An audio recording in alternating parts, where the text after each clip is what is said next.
The following is a presentation of the St. Louis Chess Club.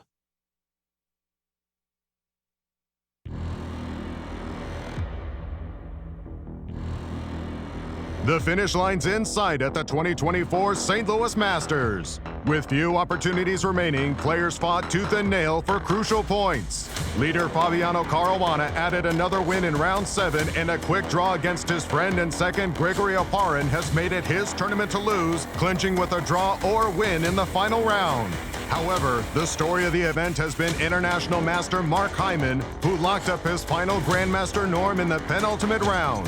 Barring a catastrophe, the crown goes to Caruana. Will his chasers be fighting over second place or vying for a chance to share the title? The final day of exhilarating chess, coming up next.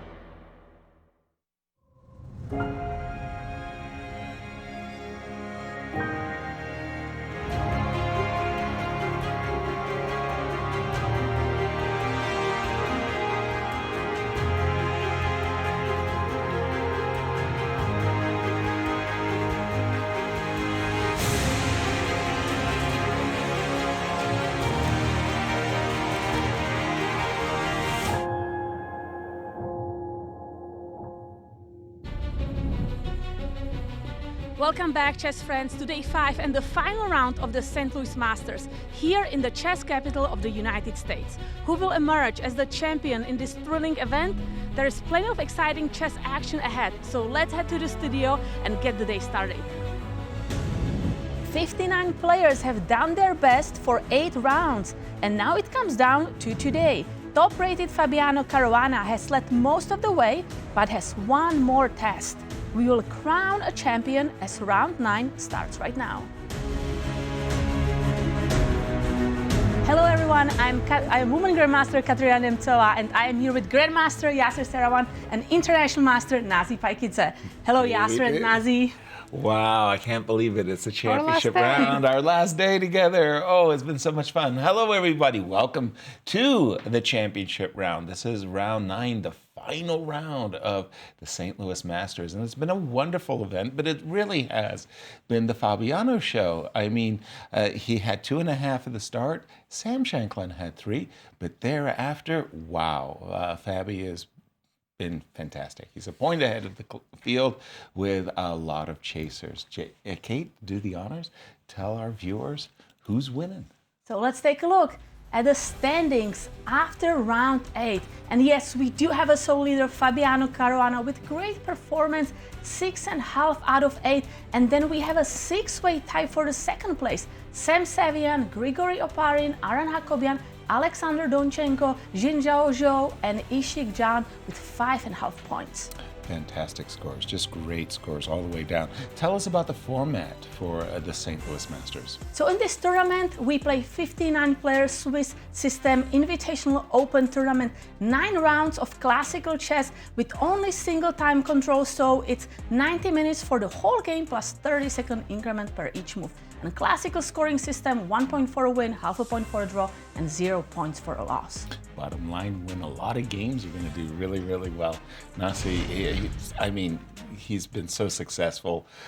We keep singing his praises. Fabiano. It's been a fabulous show. Fabulous show. We should give credits to our statistician, Ben Underwood. Before this event even began, he predicted that Fabi had a 60% chance of winning this event. Well, he was right. Let's take a look at our key matchup in this last round. Fabi is playing Grandmaster Alexander Donchenko. They've only played each other once in a classical game, which ended in Fabi's favor, right. But I'm sure they've played a bunch of online games. I bet you so these players are familiar with each other. Now let's take a look at Alexander Donchenko, get some more info about this player. He's from Germany, he's only 26 years old, his FIDE rating is 2618, and he's ranked as number 4 German player. Let's take a look at Fabi's road so far, how he got here. He's had a fantastic event. He won every single game with the white pieces. Right. Dangerous player to play with black. Yeah, indeed. And there were only a few players who managed to get few points off him, half points by Aram Hakobian, Nico Theodoro, and his friend and coach, Grigory Oparin. And now let's see how Alexander Donchenko got here. He started with a bye in this tournament, but then very solid event indeed. 3 wins, 4 draws. He defeated Alexei Bilic, Ilya Nizhnik, and Gleb Dudin. And of course, in the last round, he's facing world number 2, Fabiano Caruana. His game yesterday against that was really an amazing finish. But it's my pleasure to introduce the 4th member of our broadcasting team. Sabina, you've been doing such a great job interviewing the players. What's the view like from the tournament hall? Yasser, Nazi, Katerina, audience, good morning. It was a pleasure being here with you and being a part of the team. I'm usually behind the camera doing a lot of questioning, but this is the first time that I was part of this particular broadcast. And I'm super thankful to St. Louis Chess Club and to everyone behind the scenes who has helped me deal with the different issues. I hope that I was able to bring you a little bit of the personalities of the players, because of course chess is such an important and stressful game in a way, and we often see the more tough negative emotions, but this time my role was to try to bring you some different kind of personalities of the players, because I know pretty much how difficult it is once you play chess to get out of that focused mindset and show that you can be fun too. So hopefully you enjoyed everything I've done here. This was certainly the tournament of Fabiano Caruana. He's done great so far. He's really close to winning it, 1 point ahead of the field. But today is the final round. We'll have to wait and see whether he will be able to bring it home soon, or if it's going to be a tough fight. But that is going to be your job. I'm looking forward to follow your commentary, and I'll try to bring you later on an interview with the winner. But until then, back to you guys. Thank you, Sabina. And indeed, Kate, set the table for our viewers. Tell them the pairings for this championship round. So the last round of the tournament, and this is the pairing. So as it was mentioned, Fabiano Caruana playing Alexander Donchenko, and Fabiano needs only a draw to win this event. But then we have Jinzhao Zhou against Sam Savian, Aram Hakobian playing Grigory Oparin, Ray Robson against Ishii Khan, who is an international master, but he already clinched actually his grandmaster title. He passed the rating requirement, so he's gonna become grandmaster very soon. Sam Shankland against Benjamin Bok, Ivan Saric, who won an important game and a very beautiful game yesterday. He's playing international master Mark Hyman, who is becoming grandmaster also very soon because he clinched the last norm in this tournament with the previous draw against Ray Robson, and now it's only a matter of time when he's going to be awarded the title. Emilio Cordova playing Abhimanyu Mishra, Nicolas Theodoro against Andy Woodward, Dambasuren Batsuren against Yasser Quesada, and Barakatoki de Harsha against Darius Shverch. You did a great job on those last 3 names, by the way. That was very impressive, Kate. These are the money matches.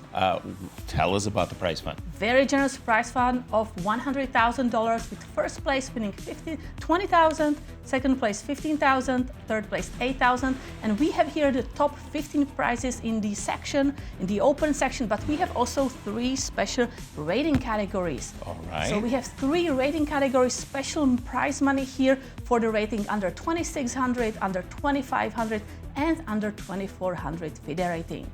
And those prizes are for those players who have lower ratings, who are trying to make norms. Give them that little extra incentive to be successful. And as we get a very nice view of our playing hall, we have an early morning round. And that usually kind of throws the players off a little bit, but because they've been playing 2 rounds a day, I'm sure they're all very happy that this is the final round. We see around. And each player goes through this security check to make sure there are no electronic devices on them. Yeah, as we see the players taking their seats. Again, I still have this fantasy of going and visiting the playing hall and being loaded up with electronics just to test that, make sure that everybody's doing their job properly.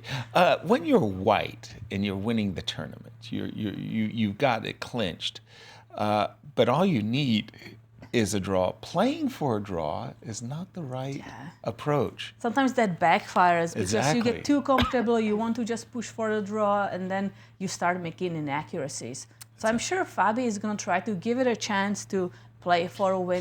Play for the advantage, and then see how the chips fall. As you were mentioning, Nazi, these two players on board number one, they've only played each other once, but it's nice to have a win over your opponent. You're psychologically I remember helps. playing you, right? Of course. Yeah. And let's take a again, look here's again. the head-to-head for this final. So one win for Fabiano Caruana, but as it was mentioned, probably they faced each other in Title Tuesdays and other course. tournaments. Many, many times. I'm absolutely convinced about that. As we see, for Alexander coming from Charlotte, and he's getting a real taste of the American Swiss system, I must say. And again, a big shout out to Mark for clinching his GM norms. And there were several players in fighting for those norms. I don't know who else was successful. I think he's the only one who is successful. I think there are no other players that have a chance for We see for a norm Emilio here. taking a seat as well. He's got And that coffee, shot. that is a very important thing for players to kind of wake up because it is a morning round Absolutely. and the Coffee. last round, so everybody is exhausted. Yeah. And here we see Alexander Donchenko writing in his score sheet the names and getting ready for the game. Exactly. Yeah, I played in Olympiads. I always liked to be in control of my score sheet. Like I like writing down the names. I like filling in, the time control. But at Olympiads, a lot of the arbiters like to write on my score sheet the players' names. Have you ever had that experience when they do that? No, I wouldn't It's be like, happy give me a with new that. score sheet. I want a blank score sheet. I don't want anybody else writing on my score sheet. Exactly, I have my either. system. I'm gonna navigate it. I see Exactly. different handwriting. Yeah, I would pick a new score sheet. Right? That throws me off there. Benjamin Bach. And we see Fabiano ready. Caruana getting ready to. That's be Mark one of the- Hyman, who just became a GM in this event. Exactly. Nice lineup of players. Yeah. And you see the hoodies of this tournament, St. Louis Masters. Exactly. Players are wearing. Yeah. We're still hoping to get the same merch. Nice shout out to Q Boutique. Extra large, sports fit. Not one of those straight. Hey, what you got? What do you got, Fabi, in your pockets? So do we expect that Fab is coming into this round with full fighting mode for a win, or he's okay with a draw? I think his approach is, look, I'm white, I'm the number 2 player in the world. I play for an advantage. If he gets something that's very, very stale and it's not very interesting, may offer a draw. He gets something very interesting, and suddenly you kind of think, well, the rating points too, they matter. He is number 2 in the world, but he's very, very close to, he would like to get a little gap over his rival there. Yeah, and we had the what-if scenarios. Fabi needs, Yes. of course, if he wins, he's clinching, but also if Clear. he makes a draw, Yeah. he's clinching. Probably if he loses, He's it's crying. unclear. There can be people who will tie with him. Well, including his opponent, who is only 1 point behind him. Somehow I was waiting for a bell. And we still was see no some of the bell. boards behind them.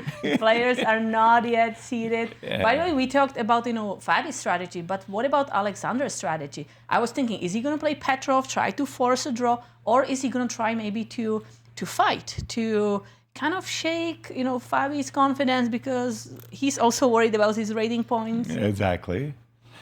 Sicilian with bishop b5. When I see the bishop b5, I see this is also a way of tapping things down, taking just a little bit of excitement. And Fabi already had a game here, right? Yes. Against Emilio Cordova, I believe. Bishop Yes. b5. Yes. But was it Russell Lima with knight c6, though? In any case, d7, d6. Inviting a knight off? No. Bishop b5 check. bishop d7, and I think it was, wasn't it somebody where... This was Dariush's game yesterday against Ray Robson. Ray Robson. I don't think it was knight e5 right away. I think he played g6 or something. No, instead of knight f6, black played e6. Pardon me. Apologies. And then knight c3, knight e5. Yes. And nobody could understand. Why don't you just play d2, d4 here? And then it got to this kind of very funny, crazy position where we had double pawns. And it's a Maroczy bind. The pawn needs to be on g2. By the way, knight d7, and I find that to be the most combative way of playing these early bishop b5 check variations, because like Sam Shanklin did against Ilya, he, it was castles, a7, a6, and then Sam Shanklin said, I'll just take the two bishops and let's go from there. Castles on the board. Tell us about this specific position. Whoa. This one game already ended in I was going to go over this opening. Okay. But, okay. They already finished with a draw. This was game between Aram Hakobian and Grigorio Perin, which has Queen's Gambit declined, and we have a very quick draw. Last round, players are tired. They want to just finish the tournament with a solid score. Yeah, morning round. Let's take a look. You had a question here. Yeah, just, sorry, I wanted to ask, statistically, how do the percentages look? In this position, according to my database, there is 194 games. Okay. And white has won after knight f6 30% of the time. And black 26. And pretty even. Wow. Yeah. Okay. You were expecting higher? Somewhat. For white, I'm guessing. Yeah. Is castles the most popular move for white, by the way?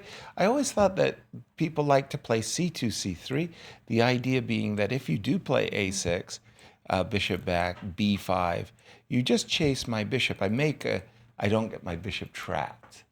But castles. Instead of castles. Yeah, c2. I always had it in mind that c2, c3 was the most popular. No, castles is the top Still one. the top line. And the second top move is d4. d4. And after that, it's c3. c3 is the third. So the current position, more or less 30%, you were saying. Bishop e2. Yeah, there's not many games. This is already rare after move 5. Bishop e2. Because Ilya Nizhnik yesterday against Sam Shanklin, knight d7, had captured on d7, yeah? I trust your memory. This was the game where it was something like d4, e6, the knight went to e7, and away you go like that. Bishop e2 on the board. Kate, any particular insights about the current position that you have? Have you ever played this with either side? I did play this opening a few times. I believe Wesley So has a chessable course also on this opening, so I was looking at it. It's a play. There are a lot of setups black can choose from, so black can choose to play g6 or e6, so that's an important kind of differentiation where you put the bishop, and that is going to influence how white is going to respond. I used to play the line in the Ruy Lopez. We called it the Breyer variation, where I would go knight back to b8, knight back to d7. So if I were in black shoes and I would play the move e5, I'm just going to put some moves on the board. These aren't necessarily the best moves or anything like this. C3, D, let's say rook e1, let's say castles, bishop f1. I would feel like I'm in the Breyer variation where I've already achieved, like maybe my harmonious, my very harmonious development and setup as black. So I would go for e5. I understand what you were saying, e7, e6, and g7, g6. Did you play it for the black side, the white side? The white side. The white side. D2, D3. All right, let's go around the horn. I hope we have... we have a lot of moves in the Sam Shanklin game. But some of the players, not so. I think some of the players are not yet in the playing hall. So that's why we are not getting more moves. They're slipping in. I don't have moves on my board, so I'm going to toss it over to you. Sam Shanklin's game? Sure. Yeah, I don't have moves yet on my... This is a theoretical position from the Catalan.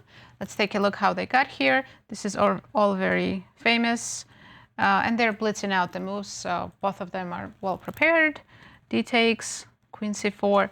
The first deviation, I would say, is maybe here. The most common move Black plays is bishop e4, queen c1, and sometimes bishop just goes back. We've seen some quick draws with queen c2 and repetition. Of course, if white doesn't want to repeat, you can play bishop f4, and the game goes on. But in this game, Benjamin chose rook a7, which is the second most common move. And let's have a look. Rook c1, top move, and now we see bishop e4. There is still 117 games in the database. White usually plays queen b3. Knight goes to c6. We have to protect the pawn with e3. Queen a8, and I clicked on something. Nicely so I'll get this back. But yeah, they're still following theoretical lines. Okay. For some reason, my score games haven't come up, but I can input those moves and get to that position with the Catalan. And again, I'm going through the game of Benjamin Bach. G3, D5, bishop G2, bishop E7, knight F3, castles. D takes c4. Queen C2. Actually, queen a4. Queen A4, sorry. A6. A6. Queen takes C4. B5. Yeah, I enjoyed playing the Catalan as well. Bishop D2. And it's this rook a7 move, huh? So we want to guard that bishop on b7, right? And not have trouble about that bishop and the c7 pawn as well. C7 pawn as well. And the queen went to b3? Yes. And now knight to c6. Actually, c3, pardon me. c3, not b3. The queen went to c3, apologies. Queen c3. That's not the most comfortable square. Yeah, I thought queen b3 is so natural. Okay. I assume knight c6? No move yet. No moves yet. Okay. So black is definitely thinking about knight c6. Could I be thinking also about knight d5? Absolutely. Or is that only blocking kind of escape square from the bishop in the center? Yeah, and then after queen, I know what you mean. Like the knight could potentially attack the bishop, and where is the bishop going to escape to? Nazi, I'm going to throw it over to you as I get a fix on my board. Well, I thought it'd be interesting to take a look at this game between Ivan Saric and the second hero of this tournament after Fabi, Mark Heyman, who became a GM in this event. Congrats to Mark. So last round, he's playing another very strong GM. We have knight f3, d5, g3, so the ready opening, and black has, of course, a lot of choices. We see c5, controlling the center, castles, e6. So white hasn't committed to d4 yet. And in this position, white played c4. Now, I've played this position with the black pieces many times, and I really like d4 and taking over the center with the black pieces. After e3, knight c6.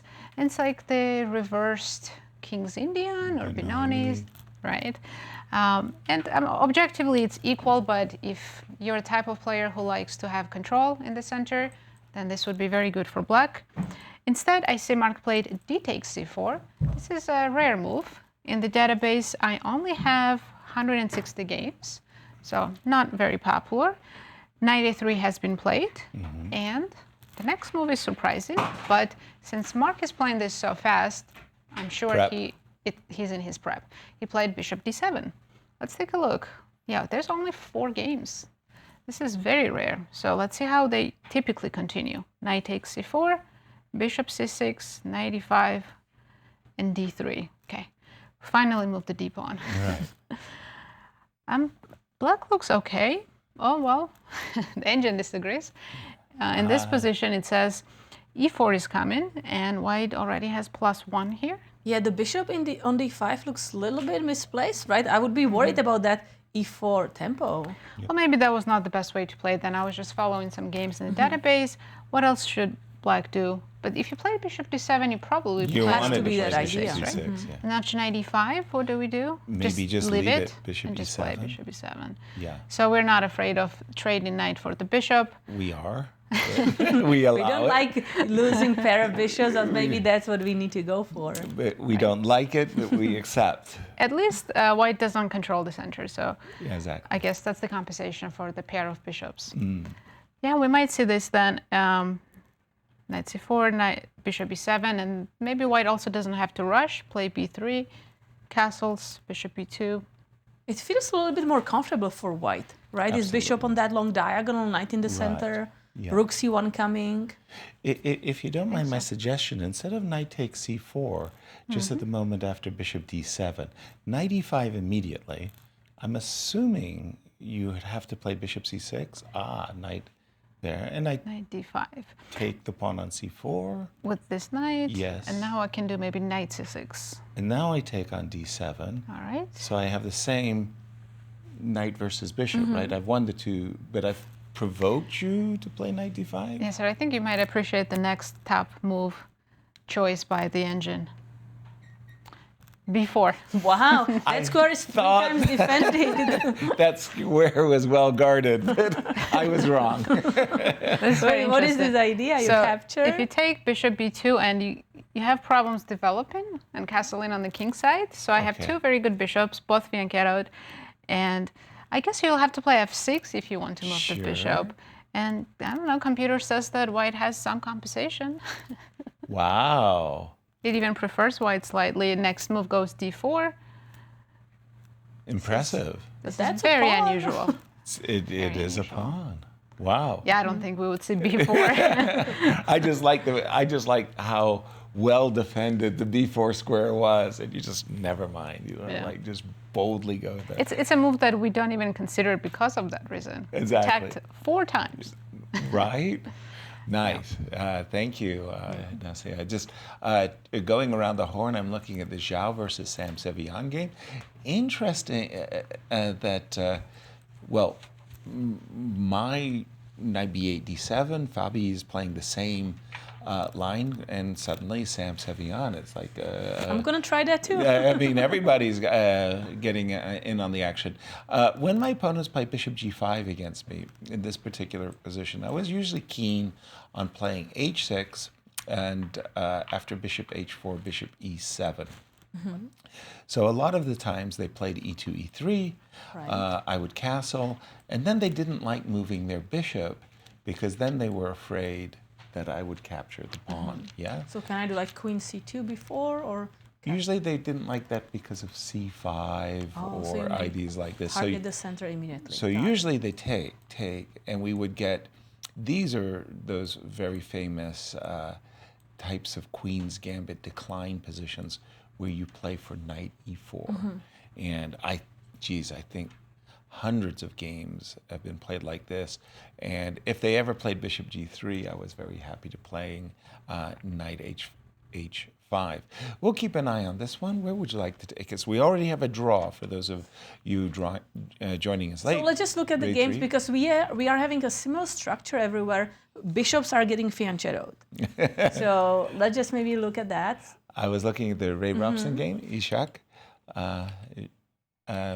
Ray Robson with the white pieces playing h2, h3. Oh boy, I don't even know what to say about this. Vasily Smyslov, his whole career, played the Slav defense as black. And he became world champion. And I don't think anybody ever played against him h2, h3 on move 4. Are you familiar with this No. move at all? I don't even know what it would Why be would I called. play h3 when I can develop the knight, develop the bishop? Exactly. E7, That is E6. too advanced thinking for me. Exactly. E2, E3. A very original approach with H2, H3. I'm going to have... Now look at the game of Sam Shankland, the next one, because Sam gained Yeah. a lot of time. Already 5 minutes he gained by making moves in this game. I thought the final position black is pretty active, but it must be a bug because Sam is playing fast. It looks like a lot of preparation. Knight takes D4, Queen D1. and c5. I'm giving up that pawn, thinking maybe if you capture the pawn, Okay. I may play rook d7 and do something on that file. Including asking my bishop what it's doing on d7. What is it like to be pinned? I don't like it. Can I move my queen? Queen? You could, but my next idea I thought could be even queen b6. Queen b6. So you're not even going after my bishop on d2. By the way, We are getting this moves. is all being played a la tempo. So I'm assuming both Sam Shankland and Benjamin Bach are both very familiar with this stuff. Knight b3, giving up the light squared bishop. Wow. So I go all the way back, right? Bishop a8. I like tucking the bishop away. I don't want to as well. block the rook. I don't want the bishop to be blocking any of my pieces. So all the way back. I would be, well, okay, knight takes c5. At least I can stop rook d7. That makes sense, right? Knight takes c5, stopping rook d7. I'm assuming I'm playing for f3. I mean, if this is Sam's preparation, I don't see why he finds this particular situation attractive. I may also start with queen d5, right? I'm going to play f3. Oh, And after f3, I have queen d4 d4 check. check. So maybe after queen d5, maybe you have e4 here. Oh, that's a lucky. But now queen h5. No choice. I'm riding a tiger. I'm not sure I like what this preparation is bringing Sam. Could you jump in on this one, Nazi? The players are playing so quickly, both. I'm assuming it's preparation. Has this been played before? No games in the database, but this is definitely their analysis. Sure. So I was looking at this line, actually. It's very interesting. If black plays c4 here, C4. king g2, rook d7, and I'm sure Sam has this prepared, but look at this strange move, queen g1. What? What? Queen G1. The idea Why would we ever go there? Good question, Katerina. You Let's wanna take a play look. So F3? idea is that, yes, exactly. Eventually, after we deal with the queen side, there's going to be f3, and there's not going to be knight e3 for black. But I don't think I've ever seen king g2, queen g1 being a good thing. Usually, if it's set up that way, why did something terribly wrong? Wow. Wow. So that's I one want to see option. that on the board. I mean, considering Sam's clock, which is 1 hour 36 minutes, he gained 6 minutes in 18 moves. If black plays c4, I'm sure he has looked at this before, and he's going to play it. So it's up to Benjamin now to make a decision if he goes c4, or you were looking at bishop a8, Yeah, right? if I just return with my bishop, how is that evaluated, this position? So white takes rook c5 to maybe not allow queen d5. The lines you were looking at, pretty good for black with the queen and bishop. But then it allows me to play rook d7. Right? Rook d7, queen c2. And I got out of the very uncomfortable pin. But at the end of the day, isn't black's control of the long diagonal advantageous for him? Well, the engine says white is tiny bit better. Not really equal, but it's white Okay. who is playing for something. Wow. I would not have guessed that. So let's continue a little bit. Queen b6. Queen b6. I want to go to b7. Create checkmating threat. Rook c1. Maybe starting with rook d8. Yeah. Oh, no. that blunders bishop a5. Bishop a5. Oh, okay. So Because I guess on queen b7, f3, Yeah. and then two pieces are still him. Still Is it really a blunder? F3. Oh, e4 is really good here. wow. So white's pieces, they are actually well in Coordinated, cooperation, right? well coordinated. Yeah. Remarkable. Yeah, it's misleading if you look at it. When you have Catalan and you're missing the g2 bishop, Right? what happened here? It just feels like something, there's a void in my position. Exactly. A black hole. And where do these two players stand in our standings? Yeah, these players are doing very well. They have 5 points Each? each, so they're tied for the 8th place. And yeah, they need a win, right? Yeah. That's probably why we're seeing such a crazy Because remember, there are the top 15 prices. So if you are tied for 13th place right now, a draw may not be enough to get a prize money. Exactly. Let me continue looking around. Again, I'm just going to take a no updates on Zhao and Sam. Aram, Grigori, as mentioned, they made a draw. This game of Ray Robson with H2, H3, Knight D2. I can't imagine that Black is having any troubles equalizing in this one. Bishop D6, castles, Queen E7. I don't see this tempo as being well spent. Ivan Saric versus Mark. This was this Bishop D7. And so very interesting. So he won Bishop D7 with the idea to still jump Knight C6. By the way. Wow, we have a draw. So that was why Sam was waiting so long to play his move.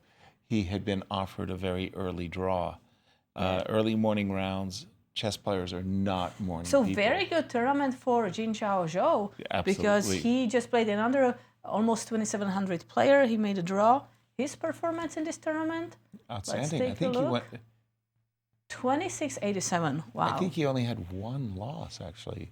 Yes, it one loss against Sam Shankland. Yes. And 4 draws with Ray Robson, Nicolas Kacharava, and 4 Gleb wins. Dudin, and now Sam Savian. And 4 wins, right? So yeah, +3, impressive result.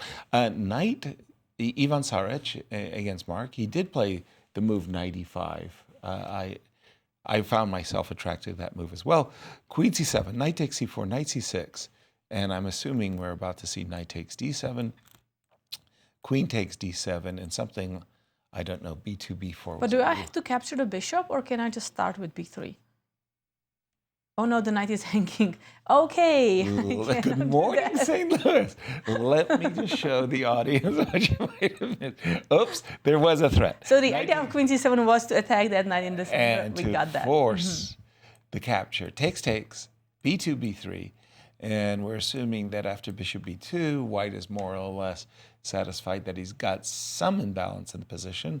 The 2 bishops. Pair of bishops, open position. You know, sometimes you do overrate the bishops, and just the fact that, for example, after castles d3, you know, black has what I would call a very free and harmonious development, right? I mean, your rooks are nice.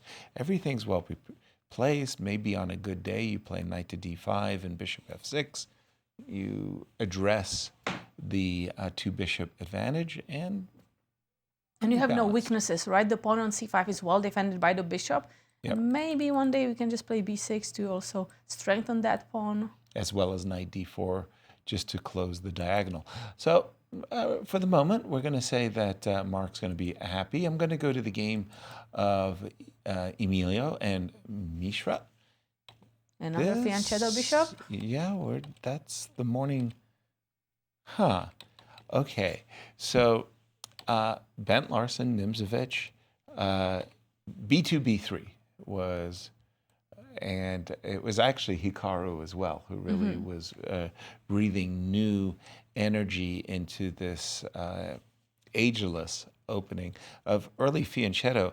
But I must say that I'm really kind of surprised for how long it's taken Emilio not to play the move bishop b2, right? You played the move b3 early, and just mentioning that Ding Liren and Gukesh in their World Championship match, there was a game where Ding Liren actually played bishop to a3 and caused Gukesh to have to play knight d7 and e6.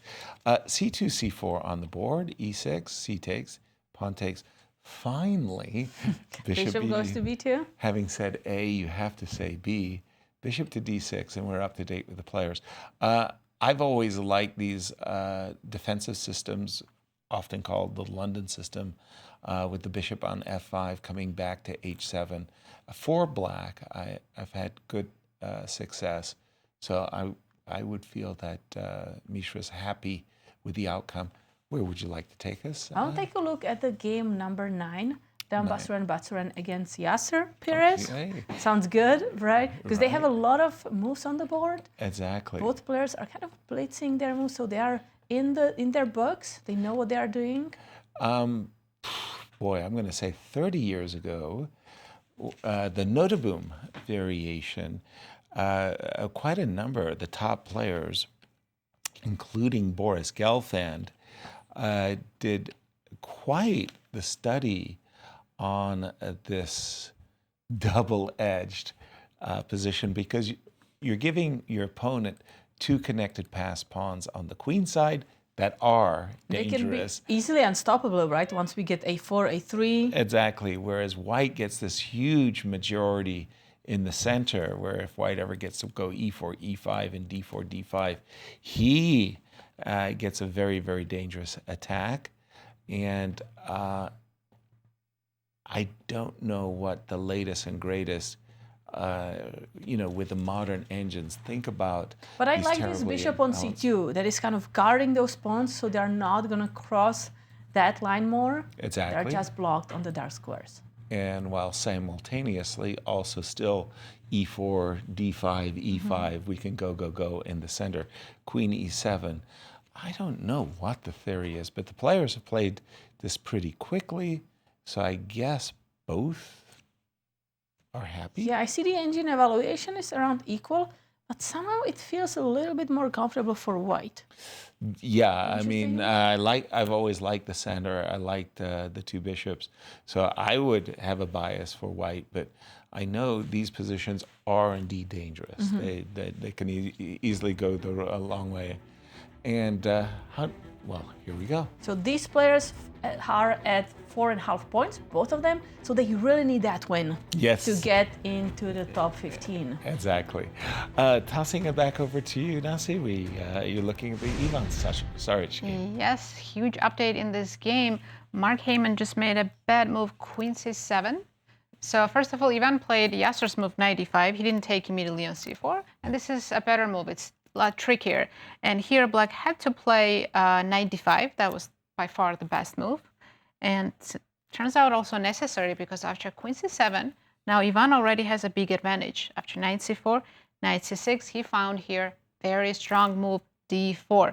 Ooh. And now Not capturing the And bishop on bishop d7. f4 is on Exactly. his agenda. Bishop's coming, and white's developing really fast. Black's falling behind in development, and this is not easy to deal with. So I was looking at both captures with the pawn and with the knight. So if knight takes d4, it's pretty simple. White goes bishop f4, knight h5 has to be played, and then I just drop back bishop e3. And now your knight's not great. I'm considering to take here. If you go back, it's just winning after queen d7, take, check. If king c7, we take. Do you want double pawns, or do you want to take with the king? 95. I'm giving you two really bad options. Do you want a hanging at dawn, or would you prefer a mass shooting? That's the position. Okay. If you take with the king, of course, I give you a check. Your king, my rook's coming to d7. I mean, this is terrible. This is splat. Yeah. And if you take with the pawn, same thing, 95. Pawn's hanging, rook's coming to d7. Knight had to be on f6 protecting d7, right? So things can go wrong really fast in this position. Yeah. And if he takes c takes d, which is more logical, we take on c6 first. Yep. Then we go bishop f4. This looks great. And black queen doesn't have a good square to go to, because a natural looking move like queen d7, 95. 95, Automatic. rook c1, I mean, this is just game over. It's beautiful. So queen has to go somewhere back, after Ugh. which I can take, come queen a4, and then just simply keep developing, rook d8, rook c1. 95, rook I d4. mean, white has everything he can desire, right? Everything. King is safe, pieces are developed, coordinated. All these Yeah. three pawns are hanging and weak, and yeah, black is in big trouble after But it this was strong move Mark d4. who played bishop d7. I thought that preparation was, designed to surprise Ivan Saric, and it looks like he surprised himself. He may have confused the move order, or he forgot that knight d5 is the absolutely must-play move in this position. Uh-huh. Because Can I just Wow. ask Nazi about the Yes. move bishop d7? Because I don't really get it. Is that move necessary? If I don't play bishop d7 and I simply play knight c6, bishop e7, Yep, this was absolutely playable. D4 is still computer's top choice. This is very confusing. D4 and B4, two moves that are should not be working, but it is playable. So idea is I play B3, bishop B2. It's all because I'm controlling the E5 square, so black cannot defend the pawn with E5. Right. So let's say castle, bishop B2. Yeah, this was definitely better for black than what we have now Yeah. in the game. Game but position. the bishop on c8 or d7 is just uncomfortable Yeah. because it's locked with that pawn on e6. We don't get a chance to do this often, but our friend Darush is on board 10. He has a very slow tournament. He's mixing work and play. He had 2 buys, but he has +1. He's on board 10. He's on the black side. Yeah, I wanted to say this is a Slav with an early E2, E4, captures, C5. I think that this is probably just going to peter out into one of those kind of balanced games. Maybe something like knight B3. I'm trying to provoke you to capture. So can I wanna throw there first knight f6? Because yes, when you get the castle, the d file, Yeah, knight Knight F6, F6 first. queen E5, takes. And we're going to get some kind of ending that I just maybe think king this is... e7 even. Yeah, that is just too balanced. That at the end, white is not going to find any advantage in this position. I'm going to castle and play b3. 3 versus 4 on the king side, 3 versus 2 on the queen side should be pretty even. One more game we didn't Please. look at, board number 8, Nico Theodoro against Andy Woodward. All right. Boy, it is the day of the fianchettos. We've got them everywhere. And it's a queenside fianchetto against a kind of a king's Indian, if you will, for black. For Andy, Nicholas has just played the double fianchetto. So we would call this like a Barksa opening or a Reti opening. E7, E6. That's an intriguing move, E7, E6. In my day, everybody, whenever you had these positions, they would play C7, C5, and the symmetry, if you will. E7, E6, knight C3, D5, rather different approach for black. Queen Queen c1, that's a little unexpected move, no? We would be maybe thinking about rook c1. Yes, rook C1, much more standard. I think in this particular case... You want to guard that bishop on b2, so you're able to To- trade the knights. Exactly. I think that's what Nick has in mind. And let me just refresh my board. And we are up to date after Queen C1. I suspect we're still in theory. But I'm not sure. But it's a very calm opening. I like these fianchetto openings because white is not risking anything. No. It's very calm. It's morning, you don't want Right. any crazy Najdorf Sicilians. Exactly.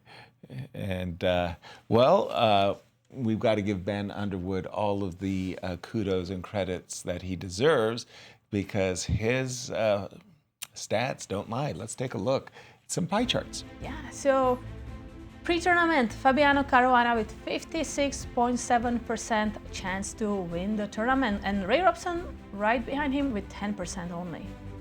And then Things changed after day 2, which is when he had 2 points. Fabiano Yes. Caruana 68.6%, but Sam Shankland had also a perfect score, so his chances increased to 8.2%. after the third round, Sam Shankland had won 3 games.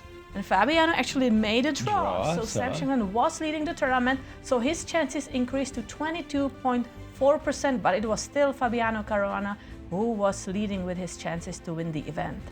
Because we know that Fabi has such a big score. And then Fabi just keep increasing his chances. Also, Emilio Cordova kind of increased his because he was Right. tied for the lead in the tournament with Fabiano. But his chances only increased to 8.5. I was keeping an eye on the players on the left to see who was going up and who was going down. Because you see Danchenko, for example, he's now on board 1. But now look at that purple. It's all about Fabiano. I know. 94.8%, and that was, I think, after round 7. So after round 8, I think that's just purple. 93.0%. Sam Savian to share has 2.1%. So those players, I'm surprised that Donchenko only has 1.2% because Donchenko could win with the black pieces. I That's understand. a very difficult endeavor. But would you say it's 98? Hold on, what am I doing? 98.8% chance? He only has 1.2% chance in any given game. I mean, it's not like Fabi is invincible. Everybody blunders. But so far with white, he's invincible. In the Yes, tournament. that is okay. You make a good argument on that. I'll give you that one. But no, seriously, I mean, And here people we blunder. see Fabiano very focused because this game is very important for this tournament, but Obviously. also for the FIDE circuit. Absolutely, which is one of the reasons, as he explained in an interview with Sabina, he's playing in Charlotte. He played in Charlotte. He's playing here to satisfy those requirements that FIDE makes of playing in 2 open events. He just accomplished that. To qualify for the candidates and then to challenge the world champion. Exactly. By the way, we can turn our attention to the game of Sam Shankland and Benjamin Bok because the Queen G1 did happen there, Nazi. I'm so happy that I see the Queen on G1. Yes, it actually happened. So last time we looked at it, we were here in this position after knight b3, and Benjamin did play c4, and they followed our line. Wow. Queen G1 was played. Wow. Look at the Double two exclamation exclamation. points. Has Queen G1 ever received the exclamation point before? Not But like this. I showed you a line with c takes b, bishop b4, and so on. Instead, Benjamin played rook d2, which is also a very good move, and sacrificing in exchange. So, He has a pawn. yes, black has knight and a pawn for the rook. Of course, very good queen, very good knight, and maybe it is all about white's queen not being active. And we can't immediately bring it back because we don't want to give up a second pawn. Yeah, it's a second pawn. How are you going to stop us from capturing Good the question. First move, we have to start with h3. pawn? Okay. Earlier idea of Queen G1 was f3, but of course now that would be absolutely terrible. So we have to switch back to h3. Knight e5 is the best move, and now Queen d1. And if you take on b2, I play a4, and I'm hoping, yes, that we're gonna get the b5 pawn back. Really? You don't believe it? I can see it on your face. I'm skeptical. So let's- but I wasn't sure about the move knight e5. I apologize. You Knight wanted knight f6? f6? Because you want that e5 square for your queen, right? Not to have that queen maybe trapped even on that b2. Well, to begin with, but I always love a protected knight. Oh yes, Yes, yes, for yes. sure. Okay. If knight Sorry. f6, then best move here b3. is Then b3. you switch up. Yes, I can give you e2 pawn, and then play against the c4 pawn. Gotcha. I guess if you go queen e4 check, I can just move. You play rook c8. Yes. And am I on time? No, I can't double because you just have knight d5. Right. But I have this move, rook b1, threatening to the take back in on rank, c4. So you have to spend the tempo. h5. All right. And then I have rook b4, right? I'm just yeah, going after now your white pawn. is Whoa, whoa, whoa, whoa, whoa, whoa. suddenly winning. Winning. +2. +2.3. Wow. I was. So instead of h5, if I may, Okay. knight d7 is strong because you can come to e5 and f3. That looks very And nice. defending b8. So white has to be careful, not allow knight d5, knight f3. So queen Okay. g2 is the best option. And here you can play queen d5 and defend the pawn that way. You're welcome in the queen trade because if you can connect these pawns, Then. this is ideal for Yes. black. So I wouldn't take on d5, probably play rook d1. But at least you made me move from c1, so now you'll take. And do you have immediately c3? No. Knight e5. Knight Yes, can come to c3 is coming. d3. You knight. I have 2 pawns. I still have 2 pawns. Yeah, I think white's still playing for a win, right? g5. But according to the engine, black can hold this. Wow. Remarkable. Very deep preparation by both of the players, right? Queen G1. And where do these 2 players stand are in the standings? Sorry. Yeah, these players are playing very well. So they have 5 points, both of them, and as we were saying, they will try one of them to get that win, and I'm sure Sam Shankland with white pieces, he won an important game yesterday against Ilya Nizhnik, kind of crazy rook and knight endgame, so he may want to finish the tournament strong. And Queen G1, I'm still buzzed on that one. So a victory by either player, they get 6 points, but they're just on the outside. They're just hoping there'll be a lot of draws. And they may on the get to games the above them. to the stage, right? Maybe the silver medal or the bronze. I want to return to board number 1. Fabi, we've left him and Alexander to stew far enough. Bishop E2, Knight F6, D2, D3 is when we left it. I think that this is actually far too modest an approach by Fabi, and I was prescribing E7, E5 a moment ago as what I thought would be a pretty good equalizer. Not bad. G7, G6, C2, C4, Bishop G7, Knight C3, and so what Fabi is trying to do is get a Maroczy bind with D3, D4, and I think Alexander played it very well. I think you should shut this down. I think the move E7, E5 comes at just the right time. Knight F1 trying to maybe for F4. Well, okay, the way I look at the position is it's now blocked up. And in my view, White has only 2 pawn breaks. The first pawn break is F2, F4. The second pawn break is B2, B4. So I've got to prepare myself for one of those 2 pawn breaks. And Knight E1, to my mind, fits the bill. On the one hand, I can go Knight to C2, A3, B4, and I can play over there. Or I can go Knight E1, G3, Knight G2, and F4. And play over there. Also in the future, we may be looking at that D5 square. Yep. The knight can be transferred there, because when we look at the knight on F3, maybe if you move it back just for a second, we see that the knight has no future there, right? There's nothing happening on D4. Knight G5 doesn't have any reason to be played. So just moving the knight back, and as you said, keeping options whether to go to C2 or maybe G2, and keeping the position flexible. And because of the idea of the outpost D5, Knight E1 to C2 to E3 to D5. And from Black's point of view, something similar. The most natural square for Black's knight is the D4 square. So Alexander said, well, anything you can do, I can do better. Knight E6, Knight D4. And he doesn't even want to castle first, because then he will need to remove the rook from F8. To transfer the knight to that E6 square. So he's saying, maybe I'm going to save that tempo, and I'm just going to go there immediately. He did. So this looks pretty balanced. But again, this fight on the first board is for lots of money. Absolutely. For those of you who are joining us late, you're missing the generosity. Yeah, of because the the very generous prize fund for this event, $100,000, and the first place, the winner is going to take $20,000. Yep. Second place, very generous. Oftentimes in these Swisses, it's really top heavy. You might have something like 20, 10, 5, 2, 1. It's a big difference if you finish like 7th place. Exactly. These are very, very nice prize fund, all the way down to the 15th.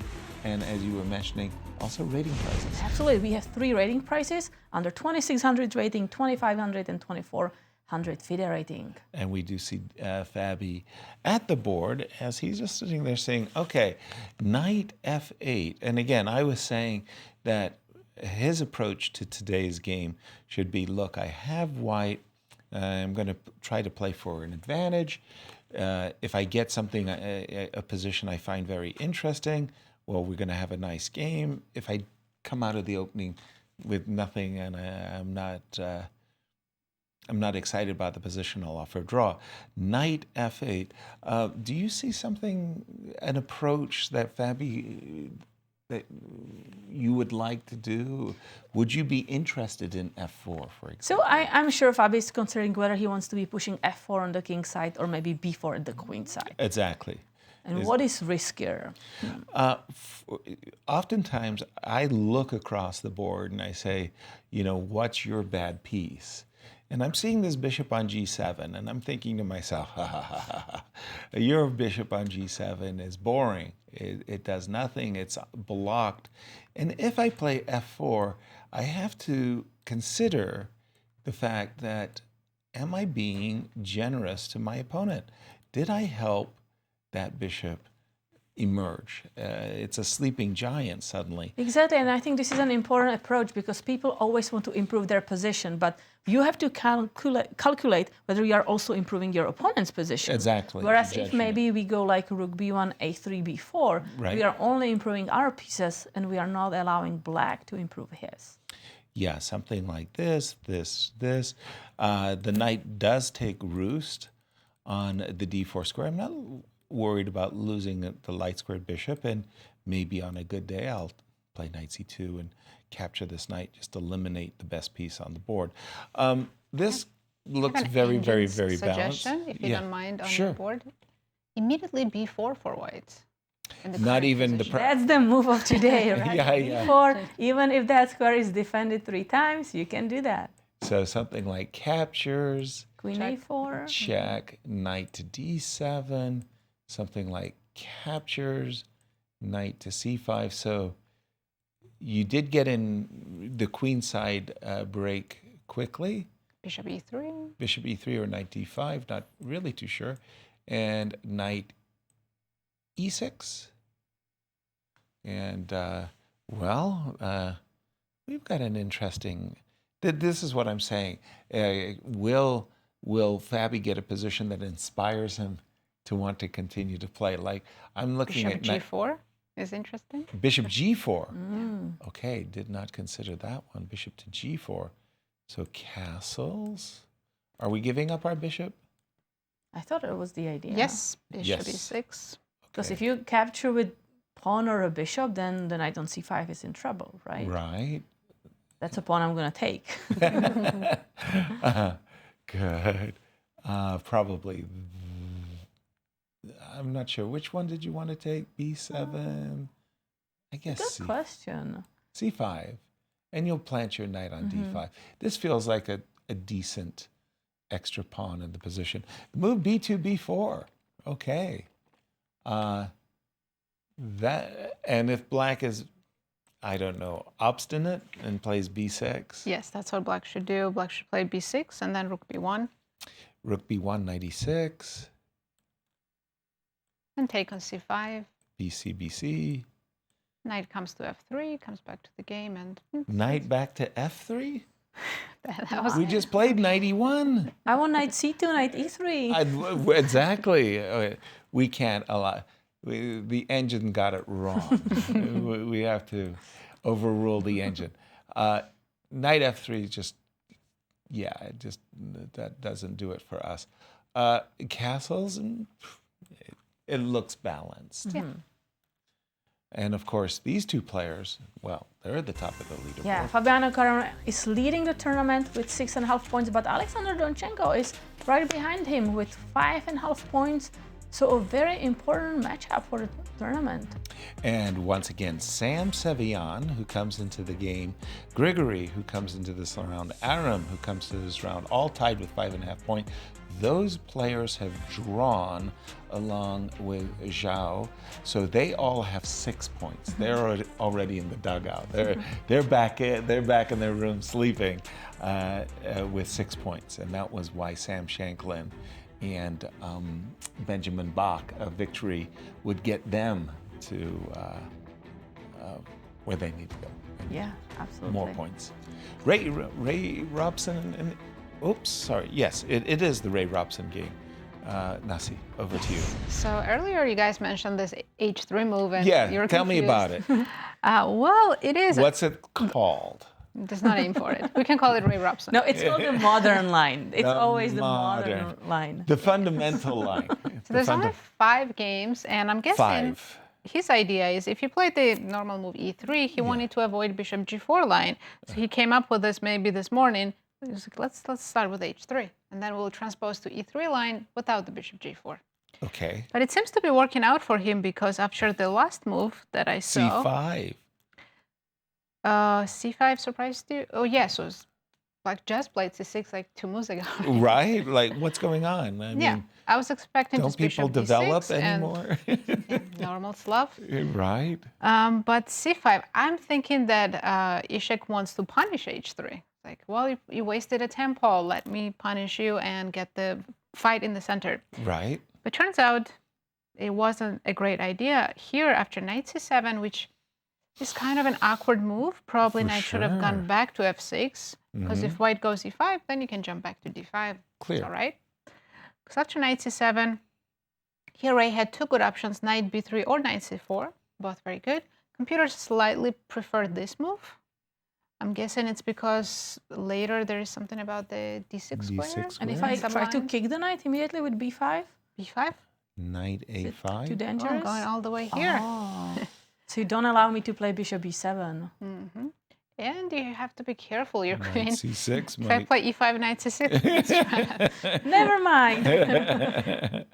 he played knight B3, and we have C takes D4 now on the board. I'm guessing Ray's going to retake with the knight from B3, maybe bishop C5, and he can play this move. Oh, provoking F6. So maybe bishop E7, just to avoid that.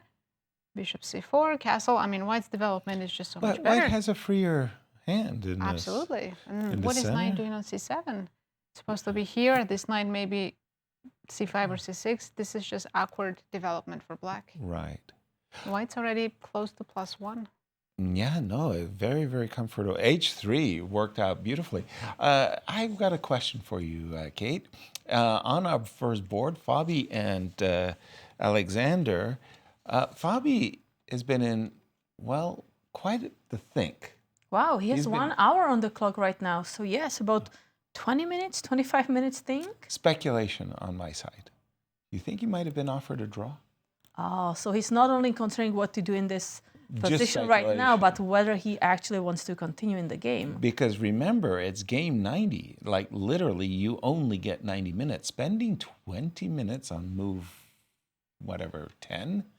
No, that strikes me as bad time or wasteful time management. That's why I'm adding something, like something's a little bit wrong. So good strategic game by Alexander Donchenko just to have Fabi even think maybe about the draw offer in case he Right. doesn't take it and continue in the game. Yeah. Well, he lost some time. Exactly. I think we're making this up. There's no way. No way? I don't know. I mean, because I would have thought knight c2 would have come quickly. But maybe he's thinking of that before move. I'm getting there. Like, I don't think it's a big deal one way or another if I play it one, it's protected or not. I was still going to play for b2, b4. And I'm thinking knight c2, knight e6, b4. I'm thinking b6. Yes. Okay. And now a4. Okay, so Yes, I I do want to want kind to play of damage a5. that pawn structure. I want to provoke you to play a5. Yeah? I'm not sure I'm going to get anything by doing what I'm about to do, but okay. Takes. B takes. Takes. I'm the first to take control of the b file. Okay, I want to castle it. It makes me Yes. uncomfortable when the king is still in the center. Totally agreed. I'm with you 100%. Knight d5. By the way, we have a move. Wow. F4 After a on the long board. thing, whether a draw offer or not, no draw. F4. Knight d5, and away we go. I mentioned the two breaks, b4 or f4. But I also mentioned that the problem I'm finding with f4 is I wrestle with myself. Am I doing myself a lot good? Like, yeah, f4 opens up my The rook. file for the rook, the Yeah, bishop. yeah. It's targeting d6 weakness. Or have I actually assisted my opponent by now opening up this nice diagonal for the bishop on g7? Like, is that as a... Yeah. Well, it's interesting that we are getting unequal pawn structure, right? Yeah, The an lines that we imbalance. were looking on, they were just, the pawn structure was the same. So maybe it would be difficult for Fabi to break in. So maybe he's really trying to play for a win in this game. Well, I see it as a very ambitious move. But I also feel, like there's a lot of risk, strategic risk, that White undertakes when he plays the move f4. And for me, after captures knight e6, bishop e3, I guess you like bishop e3. I don't know if you do or not. I do. Castles. Do we play queen d2? Do we play knight f3? What move comes to your mind as... I'm also thinking rook c1, to be honest, just rook to c1? defend that knight. It's funny. I feel like as black, I kind of prefer black's position. Like, let's say I want to put my knights in the center. Knight d4, knight e5, and I feel good. But then you are also giving me the d5 square. You've always had the d5 square from literally out of the opening when black played c5 and e5. And you are not worried for me to play d4 at some moment? So let's say I'm going to start with knight f3 now. Okay, knight e5. Yay. Knight d5. That's a pawn sacrifice. That's a pawn sacrifice. Yes. You look across the board. I'm going to take it. What we're talking about is the desirable knight d5 occupying the center does open up this possibility. So my idea was to capture with the rook. Okay. And my idea was to take the pawn. Yeah, bishop h6. Wow. Are you going to take that rook? No, I'm not going to take the rook. I might trade bishops, but that would be with bishop to g7. But I didn't feel like capturing the rook and losing my control. bishop on e2 is just it's not the greatest bishop in the world. Yeah, it's not the one that's really frightening, is it? Yeah. Well, we do have a number of draws. Let's just refresh and remind everybody the results thus far. It's early morning here of the last round of the St. Louis Masters, and we have two draws. Jinchao Zhou against Sam Sevian and Aron Hakobian against Grigory Oparin. They all drew. Exactly. A big fight on board one. Who's going to be the champion?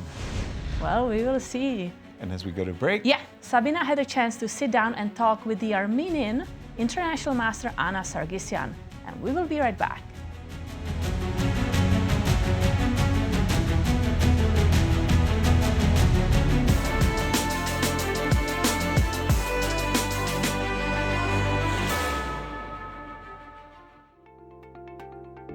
Hello, Anna. Thank you so much for joining me today. Tell me a little bit about how you got started into chess. Thank you so much for having me here. I was 7.5 years old, and I knew that my classmate was going to chess lessons, and I was interested too, and I asked my mom to take me to chess lessons as well, and that's how I got started.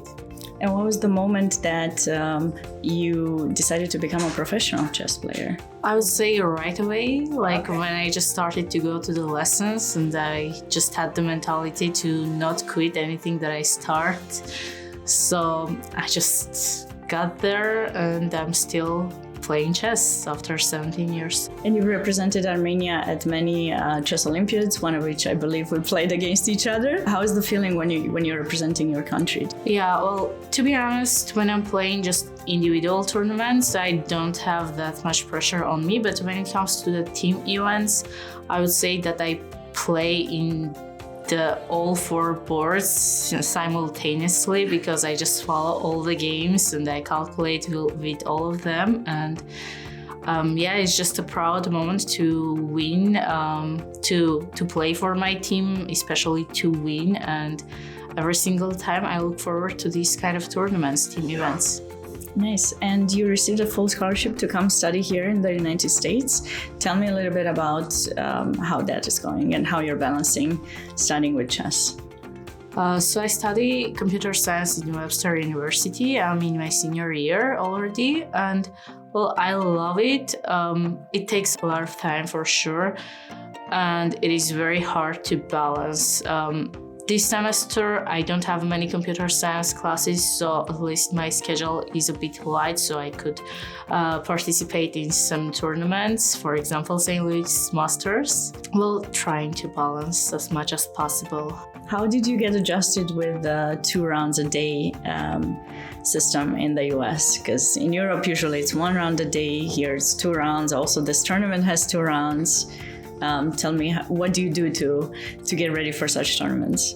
Okay, I'm not gonna lie. If you just look at my results, you will understand that I still didn't get any, better by adjusting to 2 rounds a day. Yeah, it's just not getting any better. I hope in St. Louis Masters I will at least do a bit better.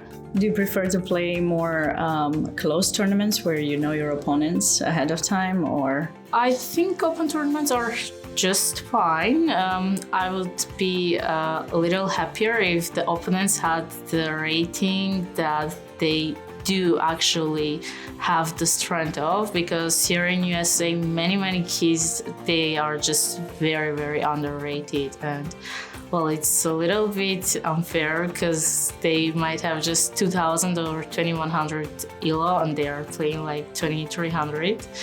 Other than that, I'm just fine with both kind of tournaments, open and close. Do you have a favorite memory from chess? I don't know, some tournament that you won, or when you became a grandmaster? I would say the best memory would be 2018 Olympiad, and actually the Olympiad this year too, because in both cases we were very kind of underdog in both tournaments. We were never favorites, but in 2018, I believe after 7 rounds or 8 rounds, we were in top 3, and we just kept it until almost till the end of the tournament, and it was very proud moment. Not just 1 moment, 1 day, but the whole tournament was going very well. It got ruined by the end, but it still is a great memory to be a team that is not expected to win, but still does it. I wish you good luck in this tournament. Thanks so much for stopping by, and I hope you get some nice wins. Thank you so much. Thank you.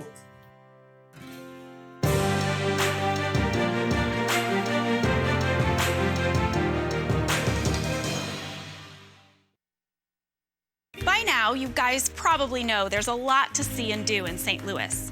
But when it comes to the art scene, there's more here than meets the eye. From Laumeier Sculpture Park and the City Garden to the stunning Cathedral Basilica, one of the largest mosaic collections in the entire world. So if art is your thing, St. Louis is on display all year long. Ooh, now that's an exhibit. St. Lou is always exploring.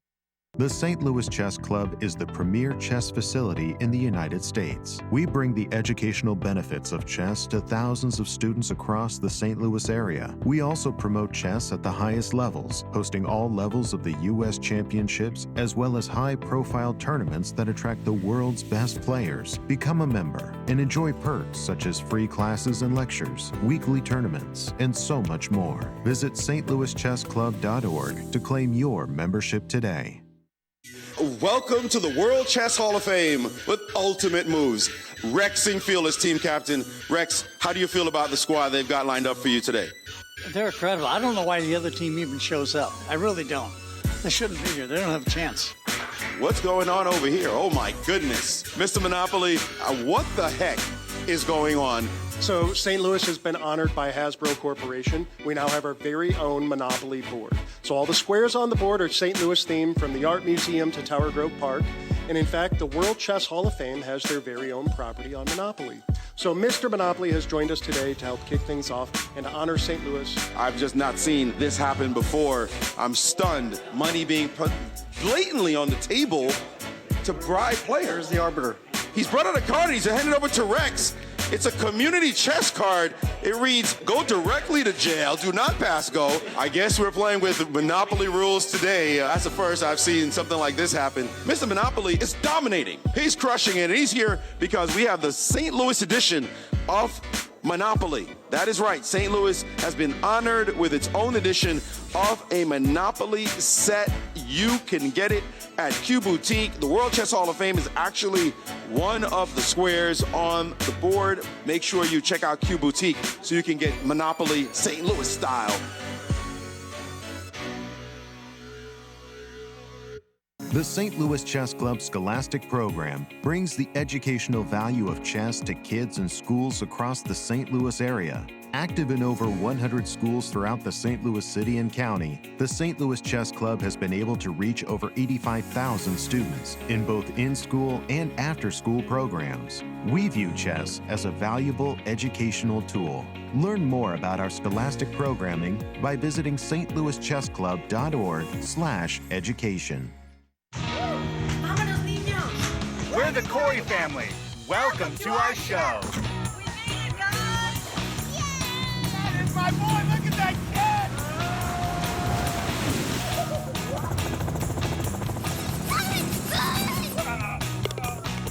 You guys gotta see this. That's our show. Now go start yours at visitmo.com.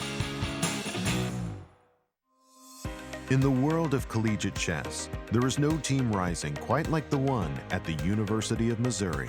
The team has brought home title after title, including the 2024 Pan American Intercollegiate Championship, and were the 2024 Final Four champions. Guided by their head coach, Christian Carilla, there is no stopping the Tigers. Respect, responsibility, discovery, excellence. University of Missouri. The World Chess Hall of Fame, located in the heart of St. Louis's historic Central West End. Want to know why chess has intrigued people around the world for nearly 1,500 years? Stop by and learn about the impact of chess from our 3 floors showcasing the art, culture, and history of the game. The World Chess Hall of Fame has something for everyone to enjoy. For more information on current exhibits, please visit worldchesshof.org. When you visit St. Louis, you'll probably want to watch the Cardinals or the Blues. What about after the game? Heading back to the hotel would be a major error. Instead, boogie through the city and discover the music that gave the blues their name at the National Blues Museum, Broadway Oyster Bar, or even the legendary Blueberry Hill. So whether you love the Cardinals, the Blues, or the blues, come play with us. And you guys know I can't play this, right? St. Lou is always exploring. St. Louis, the chess capital of the United States. It also plays host to an award-winning shop dedicated to chess merchandise, all-occasion gifts, and plenty more. At Q Boutique, you can shop both in-store and online. From quirky greeting cards to luxury chess sets, there is something for everyone at Q Boutique. Enjoy a shopping experience like no other. Make sure to check out QBoutiqueSTL.com for a wide variety of gifts for everyone to enjoy. At St. Louis University, chess and success go hand in hand. Founded in 2016, the St. Louis University chess team has risen to become recognized as one of the best in the nation, bringing home multiple titles, including the national championship in 2022. With members from 9 countries and led by grandmasters Varuzhan Akobian and Darius Shvirks, the future is bright for the SLU chess team. Higher purpose, greater good. St. Louis University.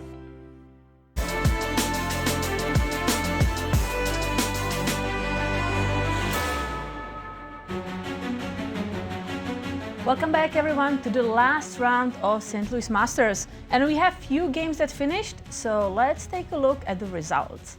Typical of last round Swisses where you have an early morning. And we did have 2 very quick draws, Jinchao Zhou against Sam Sevian and Aram Hakobian against Grigory Oparin. It's the game of Fabi and Alexander on board 1 that has our undivided attention. When Fabi went into a 20-minute think right here, I hadn't really guessed that his intention was to play f2, f4 without G3 preparation. And we thought maybe we were expecting him more to play on the queen side, not to allow the G7 bishop to be developed. Exactly. Something like knight C2, knight E6, B4, that had gotten our attention. The computer, as it turns out, had approved his decision to play F4, but the computer did not like the move bishop E3. I thought bishop E3 was the most natural move. No, the computer actually wanted to keep pressure on the D6 pawn with the move bishop to G3, making the moves knight D7, knight E5 less playable. Yeah, I understand this idea of putting pressure on the D6 pawn, but bishop E3 looks very natural. We just retreat the bishop, we are looking at the D4 square, and we are guarding the diagonal. But guess what? This is what the computer really liked from Black's point of view, B5. And so what the computer likes is take the pawn. If you take the pawn, then if you notice, these pieces are not so comfortable. You wouldn't say white has an advantage in development. And after the move D5, blowing open the position in the middle of the board, you can see this bishop on G7 is about to breathe fire into and the import position. pressure on this pawn on E4, right? You just want to capture it, and you cannot move back and retreat your knight to C3, because then I can actually push my pawn and make double attack. That's a nasty fork. So if you end up having to capture, well, again, knight takes, and for the cost of a pawn, wow, this looks like really, really great initiative for Black. I don't think you want to take the pawn, but let's say if we move our rook, it doesn't matter. Let's say we go rook to D1. Imagining, for example, a position like B4, I want to force you to D5. You can decide how you want to take in a moment, but this position really feels like Black has achieved everything that they want. The knight's on the perfect outpost.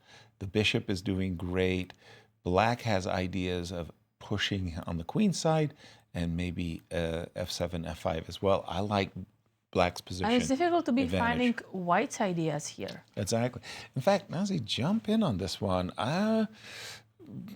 Bishop E3, something's gone wrong.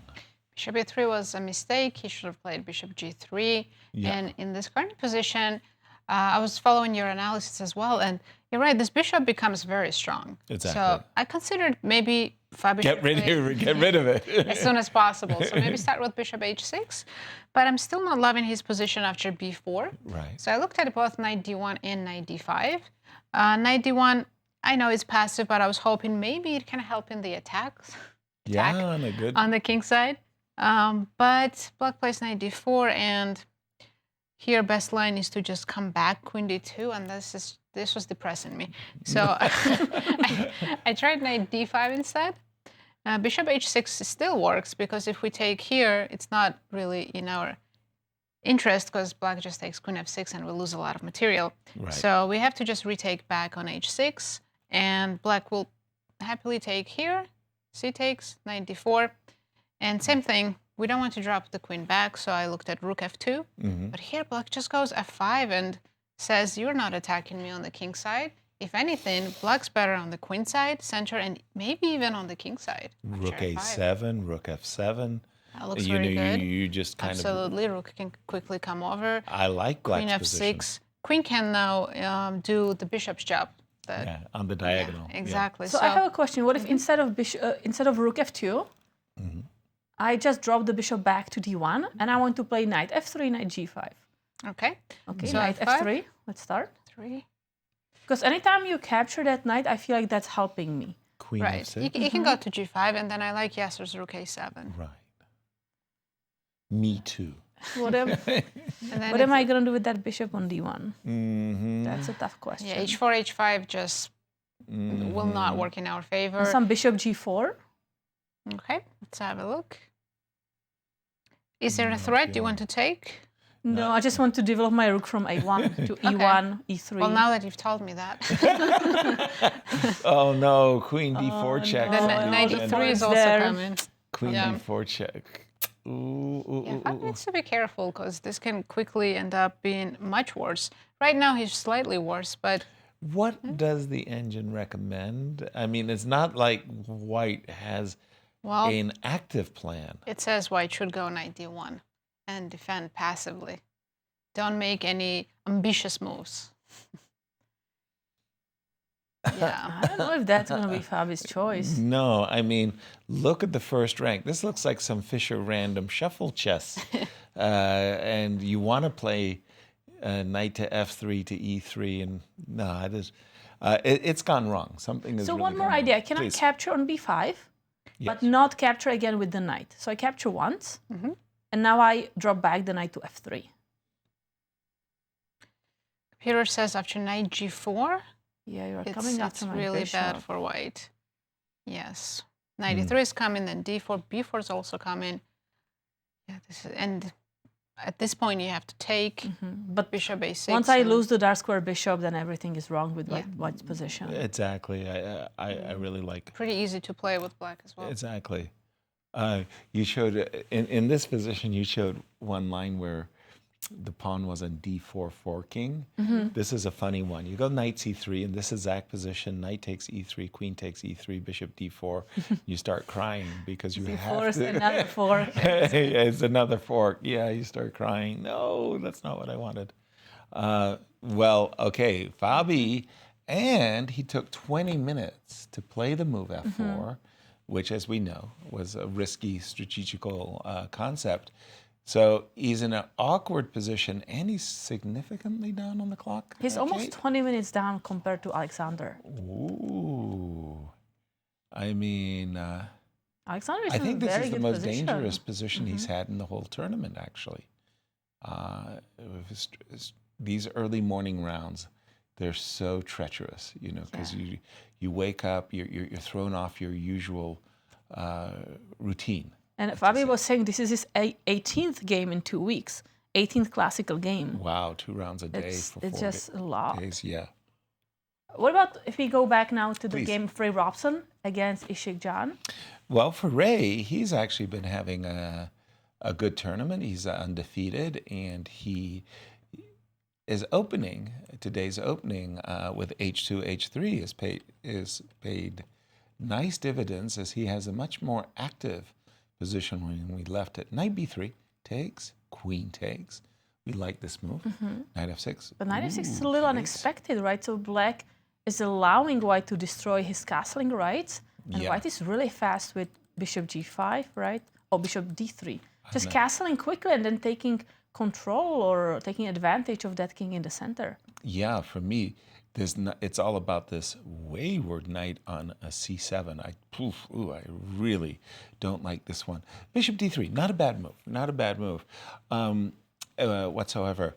To my way of thinking, I'm not 100% sure where the light square bishop goes. Should it go to b5? Should it go to c4? Should it go to d3? Should it go to e2? I need to either make the decision of playing e4, e5, which gives this knight a really good square, or I would like to defend the pawn on e4 with the f pawn. So for me, I find myself attracted to the move knight e5 immediately. But there is this bishop b4 check. Yeah, that's fine. You can do it any way you would like, actually. Bishop b4 check or king e8. Let's say we get something like this. Takes, takes. King e7. King e7. And what I want to do is just suggest to you that if you play knight a6, I can take. Got and it. then I didn't play bishop to d3, and I didn't go, you know. And if you didn't play this, let's say in this position, you have played king e8, then I'm playing the move f2, f3. And the idea is I'm keeping this move in reserve. I want to play bishop e3, I want to play king f2, and again, I don't know where this bishop is going. Just a nuanced way of playing. Bishop to d3. What I like about bishop d3 is that if black went bishop b4, I think what was Ray's idea is to just drop the king to e2, not to trade more pieces. Exactly. And then in this case, maybe that was actually a helpful check. Yes, and now I want to get that bishop maybe to g5 or even f4. Right. I like it. What we did see after the move bishop to d3, by the way, was the immediate knight a6. So black is recognizing this knight on c7 is just bad. He is playing for knight to b4. So white has an option to capture the knight immediately, right, and create a double pawn. But that is also losing the pair of bishops. Yeah, you would think that you would like to just play king e2, or I liked your move bishop f4. Again, you're still inviting bishop check, king e2, and if you don't give me a bishop check, maybe I want to castle and just ask black, what is your king doing on d8? But can I entertain Please. the idea to capture the knight for a little bit? Sure. Just to open the file. So instead of bishop f4, I take the knight. Okay. I don't think it's that strong, but let's just take a look. Bishop g5. Bishop g5. And I want to go king e2, both rooks on the file. Makes sense. My king, pardon me, black's king, I hate my king is not good on a d8. I'm kind of in the way, I'm in a pin. I'm kind of in the way of e4, e5 as well. So let me get my king out of the way. King to d8. So now you're targeting my knight on e4. Pawn on e4, yes. Pawn on e4, pardon. And I don't have rook c1, I don't have castle. Yeah, I don't want to play actually e4, e5. You don't? I don't want to push the pawn. I wouldn't either. Doesn't feel right. Yeah, no, then I don't like actually giving up the light square bishop. Light square bishop. Because I was thinking if I capture the knight, you capture with the pawn. And then I get the pin and I get, the castle, the rooks, I'm really fast. But black is also actually targeting the pawn in the center. But if you, for example, went bishop g5, let's just take a look at this. And let's say black made an indifferent move, bishop e7, then that whole idea of takes an e5, or here bishop b5 check starts to look attractive. Bishop b5 looks very dangerous. No, this looks, Ray is enjoying the moment. He's got the more active pieces, the king on d8 is a target. I mean, I didn't know that move h3 early in this opening right, I'm going to start such an advantage. Yeah, I'm going to start adapting it as well. Should be playing a2, a3, and away we go. Nazi, I'm going to turn things over to you. Where's the excitement? Well, of course, on board one, the king matchup, and I was very curious to see how Fabio was going to react to b5 because he doesn't have any great options, and he played rook d1. I think he's admitting that something has gone wrong. Something's gone wrong. He doesn't like his position. So it's developing, but also waiting move. He's not committing to bishop h6. He didn't take the pawn on b5. So now I think if black just also makes a developing move. I thought we liked b4. For white? For black. Immediately before here? Yeah. Well, I think Fabio's planning on that. He wants to play knight d5. Take knight d4, right? Yeah. And then wants to trade as many pieces as possible to get as close to equality as possible. And the computer thinks that this is this is close to even. So that's why black should not rush with b4 and instead make moves like bishop b7 or immediately knight d4 is also interesting. And then it suggests h3 for white. Because in a lot of lines, there is knight g4 or bishop g4. That was unpleasant. Okay. And now here goes b4. So what's the difference? Oh, now that my knight's on d4, I can push b3. So that changes the pawn structure on the queen side. Of course, we're going to respond with a3 and f5. That is the way to play for black if he wants to have some advantage and keep pressure. But I must say that I don't find this position attractive for white at all. Bishop on e3, bishop on e2, knight on e1. It just feels like I'm going to call the auto mechanic and ask for a repair. Could you please repair my position? My pieces are all jumbled up. The white knight wants to jump to f3, and maybe the black knight actually jumps to c2, right? Because now we have this really strong square. Exactly. b2 is hanging. Bishop on e3, I would like to trade. We can say Alexander is thinking He's in a deep think. If he finds this resource to go knight d4 first, then b4, yeah, Fabi has a On serious the back foot. problem to solve. And again, well, maybe Alexander is taking some time. Is he catching up on the clock? Well, Fabi has 15 minutes less time right now. So Alexander is thinking to decide how to continue here, because I do also think that it's an important position for him to decide. Are we going to play immediately before? Are we going to delay it? If so, then how? You don't want to rush, even if you feel comfortable about your position. Yeah, and for those of you who are joining us late, Fabiano in a full 1-point lead ahead of the field. He's playing one of the players in the chasing pack, Alexander. If Alexander can win with black, he would tie with Fabi for the first place in the tournament and ruin what has been an absolutely stellar performance to this moment by Fabiano. And it looks like he has a good position. Knight d4, bishop b7, and the engines are saying black is for choice. I want to go to the game of Sam Shanklin, because that game between Sam Shanklin and Benjamin Bach, some incredible, I want to say, preparation by the two players. Like, who prepares queen g1? I mean, we were almost having we almost gasped. First Very of all, complicated opening, Catalan, right? Yeah, it was a very complicated Catalan.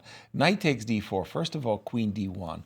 That's already a start of like a series of moves that you're, what? Huh? What's going on? c5. Giving up that pawn so the rook can move from a7 to d7, maybe to pin the pieces on the d file. And we just gave up the light square bishop as well. We've played g2, g3. This is not a common thing either, that we would give up our light squared bishop. And white not recapturing and it. not recapturing, and we're a pawn down and everything else. c4 takes, and the players got to this position very quickly, and this absolutely stunner of a move, queen g1. How often do you see the king on g2, the queen coming on g1? With 2 exclamation points, by the way. So the idea is that you do want to play f3. You want to cover the square. On the recapture, takes, bishop b4. Again, white is ready to play f3, ready to play a takes b3. Advantage white, according to the engines. Therefore, Benjamin decided on an exchange sacrifice. He has already one pawn in the pocket, a knight and a pawn versus the exchange, but he's looking and hoping to grab a second pawn. The game continued e3. Knight e5 was the correct choice by Benjamin Bach. And again, I just feel like both of the players have been playing all of their moves as if it's a part of their preparation. Right? It's extraordinary. Just to prepare the whole pawn sacrifice, to give up the light square bishop, to play queen g1. And both of them are thinking right now, because they finally are... a pause. Yes. Right? Nazi, jump in on this one if you don't mind, and tell us how the engine evaluates. It's 2 pawns and a knight versus an exchange, but who is playing for an advantage? Is it white? Well, hate to disappoint, but triple zeros. But how should black continue inform the triple zeros? There's many different options. There's rook b8, knight e7, h5 even. All of them are good. But let's take a look at the most compelling. Rook b8. Rook b8, you want to play b4 and go. Oops, sorry, I didn't mean to do that. Queen d6 is the best response. Okay. We don't want to trade. Queen e4. Right. King h2 only move. Otherwise, I was like, we're losing the rook with a check. We don't want to trade, right? Rook can go to c8. E2. Queen d7 maybe. There's, oh, I can go rook b8 back. I thought there would be some remove repetition, but no, we will take the pawn. So then rook b8 is not a great move if we have to go all the way back. Well, according to engine, it's still fine, but I don't think for humans we want to go rook b8 so that 2 moves later we can go back. Well, once we capture the pawn on e2, we have those rook versus knight with everything on one side. I kind of feel safe. Okay. And you were pointing out knight e5 to f3 check and a kind of a similar variation. That's true. Knight still wants to come closer to the king. And black feels pretty close to equality here, Yeah, right? everywhere it's triple zeros. Everywhere. Everywhere, so many options. But rook b8 is the start. Yeah. If black can keep these 2 pawns alive, I think they should try to, right? So let's take a look at, no, there's no way. I thought knight e7 was going to make it work, but I have rook a5. Nice, and we're going to go for a backrank checkmate because after rook b8, we simply capture on b8, b5. Exactly. And then queen d8 is coming. So knight e7, rook a5, then I have to play something like knight d5. Now, if you take with this rook, I have queen e4 and knight c3, right? Gotcha. Wow. So you have to take with the other rook. You still have knight c3, but let's Yeah, see. now I'm ready to understand what I'm missing. What? So allowing knight e3 is okay. Wow. Because we drop the king to h2, or? Anywhere is fine. h2, g1, all of them are fine. It says just take on f3 and trade, and yeah, it'll be 4 versus 3. This is the fortress. Easy draw. Wow. F3 was a surprise. Big surprise. Yes. Thank you for that, Nazi. Turning our attention to Ivan Saric versus Mark. There was a glitch in Mark's preparation. When we left it, we saw this really nice move, pawn sacrifice gambit by Ivan Saric, d4, knight takes, bishop f4, and I wanted nothing to do with black's position. I thought, this has danger all over it. Knight h5, and I think we had a different, we saw a different approach. Nazi was showing us, was it bishop? Remember the knight got stranded somehow? Yeah, I think Nazi was just saying to drop the bishop back to e3. Bishop, and there was some b4, and the knight was off sides. Because we have to remember that the black king is still in the center. Absolutely. It's not castled. It cannot castle alongside because that f7 pawn would be hanging. Right. And in fact, we should actually look at that. In the game e2, e3, just to make sure this is, well, you can take on g2 Oh, I thought you want to well. take the bishop. Yeah, I don't like it. The knight on h8. And then black is going to get the bishop on c6 Exactly. and on that long diagonal. Exactly. Sorry, takes. Well, we still can play right? queen f3, rook d1 very quickly, Mm-hmm. and black is slow to castle. Okay, but hold on. 1, 2, 3, 4. 1, 2, 3, 4. 1, 2, 3. Yeah, black is a pawn up. Okay. Queen f3 or queen a4? What's your preference? You tell me. Queen f3? Let's start with queen f3. Okay. I want to get off the d file. Mm-hmm. So let me get off the d file. Queen c7. Rook to d1. I was also looking at the idea of pushing f5. f5. Mm-hmm. Take it. Queen takes. And time to get the king. Skedaddle. Exit. And if I go bishop e4. You're not going to let me skedaddle easily. I can't. But maybe this is safe for you because the dark square bishop is going to get to f6 eventually. Yeah, one day. I was thinking more on the lines of going the other way, because if I ever have to play bishop takes c6 and I'm a pawn down with a knight on c4 against a bishop on f8, I feel like I've got, really good strategic compensation. However, if I can do it in a way where I get to play rook d1 and also knight e5 just to put more pressure on that pin knight. Yeah. Yes, this is actually much better. Now Knight e6 also. Yeah, now I'm feeling. And what did I think Ivan just moved? Yes, he moved the queen to a4. Yeah. Well, it's not often that I've gotten a chance to say this, but these guys are really good. Nazi, over to you. Where's the excitement? Actually, I want to add one more Please. thing here. I don't know if you considered trading the queens instead of queen a4. I was looking at this. No. Queen takes d7 was also very good for white. Then just give check. Remember, we were looking at this position. Right, and you were bishop. giving me an option of hanging or a quartering. Yeah, there white still had the black squared bishop, which was, of course, better for white. But even here, if you go something like king c7 after bishop c6, it's same issues. Knight still comes to e5 and rook goes to d7. So this looks good. White would have a huge advantage. So I think queen d7 was better than queen a4, but still Ivan keeps his advantage after queen a4. It's just different. Right. Because here, advantage is temporary, right? We have the development, but if black catches up, then that will quickly disappear. But in the end game, we had more of a long-term compensation. Here, black's best move is knight e5. Whoa. Forcing the queen trades. And giving back the pawn. But okay. We have this cute move knight b6, but it doesn't achieve much. Okay, we'll trade queens and take the pawn. Take, bishop takes, b8. Rook, bishop c6. Right, bishop c6, pawns defended, and we're threatening a pin, but king e7 can be played, rook d1 and knight b6. So it's definitely awkward. Black still needs 2 moves to finish development, but I don't know, maybe they can survive if white doesn't make the best moves. f6, king f7, bishop comes out.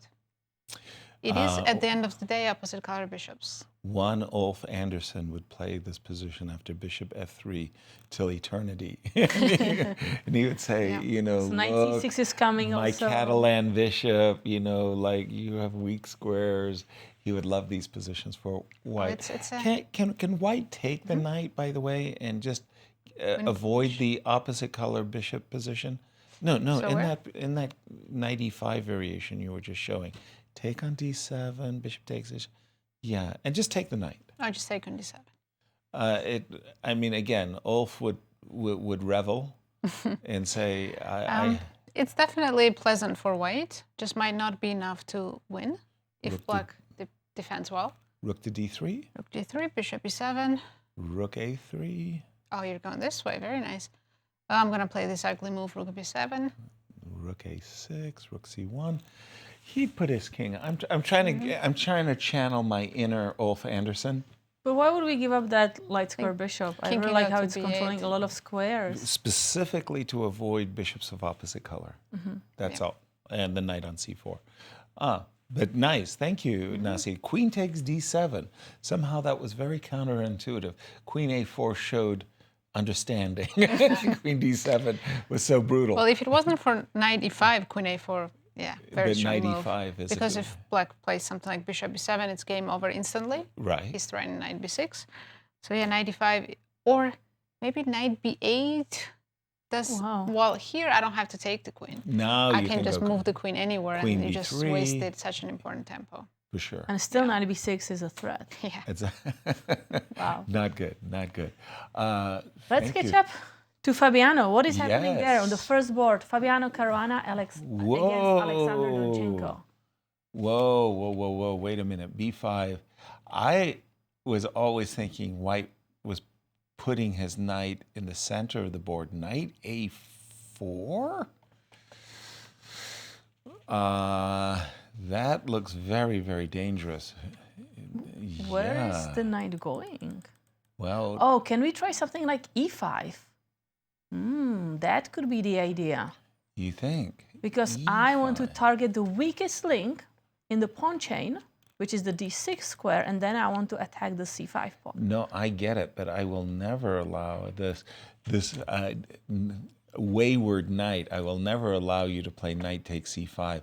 I think that would allow you to equalize, but I absolutely love black's position after, for example, takes. This is a dream come true. Knight takes, and my next move is going to be like knight f5 or knight d4, and the queenside pawns. Kate, I mean, look at that structure. What did we do? What did Fabi do? I really want you to capture on that e5. Yes,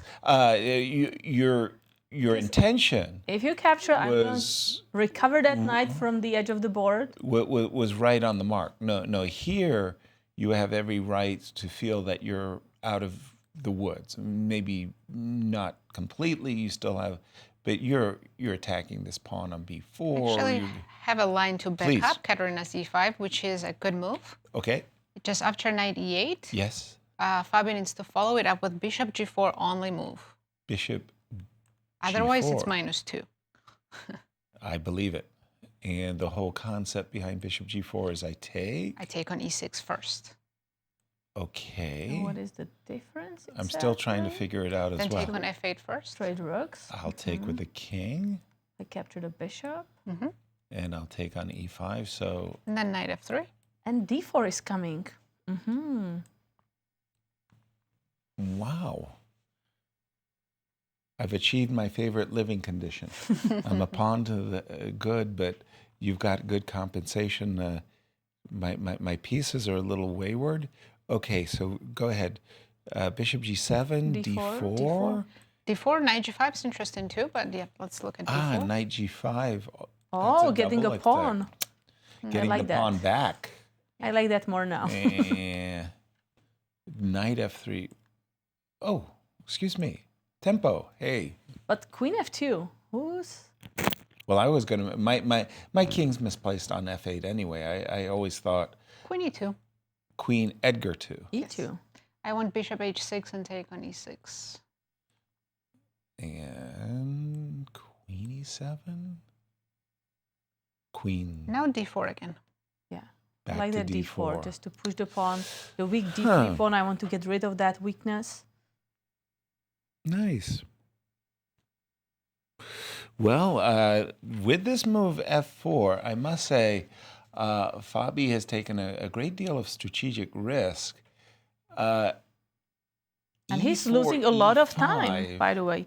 He has only 38 minutes on clock right now. First of all, this whole idea with e4, e5, and to follow it up with this amazing move, bishop to g4, by the way. Why didn't I not get a good position out of what I was doing? I don't know. didn't. But So- I feel that Fabi didn't so just, if I- put his knight on the edge of the board without kind of having this follow-up. Well, he's got to have something in his sleeve.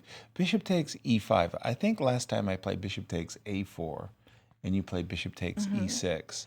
So now, if I take on e5, you're taking on yes, e6? that's the idea. Okay, taking on e6, and you're still playing d4, I I mix suppose. up with knight f3. Knight f3. Both are good. Both knight f3. Wow. I'm confused. So as long as Fabi finds the sequence of e5, bishop g4, he's fine. Right. But without it, he's in big trouble. And it looks like he's about to make a move. Well, I think e5, strategically speaking, it's required because the last thing I want to do is play knight b2. I mean, I'm not going to allow you to simply capture my knight and absolutely destroy my queenside structure. So I think it's a forced move, e4, e5. And once again, knight e8. Bishop g4, important move. That move, I wasn't looking for it at all. I was looking at d4, capturing on d6, going for the c5 pawn. I was missing bishop g4. It's an easy move to forget about. Boy, help me out here, Nazi. Isn't there a way that black can get an advantage here? It feels like Alexandra's done everything right. I guess because he's still playing with the black pieces, White has this last chance to still equalize. White didn't do anything absolutely Terribly terrible. wrong. Yes. Yeah. Bishop e3 was a bad move, but not so bad that White's losing. Just Right. unpleasant, and it can keep getting worse and worse if he doesn't fix this right now in this moment. And this is the moment to do that. And without the move e5, we really do like black's position. Catch me up on the clocks again. So Fabi has Kate. 35 minutes, Alexandra has 54 minutes. 35 to 54, 20 extra minutes. And once again, these two players playing for the first place on board one very standings. crucial game for the tournament. Fabi is leading with 1 point, with 6.5 points right now. So he needs at least a draw. Yeah. to win the event. Those players who are tied with Alexander coming in with the 5.5 points, Sam Sevignán, Grigori, Aram, and Zhao, they all drew. So they made very, very early draws. They're at 6 points. They're waiting for the outcome of this game. For Alexander Donchenko, should he win, he and Fabi would split 20,000 and 15,000, 35,000. A nice payday for the number 4 player There's also from Germany. Ishik-Jan, right, with 5.5 points, who is still playing a game playing. against Ray Robson. Yeah. And who may try to catch up with them. He's played E5. I was about to say, if he doesn't play E5, how bad is it? And it was about to be very bad, I suspect. Close to -2. That's what I thought. Necessary move. He found, well, he was forced Well, to he find. still needs to find after 98 bishop g4. As well. And then we can breathe. He can breathe, absolutely. E5. You had the Ivan Saric game to share. Yes, a little bit of an with Mark. update in this game. So if you remember, in this position, Mark was supposed to play 95, the best move, and slightly worse endgame, but maybe he could hold it. But instead, he didn't find this move, played rook c8, and now engines are saying white is +2. So rook d1, queen c7 is on the board, and it's actually +3 with a couple of different moves, rook d2, rook d3, just double on d. But I'm going to keep saying this all day. B4. B4. Very good move, just opening up c-file and look at this position. This is what white dreams of. Right. Bishop b7, and you can play 95, or you can even take here first, because you can't take with the queen. Oops. 96 tactic, and if you take here, 95, you can finally castle, but this is... awful. Yes. White's just winning a piece, and there is absolutely no compensation for it. Now, I don't know if we will see b4. We'll probably see rook d2, bishop b7, double. You still can't castle because of rook d7, so maybe black has to go rook d8 now. But as you can see now, there's more tactics. Knight d6 check. Ouch. Oh, this is a very sad position for black. Ouch. Knight takes b7 also had my attention as well. This looks terrible.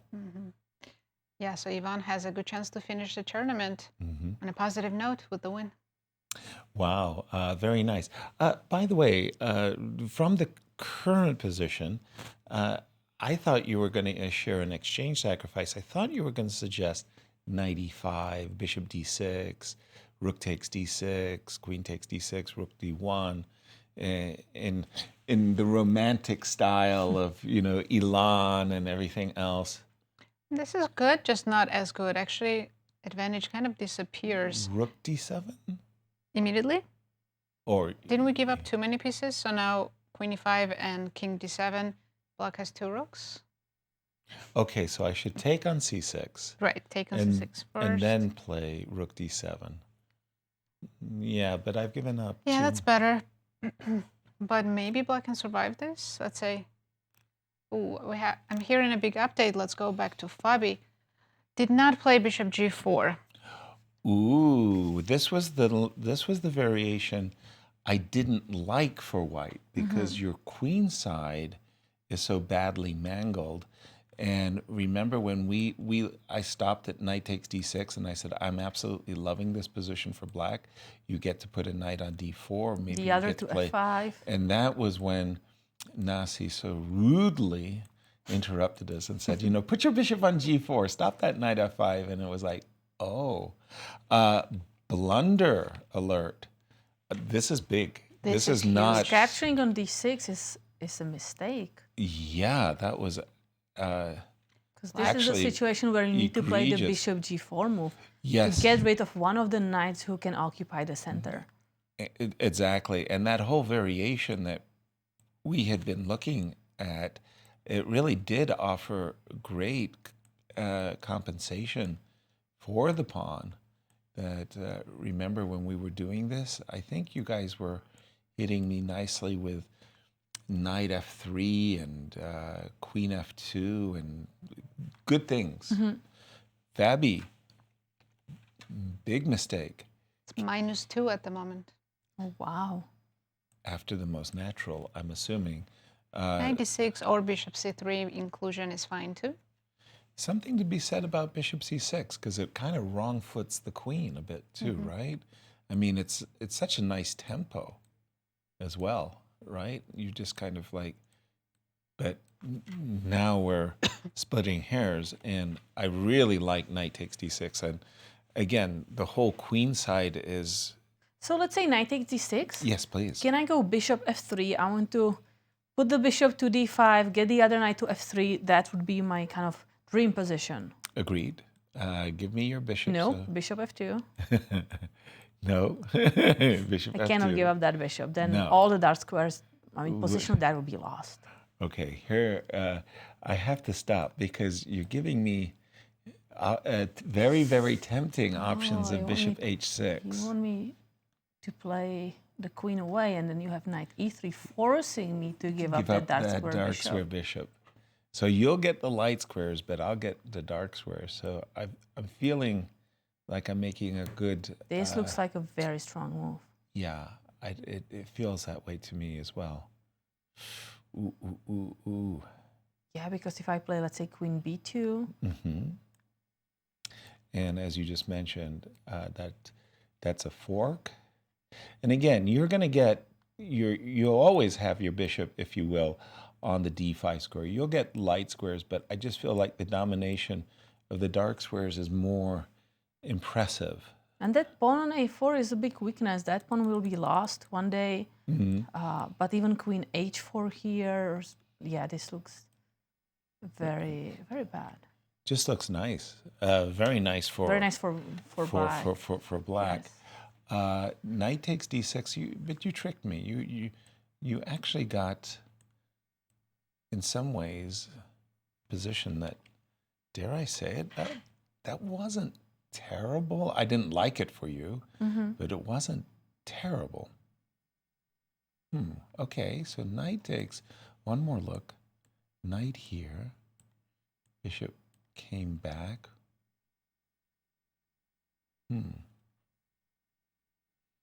I mean, you can also play bishop h6. Yeah. And after my queen somewhere. And he actually did include bishop c3, by the way, tempting. You can go with the other knight, knight e to d4. Right. I'm still putting my bishop on d5. I'm hoping that I'll have a good... I mean, you have great pieces. I'm hoping I'll have something good as well. Let's just get the current position on the board, because we do have an inclusion. So Alexander played bishop c3 to attack the queen, force it to drop back, and then he recaptured the pawn. Exactly. Knight takes. So I still feel like we want to get bishop f3, because if we go knight f3 instead, I like that move. We are centralizing the knight, but that bishop on e2 looks super awkward. Truly. And this is definitely play on one goal. That bishop on e2 is just terrible. I think we're going to see bishop f3 on the board. Let me just update my board for just a second. Knight takes d6. Bishop to g4. I like that move because we are also controlling that f5 square, right? So the knight cannot that easily jump to f5. Right. I wasn't so sure, because actually in the positions where we were playing with the bishop was on d5, I was actually finding myself looking forward to a moment of playing the move f5. So here I wasn't sure, who was getting an advantage from playing f5. So this move is also inviting f5, right? Well, do we want to do that? Yeah, let's try. So I'm assuming now we put our bishop back to f3. Because now bishop d5 is even more powerful, right? It's targeting the knight on e6, possibly pinning it. So let me... Let's see. I'll move the king away, but maybe knight d4. Check. King. Here, somehow my bishop seems to be in the wrong square. Now I would prefer the bishop. But you have knight e2 threats. That's very uncomfortable. I do.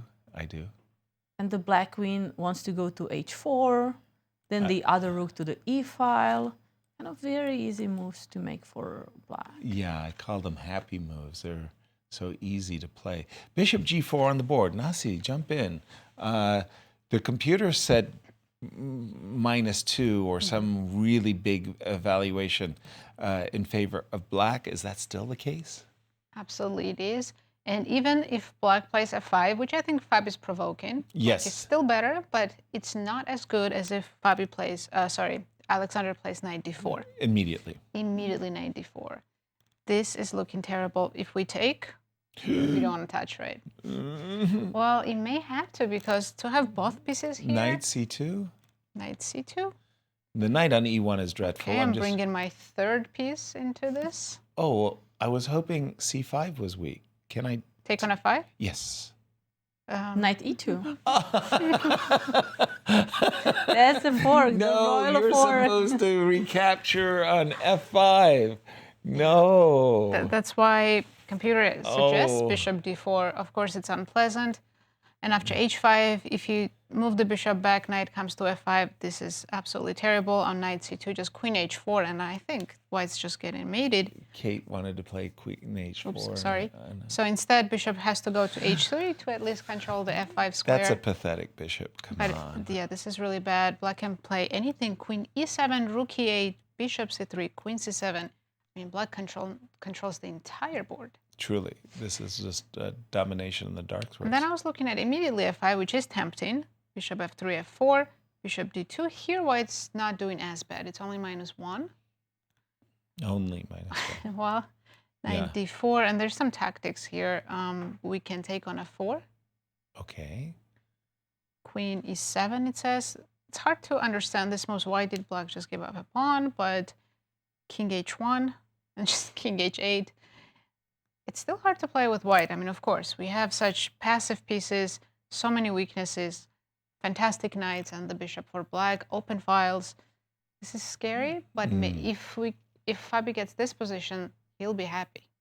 It's kind of difficult to find good moves for white, right? For example, I cannot improve my knight to c2 because knight c2 you capture it and the bishop on f4 is hanging, right? So game over. Yeah. Oops.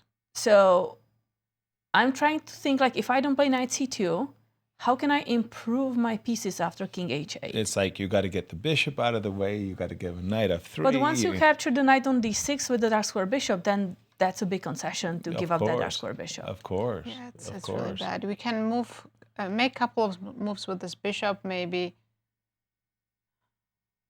And once we run out of those, I don't know. We were trying to get in knight c2 at a certain moment. If you look at the current position, and again, I'm thinking of a Fisher random, you know, white's pieces, the only, you know, you could put your king on h1, you could put your bishop back on g1, and you put the bishop on b1, and it would be like the worst Fisher random position you've ever had.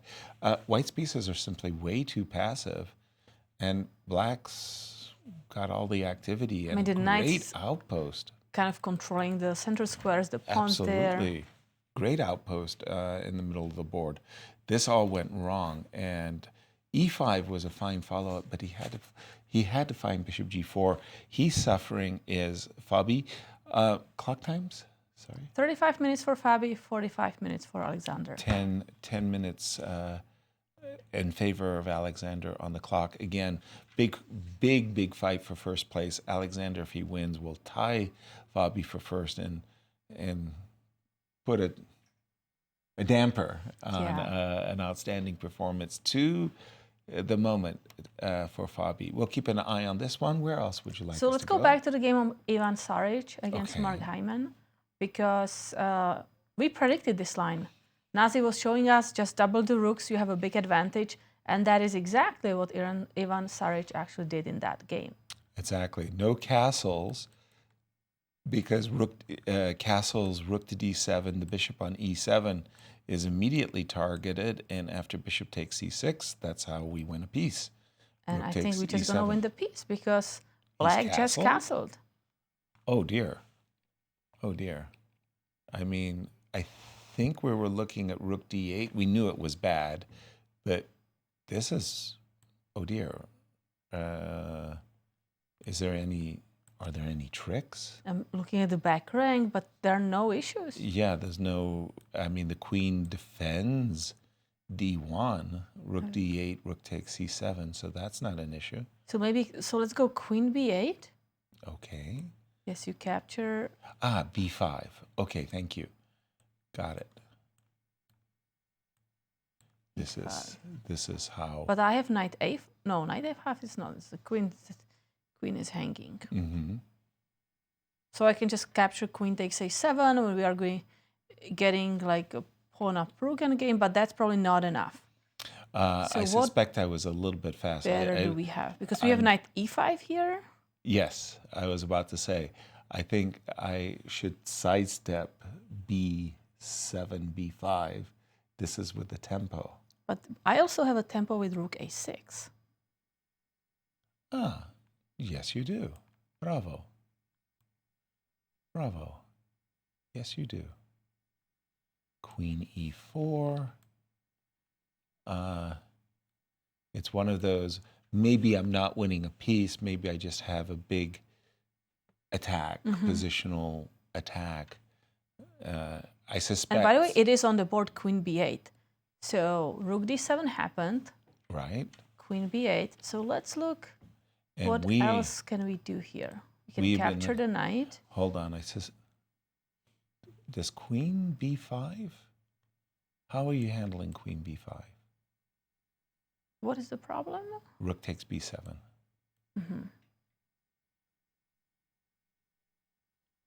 If you play rook C7, there's no rook A6 in this variation. Takes, takes, takes. Yeah. And I got the queen to B5, just very, very... You stop my B5 by occupying that square yourself. Exactly. A6, queen takes B7. I don't think that's an issue. This looks very strong. Well, can I go rook D8? This one, I see. FD8, yes. That makes sense. Bishop... rook D1 in this case is hanging. So because now I have some tricks on the back rank. Right. So in this particular case, I can't pick up the bishop for free. Oh, man. So we thought maybe it's easy just to pick up the piece, but it's not as easy as we thought. So it was takes, knight E5, rook A6, very important tempo. Queen E4. Do you move your bishop? I guess so, yes. Takes queen A8. I mean, it feels nice for white, but it's not.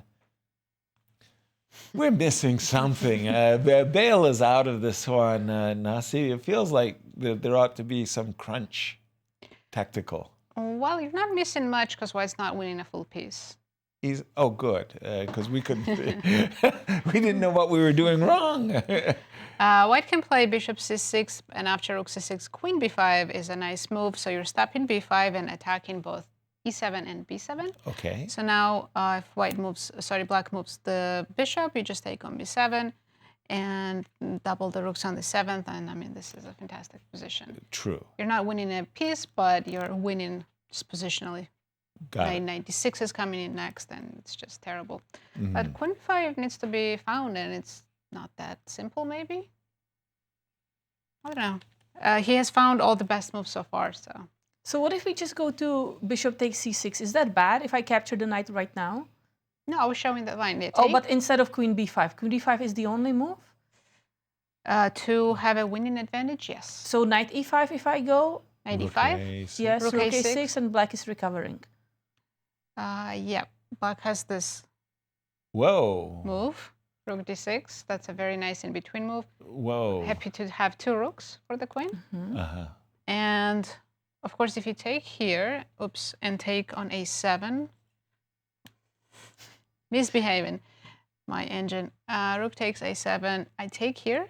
I have to take with the pawn to stop you from and then maybe D1, queen d2. g4 mate. Yeah, we've got 2 pawns, but double pawns, open king, so black has some chances here to survive. I like the other one with queen b5. Yeah, much better for white. Very good. Thank you, Nazi. And just the results as we prepare ourselves for a break. We had a couple of draws. Yeah, a couple of quick right draws. Away. The second board, Jinzhao Zhao against Sam Savian and Aram Hakobian against Grigorio Parin. They drew their games and they are at 6 points. Great. And what should the audience expect on the break? Do we have a special? Yeah, so with 59 players, there's a lot of great stories here at the St. Louis Masters. So let's take a look at some of the players you may not be familiar with. And we will be right back.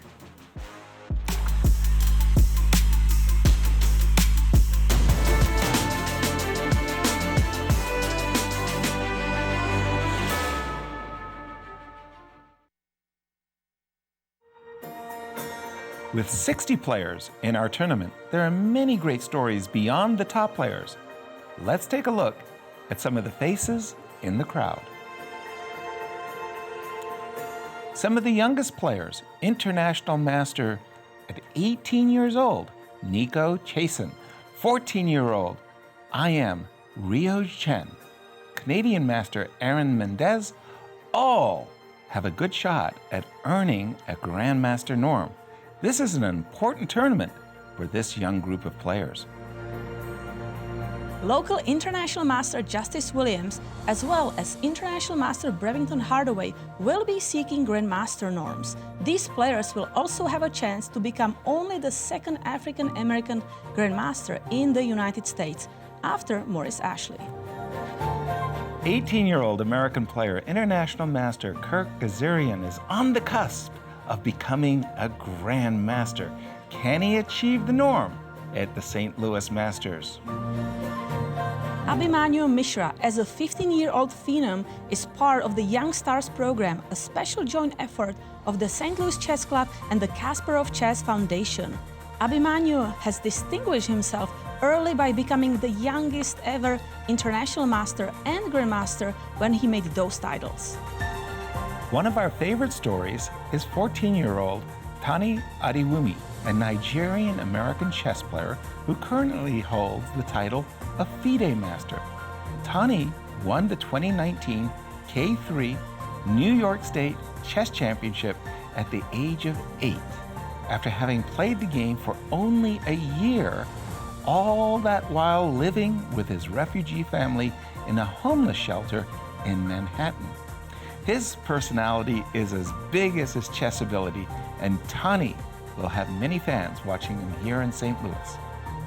3 American women will also have our attention at the St. Louis Masters: Begim Togirjanova, Tatef Abrahamian, and 15-year-old Alice Lee, who are all fighting for Grandmasters norms. Newly crowned American Women Grandmasters will be awarded $100,000 in the Cairns Queens Award. This tournament is a great chance at the title and the prize. This tournament is an amazing collection of veteran and rising star chess talents. We'll be watching their stories along with you at this St. Louis Masters Championship.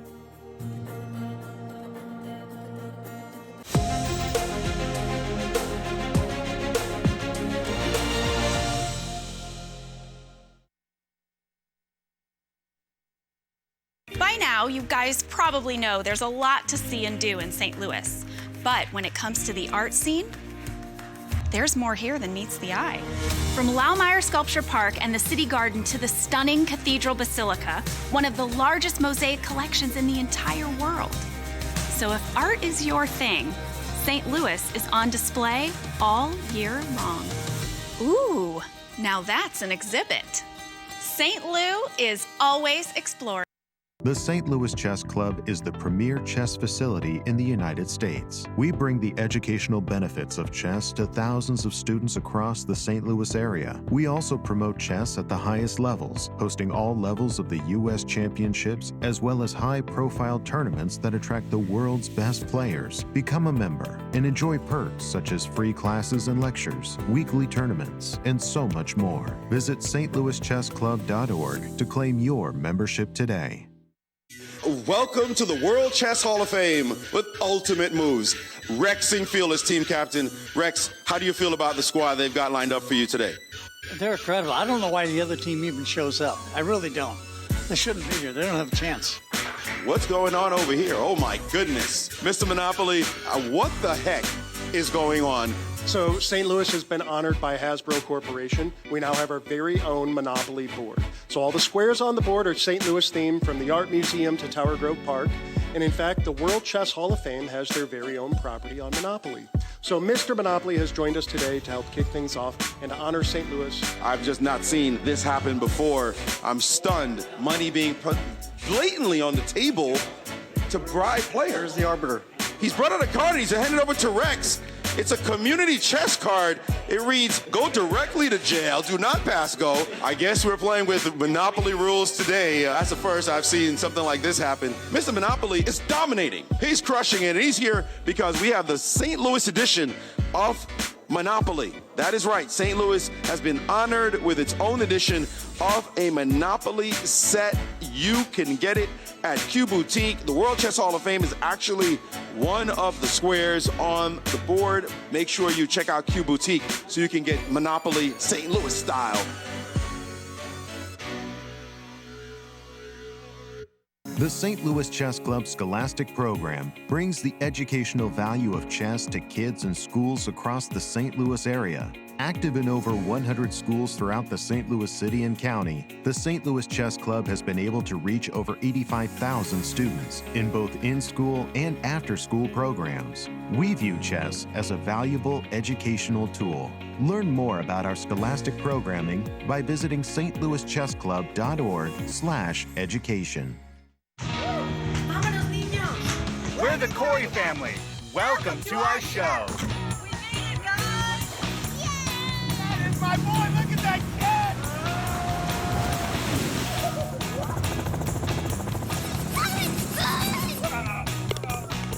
You guys gotta see this. That's our show. Now go start yours at visitmo.com. In the world of collegiate chess, there is no team rising quite like the one at the University of Missouri. The team has brought home title after title, including the 2024 Pan American Intercollegiate Championship, and were the 2024 Final Four champions. Guided by their head coach, Christian Carilla, there is no stopping the Tigers. Respect, responsibility, discovery, excellence. University of Missouri. The World Chess Hall of Fame, located in the heart of St. Louis's historic Central West End. Want to know why chess has intrigued people around the world for nearly 1,500 years? Stop by and learn about the impact of chess from our 3 floors showcasing the art, culture, and history of the game. The World Chess Hall of Fame has something for everyone to enjoy. For more information on current exhibits, please visit worldchesshof.org. When you visit St. Louis, you'll probably want to watch the Cardinals or the Blues. What about after the game? Heading back to the hotel would be a major error. Instead, boogie through the city and discover the music that gave the blues their name at the National Blues Museum, Broadway Oyster Bar, or even the legendary Blueberry Hill. So whether you love the Cardinals, the Blues, or the blues, come play with us. And you guys know I can't play this, right? St. Lou is always exploring. St. Louis, the chess capital of the United States. It also plays host to an award-winning shop dedicated to chess merchandise, all-occasion gifts, and plenty more. At Q Boutique, you can shop both in-store and online. From quirky greeting cards to luxury chess sets, there is something for everyone at Q Boutique. Enjoy a shopping experience like no other. Make sure to check out QBoutiqueSTL.com for a wide variety of gifts for everyone to enjoy. At St. Louis University, chess and success go hand in hand. Founded in 2016, the St. Louis University chess team has risen to become recognized as one of the best in the nation, bringing home multiple titles, including the National Championship in 2022. With members from 9 countries and led by grandmasters Varuzhan Akobian and Dariush Virks, the future is bright for the SLU chess team. Higher purpose, greater good. St. Louis University. We're the Manos. Welcome to our show. Go, go, go.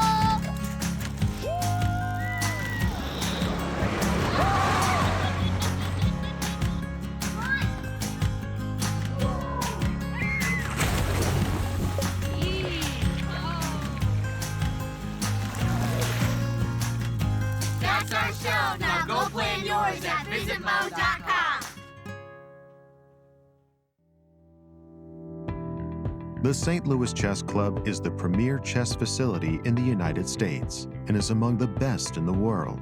Thanks to co-founders Dr. Jeannie Cairn Sinkfield and Rex Sinkfield, the St. Louis Chess Club is a non-profit organization committed to promoting the game of chess locally and internationally. We bring the educational benefits of chess to thousands of students across the St. Louis area, promoting cognitive development, critical thinking, concentration, and analytical skills. The St. Louis Chess Club welcomes chess lovers of any age and skill level to come and enjoy the game of chess. We also promote chess at the highest levels, hosting all levels of the U.S. Championships and the American Cup, as well as high-profile tournaments that attract the world's best players, including the prestigious Sinkfield Cup, Cairns Cup, and many more. All tournaments can be streamed via our YouTube and Twitch channels that also include over 2,000 chess lectures for anyone to enjoy. Become a member and enjoy perks such as free classes and lectures, weekly tournaments, merchandise discounts, and so much more. Visit stlouischessclub.org to claim your membership today.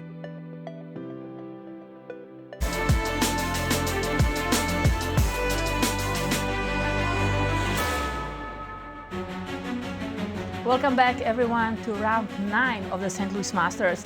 We have a few games that finished, so let's take a look at the results. So we have 2 draws, 2 quick draws in the last round. Jinchao Zhou against Sam Savian and Aram Hakobian against Grigory Oparin. They all drew, so they have 6 points and they're tied for second place. And we do have players who have significant advantages. One of them was Ivan Saric against Mark Hyman. And Queen B3, we left it and we thought Queen B5 was the cat's meow. This was a really nice move and a big advantage, right? Queen B5 was actually Bishop C6. So, sorry, it's Bishop C6 first, followed by Queen B5. Apologies. Talk, and this move. Queen B5 to target that pawn on B7, and the bishop is hanging as well. Exactly. So if we go bishop here, we just thought that this was just positional overkill, if you will. Complete domination of the light squares. Knight D6 is on tap. Pawn on A7. Everything's going. But I also like what Black did in the position now. Queen B3. The idea is that I'm guarding that rook on D1 just in case. You know, there's going to be something happening on the D file, and I'm putting pressure on the pawn on B7. Okay. But the difference is that I can now play B5 or not. You have to, but it's still really bad for Black. How? What's the? After Bishop C6. Bishop C6. And Knight E5. You cannot capture the knight because I trade queens first, and then I capture the bishop on E7. Gotcha. So rook takes C6. Bit Knight E5. Now Knight E5, I'm attacking that rook. Rook C7. And I think, well, you can capture the rook on C7. That's one idea. And then queen captures. Yep. And then rook D7 or queen takes B5. But rook D7, I think that gets you the bishop. We do actually have bishop F6. I don't think that this was actually a very good move by Mark. Bishop F6. I mean, rook takes B7. Yeah, hello. And I think Queen A8. We see it on the board. Yes, they played it. Queen A8. Wow, that's a brave queen on that diagonal. It's a sad queen. Maybe knight D6 now. Or rook D7 looks also very good. Queen B5? I mean, it feels like there's just simply too many outstandingly Actually, good knight moves. D6 may not be the right move. Maybe that's too early if I go knight D6. That was my Knight idea, just to D6? improve that position. Okay. But I am hanging knight A5, right? Some counterattack. So maybe I found No. the other way. I really like what you've done. Queen A3 or Queen A4? You're inviting knight takes, bishop takes? Yeah, maybe it works, but I don't need that. I don't need to be losing a rook. A rook? You're winning a rook. I understand that you are going to be attacking on C8, but those complications I just don't have to deal with at all, I think. Okay. The knight on C4 is guarding A5. I have extra pawn, so I can increase pressure maybe with rook 1 to d7. We're rook d7, rook d6. Rook d6 too. The problem is you have these really too many good moves. Rook d6, rook d7, queen b5, queen a4. I find myself attracted to so many. And this queen, you know, it's going to be a Johnny Walker, a champion of Washington State, would tell me, Yasser, you're cruising for a bruising. That's the way I feel about Black's position. I just don't like it. What's going on in Ray Robson's game, by the way? Let's take a look at that. He does have an advantage, or he had when we left it off. Right. Remember, we were around here, we were looking at ideas of bishop takes a6, a2, a3, just saying, let me contain your knight. Your knight is so misplaced. Knight says, yes, I am. Trade, knight takes c5, bishop. F4. Somehow Black is still hanging in there, though. So I like, by the way, this move bishop d2, because Ray is understanding or deciding not to keep that bishop on a diagonal, but transferring that bishop to b4 to attack the king, which forces the move a5. That's the only move not to allow the bishop to go there, but that is creating other weaknesses. So now we push for b4. Again, if you capture that pawn, I'm very happy to recapture with the bishop, and this will cause a lot of troubles for Black, who needs to retreat with his king to e8. Right. And then maybe knight c4 is coming. But are we so happy with all of what Ray has done? I'm still, I'm a little bit chagrined that this is kind of all he's got. Is it so much? What can I do, right? Give me a move. I feel a little bit Black is out of the woods, out of the problems, right? I don't know. Because the king is in the center, but the rooks from h8 was able to get to d8. And that, I think, is a big accomplishment. But I do feel this b4 is very strong.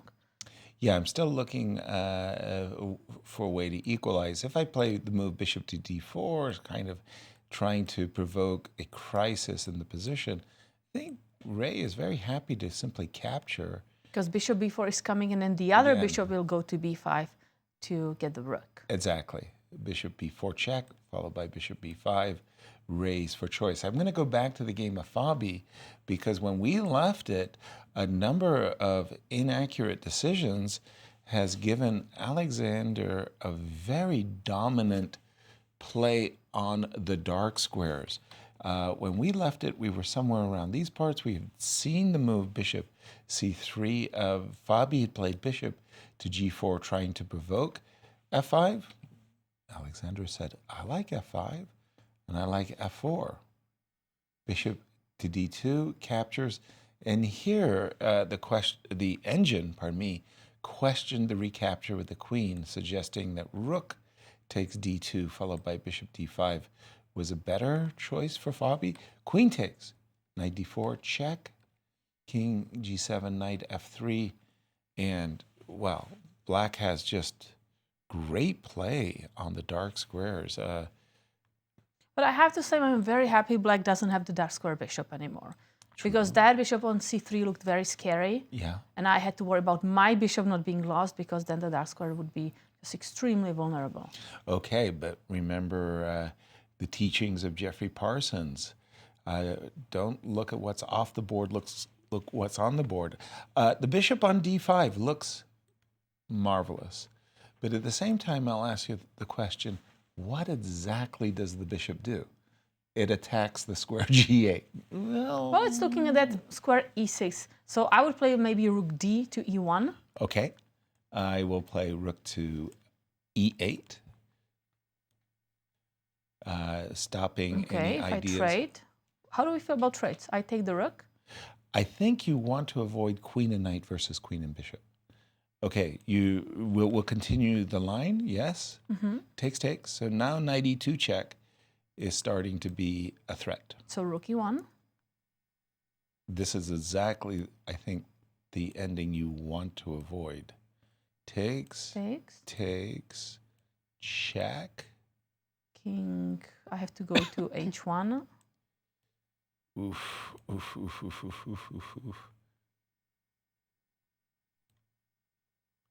That rook, I don't have time to capture the rook on e8. No, the king is on g7, not on g8. Yeah. This is, and seriously, even if it wasn't that issue, I would just hate to play, even if knight takes c4, I'd hate to play queen and knight versus queen and bishop where my opponent has, you know, a grip on the center squares.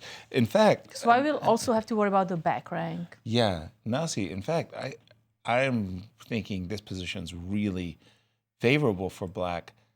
How does the engine defend it for Fabi?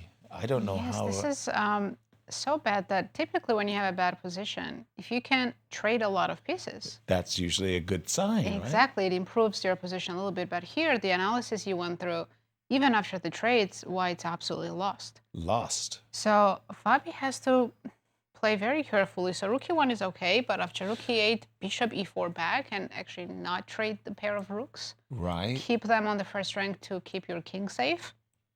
But let's say knight takes f3, and then computer says you have to take with the pawn, so mess up your pawn structure. Oh dear. And then black's in no rush. He can play rook e5 and just slowly improve the position for next, I don't know, 20 moves. 100.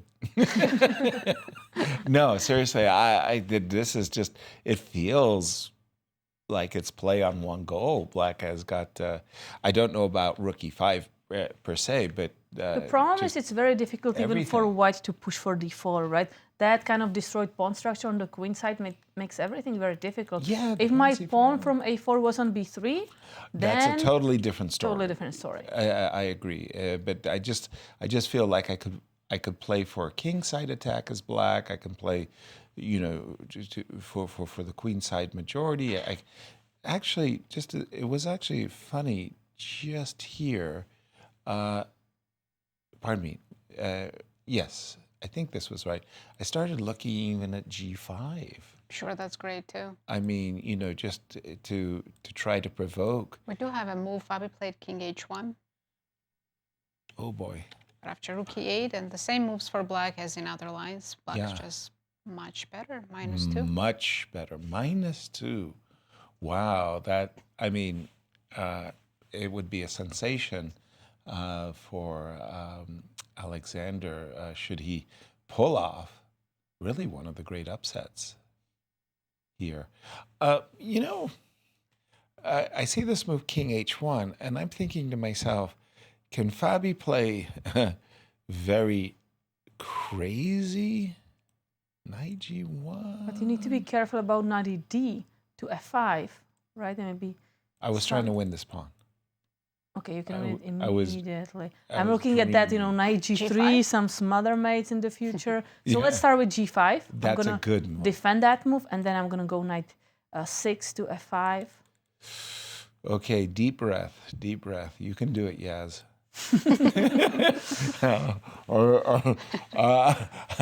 I really feel like I'm... Knight f5? Yeah, I think I've just...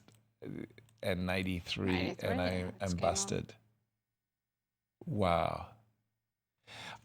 Just to remind everybody, should Alexander win, they would be co-champions. There's no playoffs, no playoffs.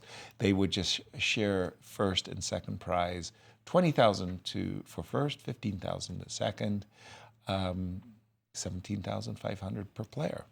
Do we know what happens with the FIDE circuit points if Fabi shares first? I don't know. I have no but idea. I'm guessing it's less points than if he wins clear first, right? Stating the obvious. Captain Obvious. I have an update in a different game. Please, on the Sam Shanklin game. Yes, this is the game where they were following not theoretical line, but analysis, like home preparation for a long, long time. But then this move E3 was made, and all of a sudden, computer prefers black after king h7, which was a strong move. Those are two connected passed pawns on the king side, queen side. Yeah, I mean, they've been here for a while, and white was still okay, but now it seems like white cannot really win the b5 pawn. No. And knight's coming to e7, knight can maneuver. There's so many good squares for the knight, c5, d5, d3. Yeah, I also think that e3 is weakening d3 and f3 squares, right? So I can go queen f5 and to knight e5 to target both of them. Yep, so now black is for choice here. Sam needs to be very careful to not lose this. H4, 97, and rook d8 is computer's choice. Trade one pair of rooks, but I mean, even this looks very scary. The white squares are seriously weakened. After e2, e3. And here, yes. computer says e4 is the only move. Trade e-pawn for the b, knight d5, and then hope for the best. Struggle to try to draw. Yeah. Wow. And just to remind everybody where these two players, Sam Shanklin and Benjamin Bach, they come in with 5 points. They're trying to get into that 6 points. Because whoever gets 6 points, they're most likely to be tied for a second or third, depending how Alexander Donchenko is going to do in his game. Exactly.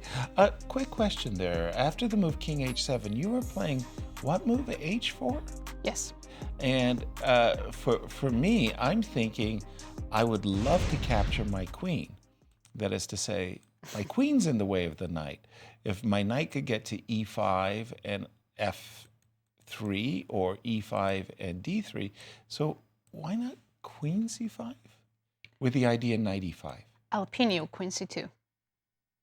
Ah, it's funny. You stop both my b4 ideas as well as my knight e5 ideas. Okay, f5. Maybe rook takes c4. Rook takes c4. Oh, there's another pin. Dang it. Darn it. Darn it. Yeah, this is... Yeah, I feel like I'm a tempo or two away. Like my queen should be on c6 and my knight should already be on e5. Very nice. Very nice. By the way, we're going to come back to this game, but I have another interesting game. So that's game of Nico Theodoro against Andy Woodward, which is board, good question, board 8. 8. And now what happened was black played queen d2. And I think what Nico is considering is... Yeah. Okay, let's... I'm just catching up to see what the previous is. Right. So white can be considering now to play queen f6. To target that pawn h6. Okay. So you may think about king h7 to defend it. Sure. And now what about rook takes c5? Because I do want to give check to the king. And maybe look if I have a forced checkmate. Yeah, and queen f6, by the way, just as you've recommended, Kate, that's on the board. This looks terrible, right? So I give a check. Right. King g8. Yeah. Now my rook on c1 is hanging. With a check. With a check. So I don't think I have time to play anything like queen take h6. Right? Because if queen take h6, you capture the rook. Yeah. And I do have f5 to blockade your... And I have nothing more than a perpetual check after f5. Right. You know, I had these exercises that I just drilled into my mind, like, and this is one of those patterns that everybody should have in their minds, is that you don't go queen h7 check. Because black is winning after queen h7. Because the black just escapes. Exactly. But you've played bishop check. You reposition the bishop first. So the bishop that was on e4 is now on g6. And now it's the checkmate. These are drills that you just have these patterns in your mind. But you're right. I think f5 and... maybe I get away. Black gets away. But you can prepare this. You can take the knight, right? The king is on h7 in our variation. We can take the knight. So one idea is to take the knight and now move the rook. Another idea, give a check and then move the rook. Yeah.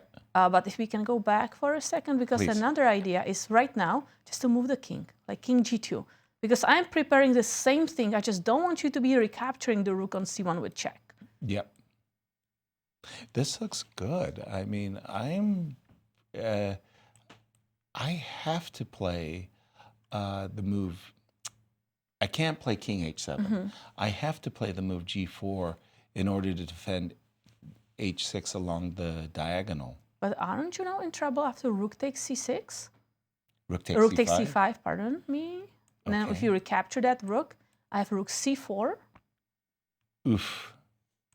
Oof, I'm not happy. I am not happy. And now rook g4. 2 rooks, but my king is mated. Yeah. And my king is very safe, and actually you do have a checkmate here. Yeah. That's a good one. So you're saying, hold Maybe on. here you wait a have rook minute, wait a d4. minute. Hey. Oh, survival? Yes, barely hanging on with my bloodied hands, clinging. Because I don't have bishop e4. Okay, so white has to be a little careful. Okay, but queen f6 is on the board. Andy Woodward to play. 15 years old, I believe Andy is. G4, only move. And Why I'm not defending rook, it tactically. Rook c4 immediately instead of taking on c5 first, just rook c4 now. At so you once. don't have rook d4. No rook d4. That's smart. Yep. And I don't have to give up the rook because actually the knight is not defending anything. Yeah, rook c4 just wins on the spot. Oh, that's beautiful because you're also sidestepping these knight e4. Ooh. Yeah, Andy in big trouble. Nasty. He has to play queen d4 here and give up the h6 pawn. For free. For free. Yikes. But at least in this case, right. I can force the trade of queens, and then I can hope to try to hold on to some ending. But that pawn on h5 rook would be c4, very uncomfortable. Oof. In fact, Nazi, I was going to throw it over to you and tell us where the excitement is in this championship round. Well, we have some more moves in Fabi's game, so let's go back. Do it. After king h1, Donchenko has played rook e8, the most natural-looking move, and the best move. And Fabi took on d4. So when you have a worse position, it's really hard to be patient and defend and keep looking at your awful position, and you just want to trade pieces. But sometimes that makes things even worse. So after knight d4, queen d4, a5, g5, black is doing even better than they were doing earlier. So rook e1 is the only thing I can think of. Knight comes to f5, amazing outpost on e3. This looks so grim. Well, Fabi has one hope. Maybe we trade on e8 and go queen d1, and if we get to h5, we may have some counterplay. So black has to be a little bit defensive, maybe go queen f6, so that if I go queen h5, like we said earlier, any kind of trade's good for black. Endgame, knight versus bishop, it's just winning. So as long as Alexander doesn't completely abandon his king, comes back with the queen defense and trades, yeah, he should be able to convert this endgame. Yikes. At first, when you were talking about trading queens and patiently doing this and this, I thought you had this wonderful wisdom and insight of how you defend bad positions with this genius insight. And it's like, no. In this position, it seems hopeless. It's a bad positional... it would have been better to keep the knights, but it's still really bad. Yeah, you were showing a line with g2 takes f3 that looked a little counterintuitive, but at least you would have some light square control. Fabi's down to 15 minutes. Uh-oh. I think we have a move, because I saw on camera he made a move. G5 Queen C2 on was played. Queen C2. Okay, he's trying to sneak in not to the h5 square. He's trying to sneak into a4. and Knight f5 just wins and material D7. on the spot. Uh-oh. Triple fork on e3. I don't like the way you described This that. is just queen c2 was a blunder. Queen So a4? if I go queen a4, knight e3, queen d7, just king h8 and nothing? The way you said that, like, I can't believe it, just king h8 and nothing. Yeah, well, I can believe it. King h8 is nothing. Queen g7 just covers it. This knight is Thor. I mean, it's a god on that e3 square. And black didn't have to rush with knight e3 either. I mean, this is fine, of course, for black, Right. but stronger is rook f6. Just go for the checkmate. You want knight g3. Yeah, even at hang the the cost rook. of the rook. Mate in two. Anastasia checkmate, right? What checkmate? I think Anastasia or something, Anastasia. Oh, that's cool. Every checkmate has its name, right? Yes, they do. They have the epaulette mate and all of these marvelous mates. I only know Morphe smothered mate. The Arabian mate. Arabian, that's the rook and knight. Right. Yeah. You called this the Anastasia? Anastasia, I think. Anastasia. It's called. But I don't know. There may need to be knight on e2. But. Let's jump as we leave Fabi. Ivan Saric is Board on 6. the precipice of victory. Because he's about to get an extra piece. Yeah, it was that painful. That queen on a8 was just. So 2 players. And we see there's the handshake. Who are having an amazing tournament. Fabi and Mark going down in the last round. Mark already lost. Fabi still fighting, of course.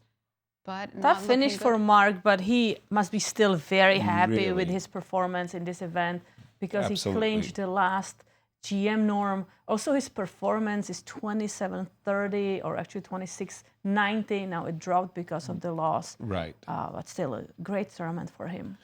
It is, but it's also that bitter taste of like, oh, just the last round. Everything was going. Why couldn't the tournament have been an 8-round? Even, I know, but once you clinch the highest title in the chess world, I think you're still very happy.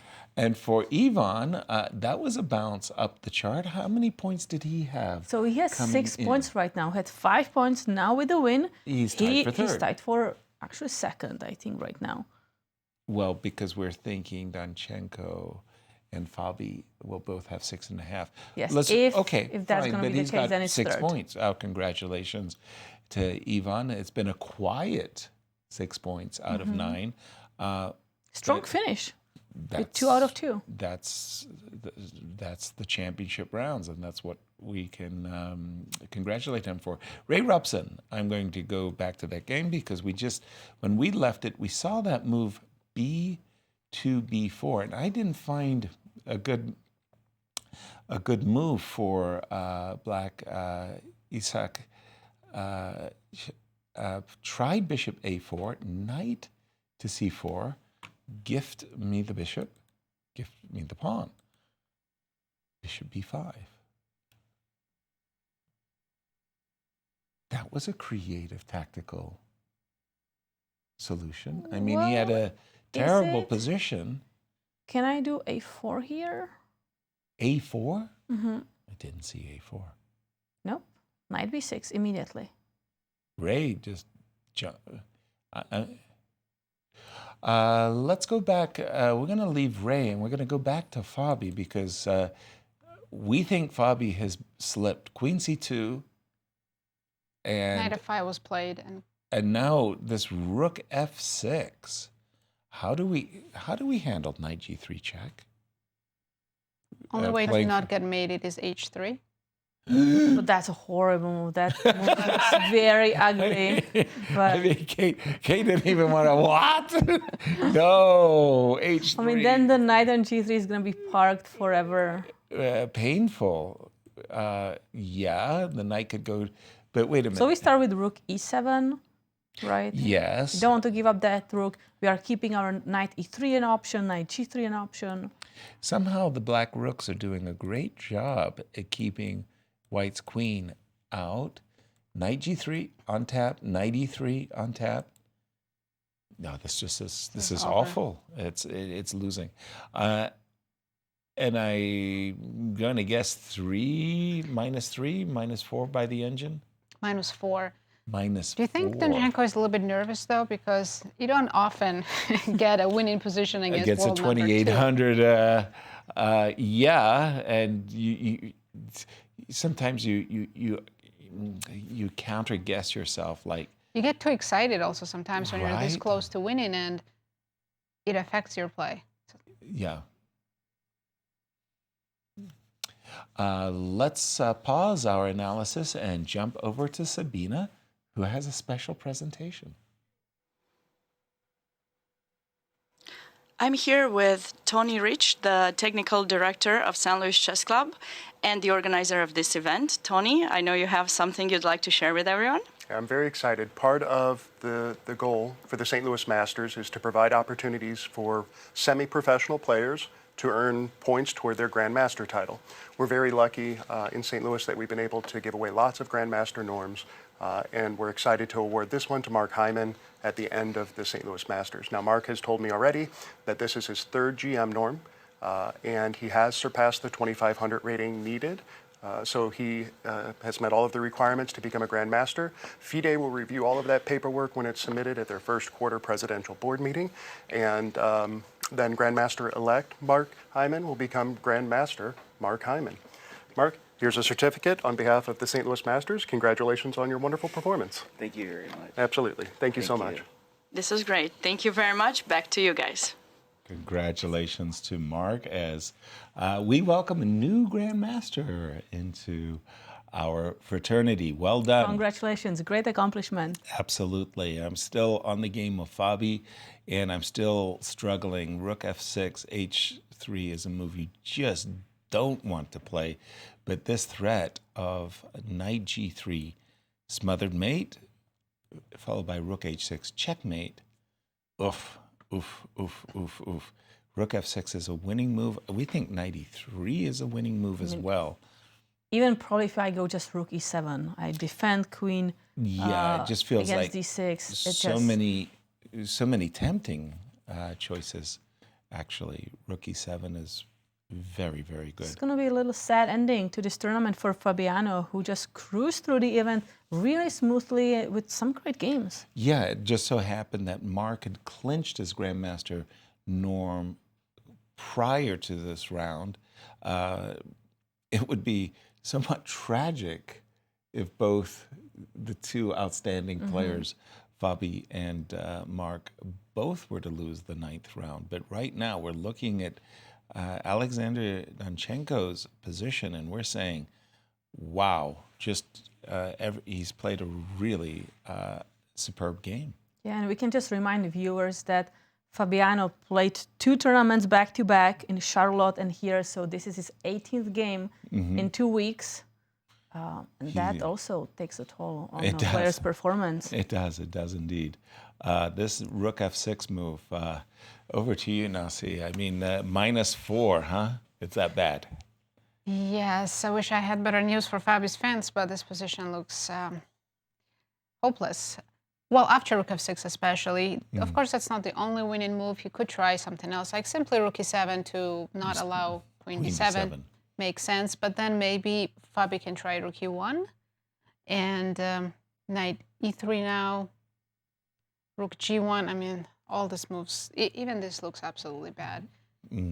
Yes. So I think Donchenko's just taking his long think because this is such a critical moment. He knows he's close to winning and he doesn't want to mess it up. We all know how tricky these 2,800 players are. Exactly. If he gets any chance of fighting back, Fabi will, of course, take it. So I'm thinking, since Alexander played such a beautiful game, he will find rook f6 as well. Sure. And after this, I really don't know what Fabi can do. Maybe rook f3 is another option. Because now if you go knight g3, all of a sudden I'm winning, right? Rook g3 and the rook is actually hanging. But after rook f3, black can play, again, just one defensive move like rook e7. And then what can white do? We are running out of moves. And this knight e3 is still coming, g4 is coming, rook h6. So many threats on the white's king side. Exactly. Possibly even back rank checkmates. White has to be careful from moral sides. Yeah, everything. So queen a4, and we're waiting if he finds this move, rook f6. When it's gone wrong, it's gone completely off the rails. Clock time's a factor at So all? Fabi has 15 minutes, Alexander has 24 minutes. A lot of time on his clock to find everywhere rook for e7, rook Alexander. f6. Again, there's not one single move that wins the game. There's at least 3 or 4 of them that are just keeping a very big advantage. Yeah, I love that move, rook f6 as well. Wow. Maybe we can just take a quick look before we come back to this game to see what Alexander decided to play. Board number 9, Dan Basuren against Yasser Perez. Because we have an interesting position there. We were worried for black about the connected pawns on the queen side, but white decided to attack in the center where white had the 2-pawn advantage. Exactly. Black got some kinds of grips on the king side. You'd almost like to have a pawn on h4 at this But white is happy to control that a file. I was a little bit surprised by this move, bishop c4. I thought maybe what you want to do is to go rook a7. But yeah, I understand what you are pointing out. Maybe you want to return with bishop to f1. So I have some updates first in this game and then one more. Bishop Double c4, question mark. huge Apologies. blunder. It's not obvious why, but once you see it, then it becomes obvious. Rook h6 and -4 as well, because queen h3 is coming, knight g4 is coming. There's no Rook defense. h2 is coming. All the pieces have abandoned white's king completely. Meanwhile, black has prepared the attack. Queen's jumping very quickly, and the first line of computer here is queen takes e4. So it's game over if rook h6 is found. So Nazi, if bishop c4 did not happen, and if I played rook a7, is that also a problem because of... So there were a couple of good moves here for white. Bishop c1, rook a2, some simple moves. Rook a7, also losing to queen h3 for the exact same reasons. Rook So h6. f7 is not enough because there's queen g2. Yeah, so on this check, king h8, and... Mate on g2, no? I can do this. And then I'm checkmating with queen and knight. Nice. Ouch. And then I've heard another update. So one other player who could potentially share first is Ishik. And after this, we knew before that Ray was doing great. There have been some inaccuracies, and the last move, knight b6, was not a good move. And now after rook d3, Ishik has a chance to maybe play for a win.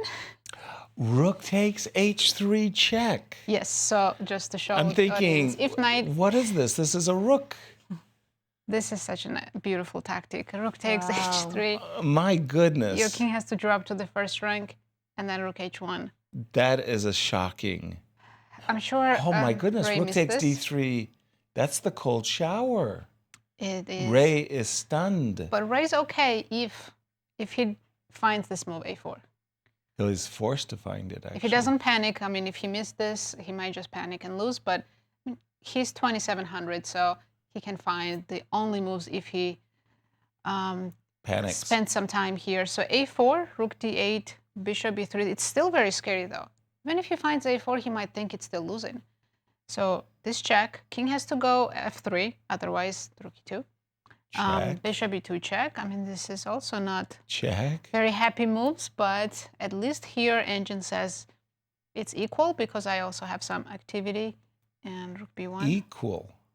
Yeah, Engine says triple zeros, which is surprising, but... Wow. By the way, rook h6 was found in that game. Of Yasser? Yasser, yeah. Nazi, just instead of knight takes b6, we thought about playing a4 instead of that mistake knight takes b6. Was that good enough? a4 was perfect, yes. a4 keeps the advantage for white. It's close to +1 after this move. Yeah, bishop takes, and we got the pair of bishops. So yeah, well, Ray would have tortured his opponent for a while here, but this was a miss. And for Ishak, if he were to win this game, he will be tying for first. Especially if Fabi loses. Should Fabi lose. A three-way tie. Yeah, it will be a three-way tie. Wow, talk about... What a dramatic last round. Coming out of nowhere. By the way, Alexander did find the move rook on f8 to f6, setting up for that Anastasia mate, knight g3. We can take the rook, but we get mated in the nicest way. There is no king g1 because of the queen on d4, and we suffer ignominious defeat. Who would have predicted this in the last round? Wow. This is, this is unfortunately the vagaries of the Swiss system. Is you have to expect shocking upsets. That's what happens in these tournaments. You play 2 rounds a day. All and Fabi is taking risks, right, in his in his risk, games, yes. because he doesn't want to make a draw. For me, the move f2, f4, that was quite a bit of a surprise in the opening. That was ages ago. But seriously, Danchenko, he's played just an absolutely wonderful game thus far. I wouldn't second guess any of his moves. He's played really, really a good game. And with this last move, rook f6, he's going to provoke the move h2, h3, which is something you never want to do when you see all of these dark squares, weaknesses on the king side. There is simply no other move that defends the checkmate. Exactly. So rook f6 on the board. For Fabiano. Fabi has 11 minutes, but it doesn't really matter because... What a stunner. And he does play move h3, but it was clear on the camera that he's frustrated with his position. Of course. Everything has gone wrong. The rook is hanging. Lots of good moves here for black. We just think the simplest is just rook e7 to keep the white queen. The rooks do a marvelous job at keeping the queen at bay. You could also immediately go for that and just pick up an exchange. Pick up a rook. Nothing is wrong with picking up a rook, and then the same thing. So what if black gets too ambitious and instead of rook e7, no, we capture the rook. Oh, you like this? Rook okay. We captures, and now we go rook e2. Okay. Is that the moment where maybe white can create something? Well, I'm thinking that pick your targets. Right, you're actually allowing white, and the targeted pawn g2 is actually pretty well defended. Okay, king h6. I admire your. My target is also the pawn on d3, your bravery. and then rook, and then queen g3, rook e1. Your target is the pawn on d3. Fair. But that's a situation when I think maybe white can complicate stuff, right? Sure. Not sure how. I start to think about moves like h4 because, again, I'm thinking queen g4 and kind of asking questions. I'm not sure this is... Yeah, and even if this is winning for black, I really like black's move, just rook e7, just not allowing any counterplay and keeping all his options. I do too. The game with Ray Robson, that could be for first place as well. Once again, I'm going to bring up that board. That spectacular move, rook takes d3. This is such Ray has only 4 minutes on the clock, and he needs to find only move a4 to keep the position balanced. Wow, by the way, we did see Danchenko play knight g3 check. We expect Alexander to capture the rook on f1 with check. This is one of the funniest, strangest patterns. At first, I didn't understand why not to capture the pawn on a3, why instead of h3? And big difference. Because of the discover check, I have to go to the first rank and lose my rook back. So that is why we played a4.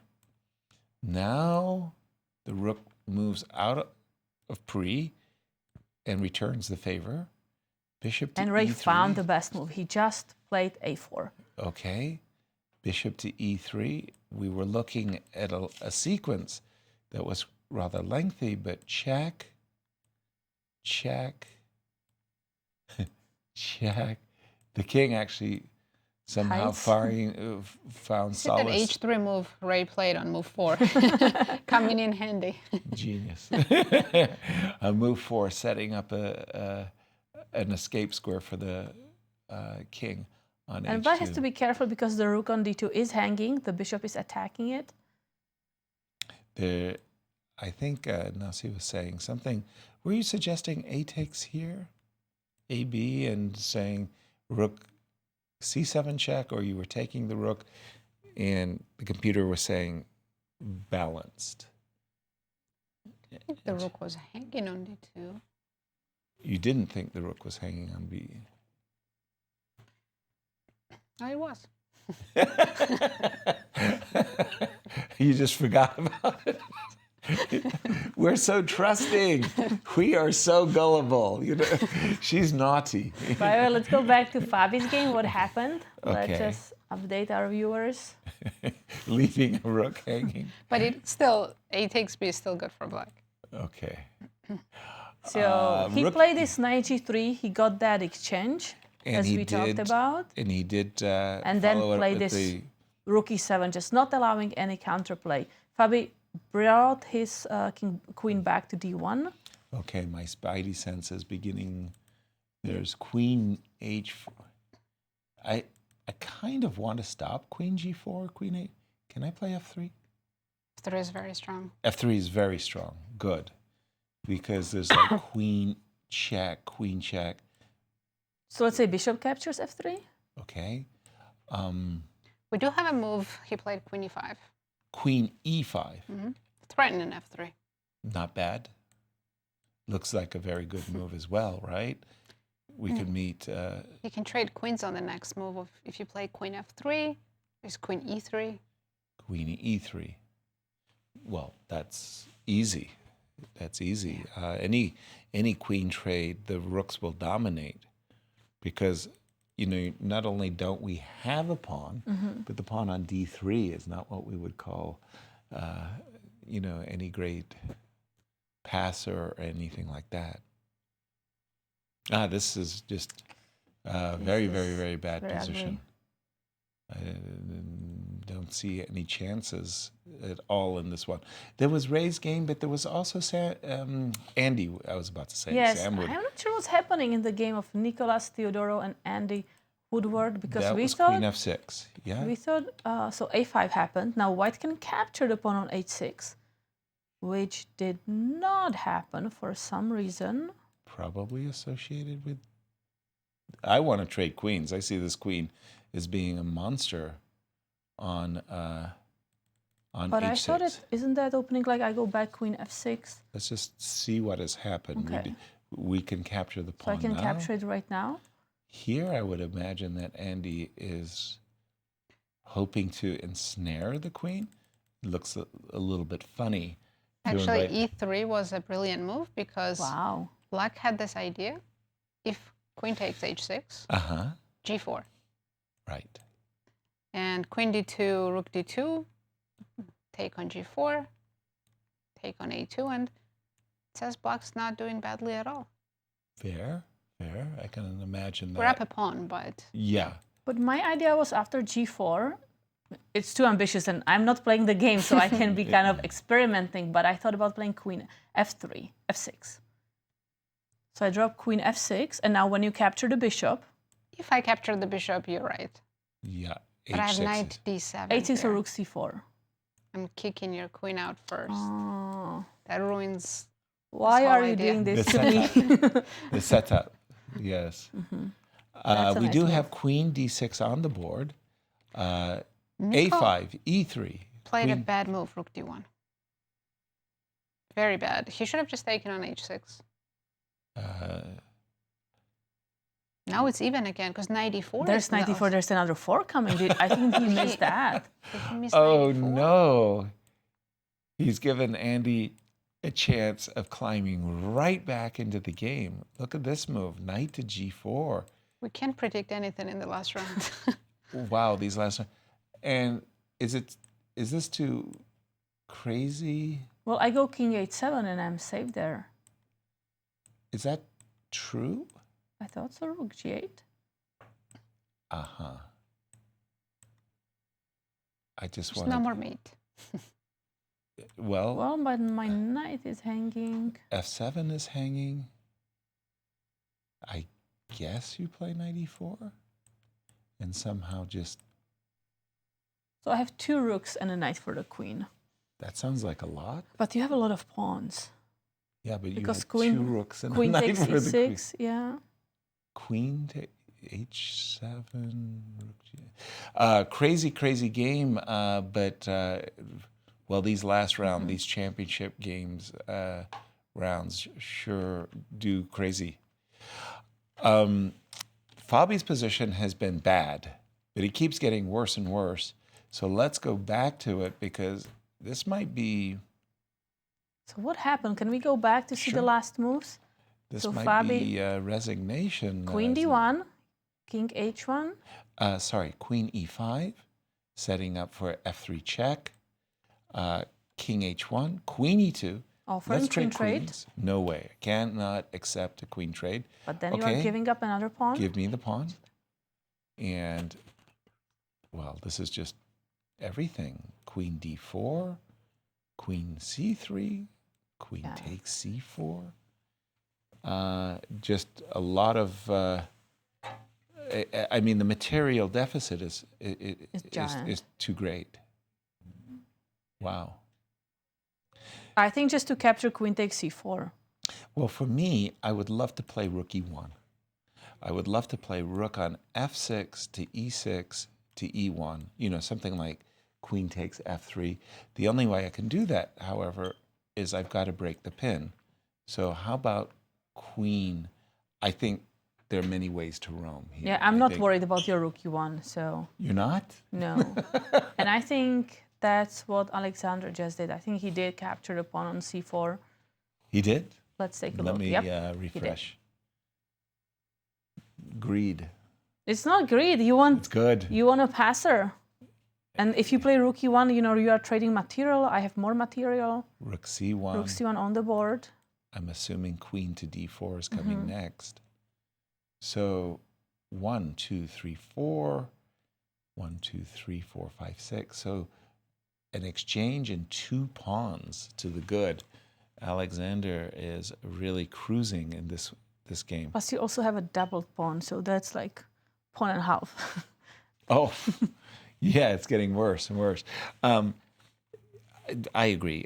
Queen takes c4 is good, and I'm not going to argue, but did I see, what was the defense to this? Show me, what could Fabi have possibly done? Maybe queen d1. Queen to d1. Then queen to d5. Okay, so I mean, there was some play potential. I mean, play. I think it's completely lost. So too. Nonetheless, queen takes c4, rook c1 on the board. We're expecting queen d4, and eventually, it's not like contract bridge. You can't just claim the game, but it sure is overwhelming. And I mean, Alexander is only losing a little, you know, sometimes he's at 80 minutes right now, but that's still a lot of time. If he had like 1 or 2 minutes, then maybe, you know, Fabi can hope for some blunders. But with 18 minutes on the clock, and he will take his time to make sure he can close on this big advantage. Huge winning advantage. Wow. What a last round game. I mean, it's crazy. I have no words. It's crazy. Yeah, black is completely winning now. And Fabi knows it, as you can see on the screen. Right. It's absolutely hopeless. Queen, every single move is winning, really. Yes. We don't have to switch, but there have been some updates. Please. Sam Shankland was much worse. Now he's much better. What? Really? Benjamin Bach is he blundered something? Mm-hmm. Yeah, big blunder. He blundered one of those pawns that he had. Oh no! There's a back rank mate. Oh, he just. Oh, that's terrifying. That's the cold shower move too. Rook takes b5. Your opponent takes the pawn, and there's.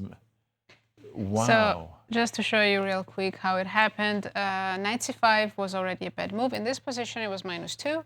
Black's doing great. Some g6 or king h8 prophylaxis move was good. He made that mistake, and then a second bad mistake, just blunder in the last rank, and after rook b5, there's now Sam's for choice. No king h7 response to rook d8. Exactly. I mean, this is what we are expecting in the last rounds, right? When players are extremely tired because the tournament's been so long. Sam will tie for 3rd place if he wins this. Sam will just wonder what kind of roller coaster ride he's been on, because I don't think he's made a single draw. I think he's had decisive games every single round. And he got a little lucky against Ilya Nizhnik. That was not a winning game that he won. It wasn't a smooth, Sade, smooth operator. No, it was not smooth at all.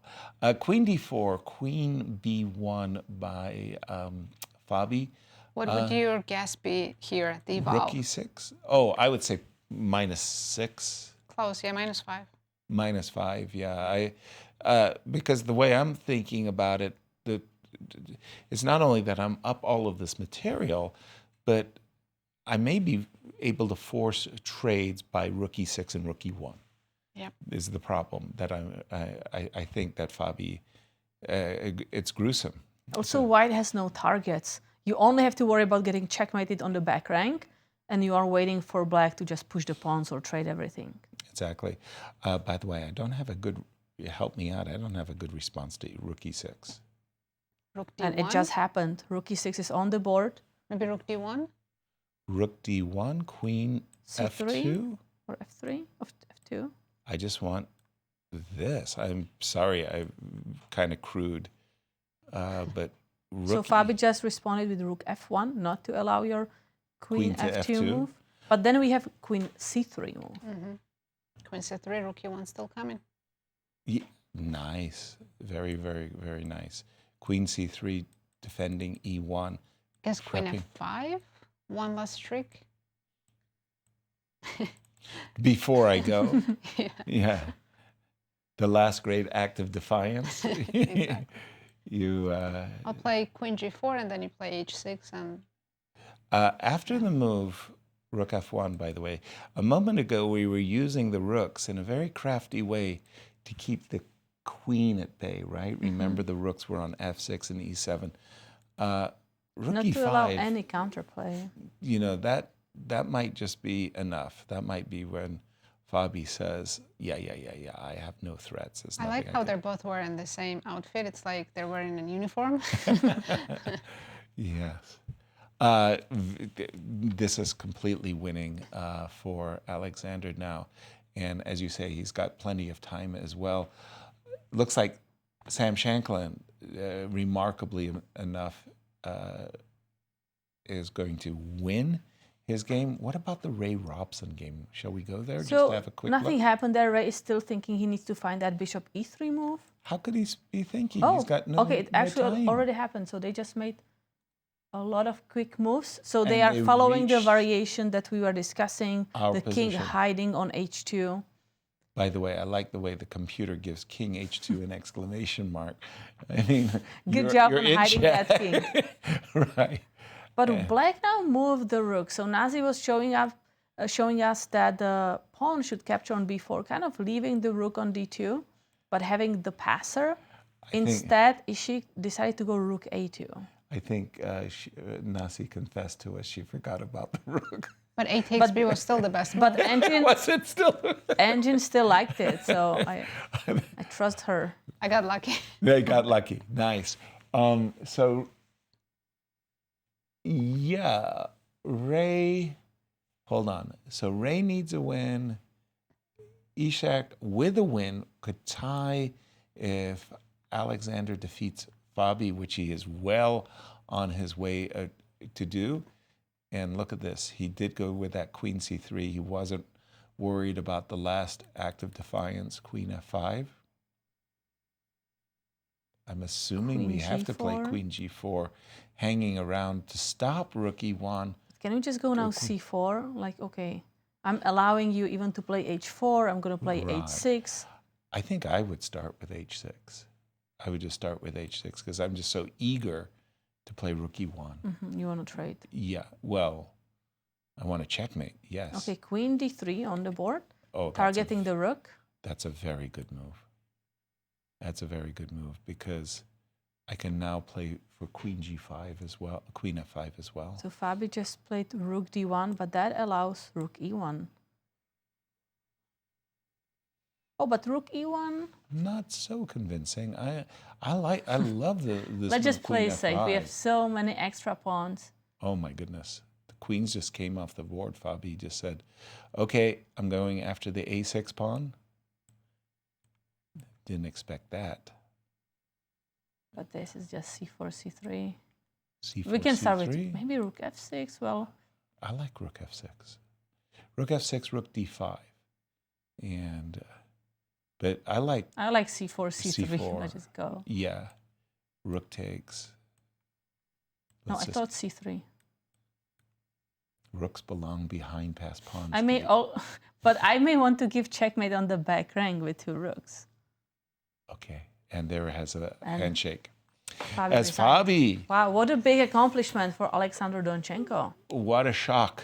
What a shock. We are all stunned here in St. Louis, but we have to tip our hats and say, Alexander, you have played a marvelous game to tie for first. Well done. Well done. Bravo. Wow. Which causes us to ask. By the way, Alexander did not lose a game in this tournament. No, he came had a undefeated. bye in the first round, and then he had few draws. Yep. That's it. He never lost a game. And he finished with 2. The game yesterday that he won was just spectacular with G takes H6, and he sacrificed a rook, and he played F5. He won with his a great pawns, game. yeah, It and was a he great game. finished tournament beautifully. Now all eyes are on Ray's game, because if Ishik wins, he will share the first place with Fabi and Donchenko. So Who let's have a saw look. that coming? We thought Fabi was going to win clear first. Everything was We never considered preordained. that he You're, could you're lose today. suggesting a 4-way tie for first? Or Yeah. a 3-way ties? Three-way Sorry, ties. three-way ties. Four Sorry. seems impossible. Yeah. I think the players who made quick draws are now regretting it. Yeah. 'Cause they could have Their prize fund keeps going down and down and down, Yeah. right? They thought they were tying for second. Now they're tying for fourth. So and in this fifth and position, sixth. A takes B was the best, even though the rook was hanging. Bishop d2, knight d2, and because this pawn is just moving really fast, and you can't even play knight c4 to stop it, black would have been slightly better, actually more Okay. than slightly. But instead, rook a2 was played, just missed opportunity, and here Ray had to play rook c7 for an advantage. King moves somewhere, and then b5. Okay. And now it's again white for choice. But instead, White is for choice. in this position, yes. Okay. He played immediately b5, skipping the check.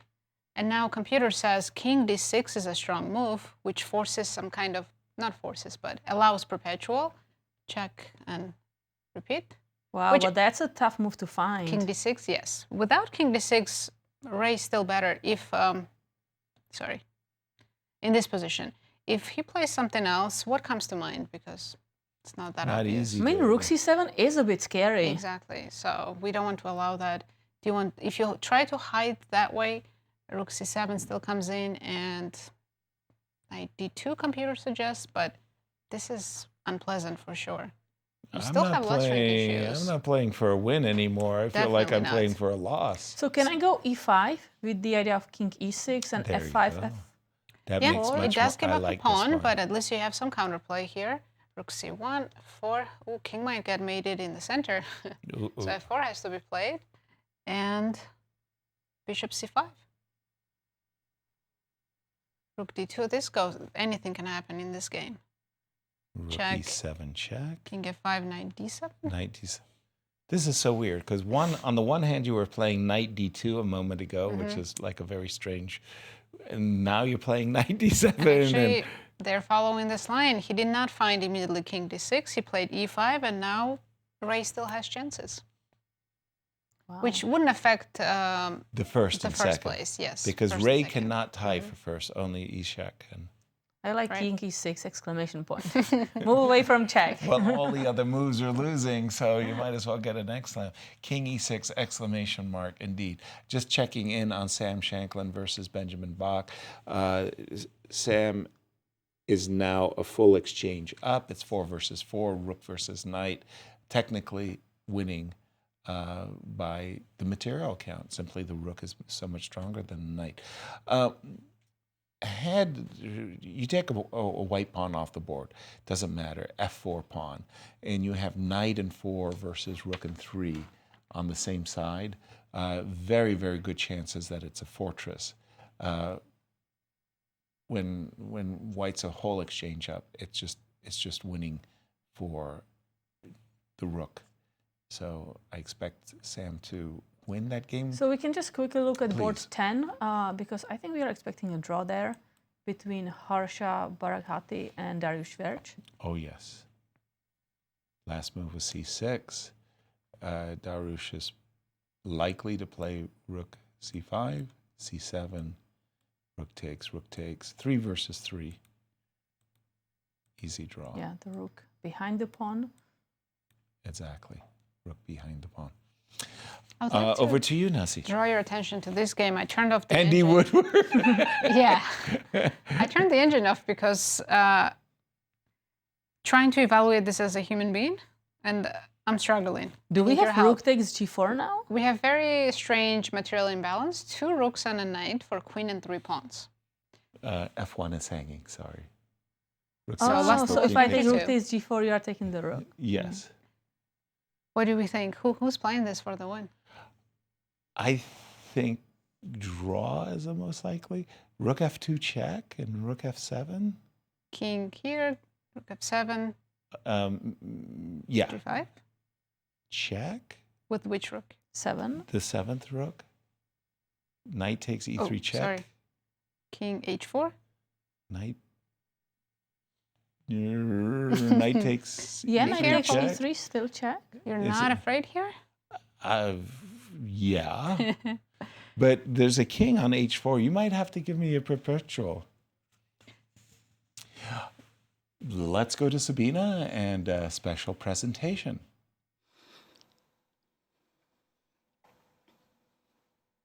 Hello, everyone. I'm here with grandmasters Fabiano Caruana, grandmaster Alexander Donchenko, and the technical director of the St. Louis Chess Club and the organizer of this tournament, Tony Rich.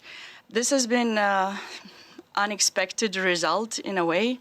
Fabi, I know this is a heartbreaking moment for all of us, and I feel bad that I have to ask you a couple of questions. I really appreciate your time, and I want to congratulate you for being a co-winner for this event. Tell me what went in your mind going into the final round, and I saw you show the fighting spirit, trying to play for a win. Was that what happened? And no, I played a safe line, just played it very badly.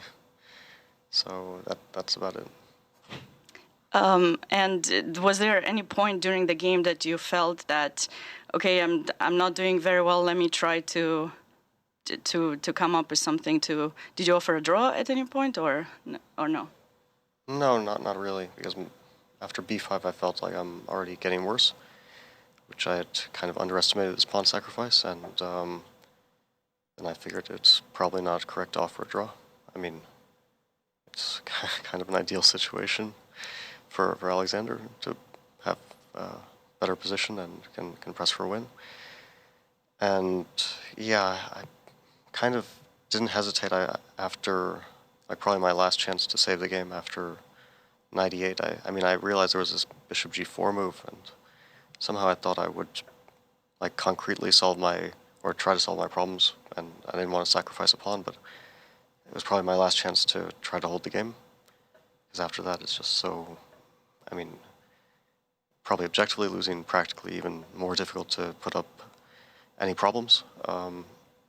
So yeah, maybe that was my last chance to hold.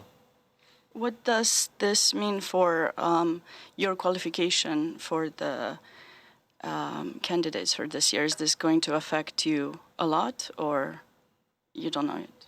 I don't know. Probably doesn't change things massively, but yeah, it's still not great to end on a loss. Thank you, Fabi. And Alexander, congratulations for your win. Tell me a little bit about how you felt going into the round. Were you ready to fight for a win, or just you felt the opportunity arrived and you went for it? I've actually been in a somewhat similar situation in a very important game where I missed out on a World Cup qualification many years ago. I was playing black against, at that point, Vallejo, who was over 27, and I knew that a draw was good enough for him, so I played very passively, and he just ground me out with no risk in like 6 hours. It was a very miserable experience, so all I wanted to do was basically not repeat that and see what would happen. But as Fabi said, after b5, I feel like I'm the one pressing for an advantage. So from then on, the game went very smoothly. I'm actually very lucky that this e5 knight e8 works so perfectly for me, because I didn't see it in advance, and I think the scales really started to tip in my favor. But of course, I don't know. You always somehow stay a little nervous until the end, because Fabi's very resourceful, and if I make one mistake, it could go either way. But I think after queen a4, rook f6, it's just basically lights out. And again, I didn't see most of this in advance, but somehow position just worked out perfectly. And we talked earlier in this event that you were looking forward to getting the chance to play against Fabi. Did you at any point, maybe for the preparation, think that, okay, for him draw is okay, or you were just ready for a fight? I mean, as I said, I had to assume he wants to play because if I was in his shoes, I'd do the same. I'm playing someone almost 200 points lower rated. I'm not going to make a draw with white just because I think it's a good result for the tournament. I still want to play every game, and I think that's what I expected. And it's probably good that I expected it to happen this way, and also didn't play overly safe, trying to beg for a draw basically. Well, you guys heard it. This is the way champions are playing. It is the it is the fight that we always want to see. Although I know sometimes it's heartbreaking for one of the players, but this is how chess is. And now I will let Tony share the trophies with the players. On behalf of the St. Louis Chess Club, I'm honored to present the first place trophies to both Alexander and Fabiano. You guys may be caught by a third player, Ishik Khan. John is still playing his game, and if he wins, he'll also share first place. But in the meantime, on behalf of the St. Louis Chess Club, thanks for joining us for the first inaugural St. Louis Masters. We look forward to hosting this event again, and congratulations on well-deserved victories.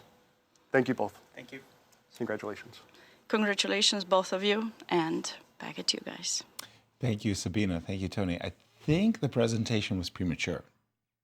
I think first and second, yes, they sure, but maybe first, second, third. The game between Ray Robson and Ishak is still ongoing. Ray may have been better, but this last move, F2, F4, has presented Ishak with a fantastic opportunity. It was a blunder. And if Ishak wins... But Tony said that they may be joined by a third player, and the third player is still going to get a trophy. Okay.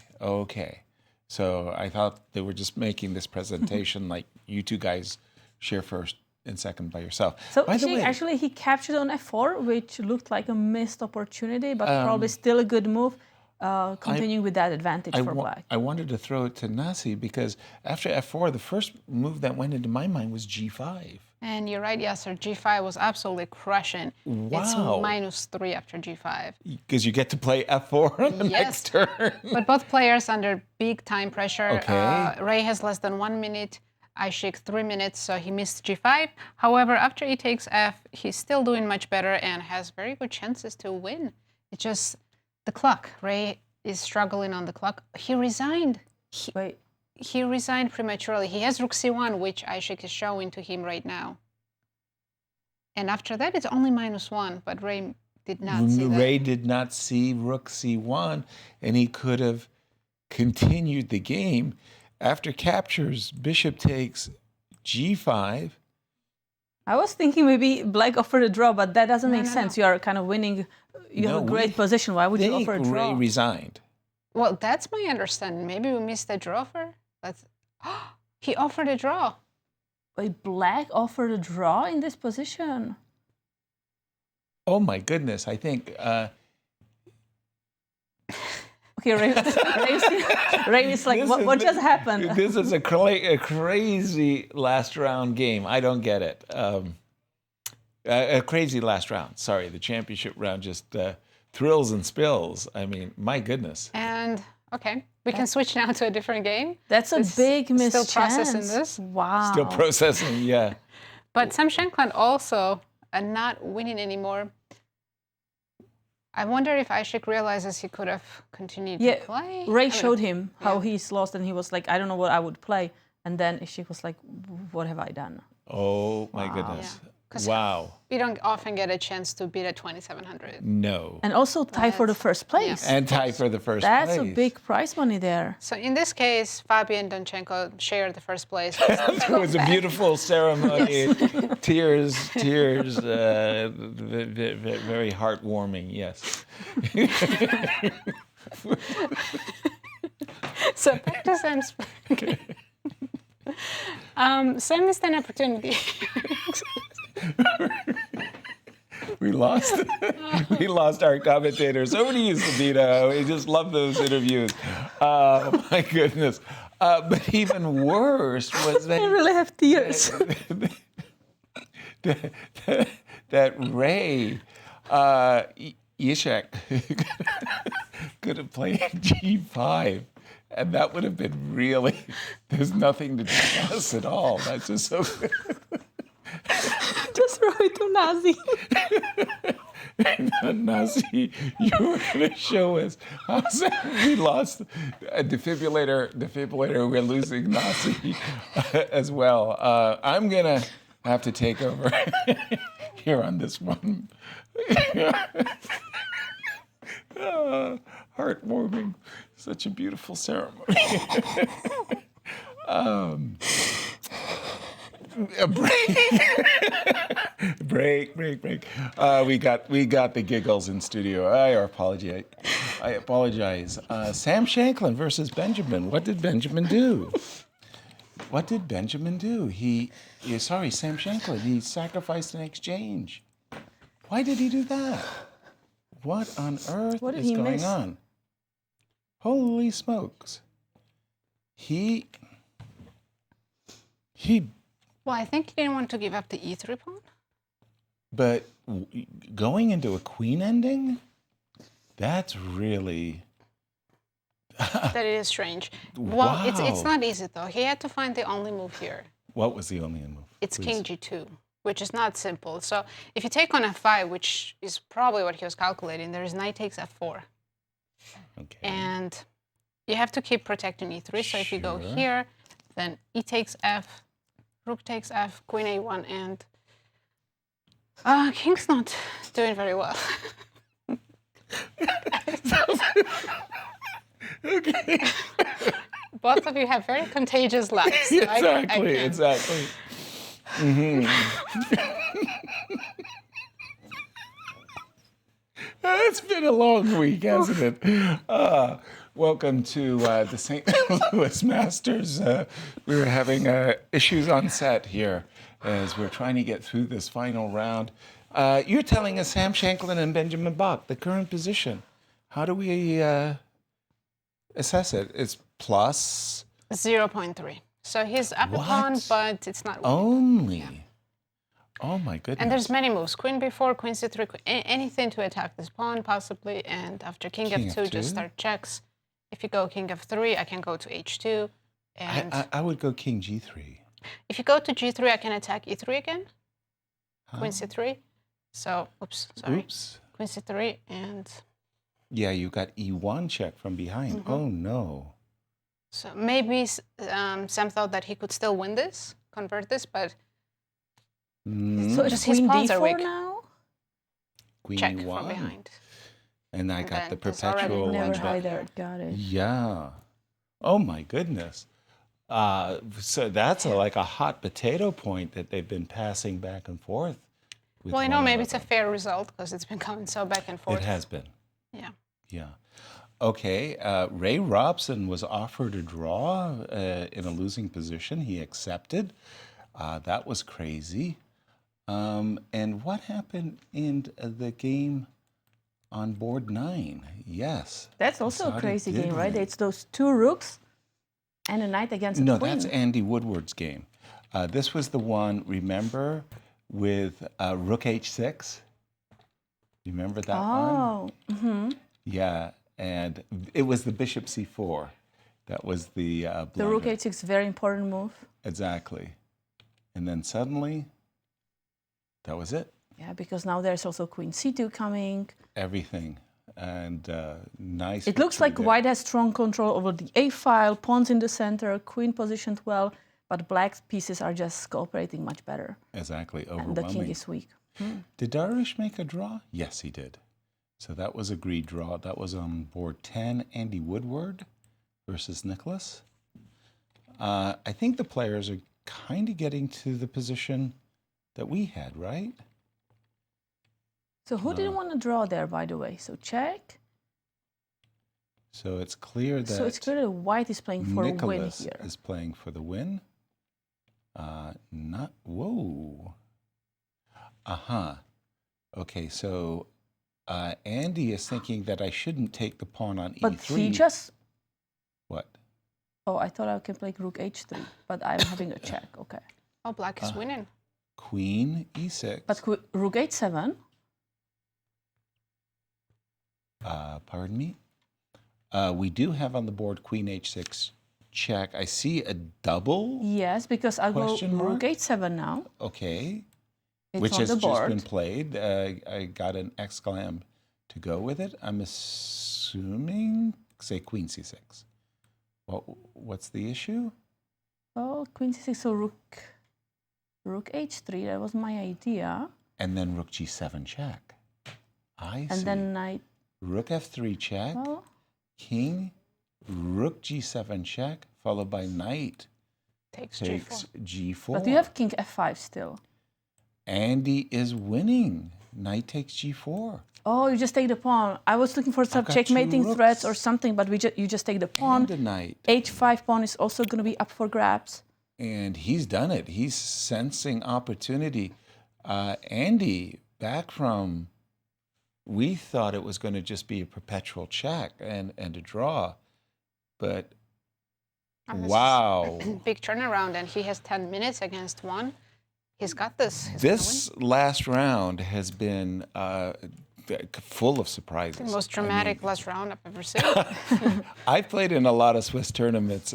This has been a dramatic one. And he's done it. He's gone right for the line. Has young Andy Woodward. And he's just... And Nicholas is... That's a big miss. I mean, he had a great position. He played that really good strong move, e3. Right. He was completely winning. He just blundered some forks. You know, the knight in the last round is a very tricky piece. Joel Benjamin, oh, those tricky knights. Nazi, big turnaround. Where did it go wrong? I was just looking at that. Instead of queen h6, he could have given a check from c8 or pushed the pawn to h6. And maybe that's what he didn't want to do, to separate pawns a little bit. So this check was much better. And now if you go to king h7, I have queen c2 check. If you go rook f8, I have queen c3 check. And it's just I'm just making it perpetual. He was this close to finishing the game and forcing the perpetual. And instead, guessing he rushed because he doesn't have much time on the clock. He thought this was also just repetition and missed this sequence of moves that are all forcing. And he's just losing a pawn and losing the game.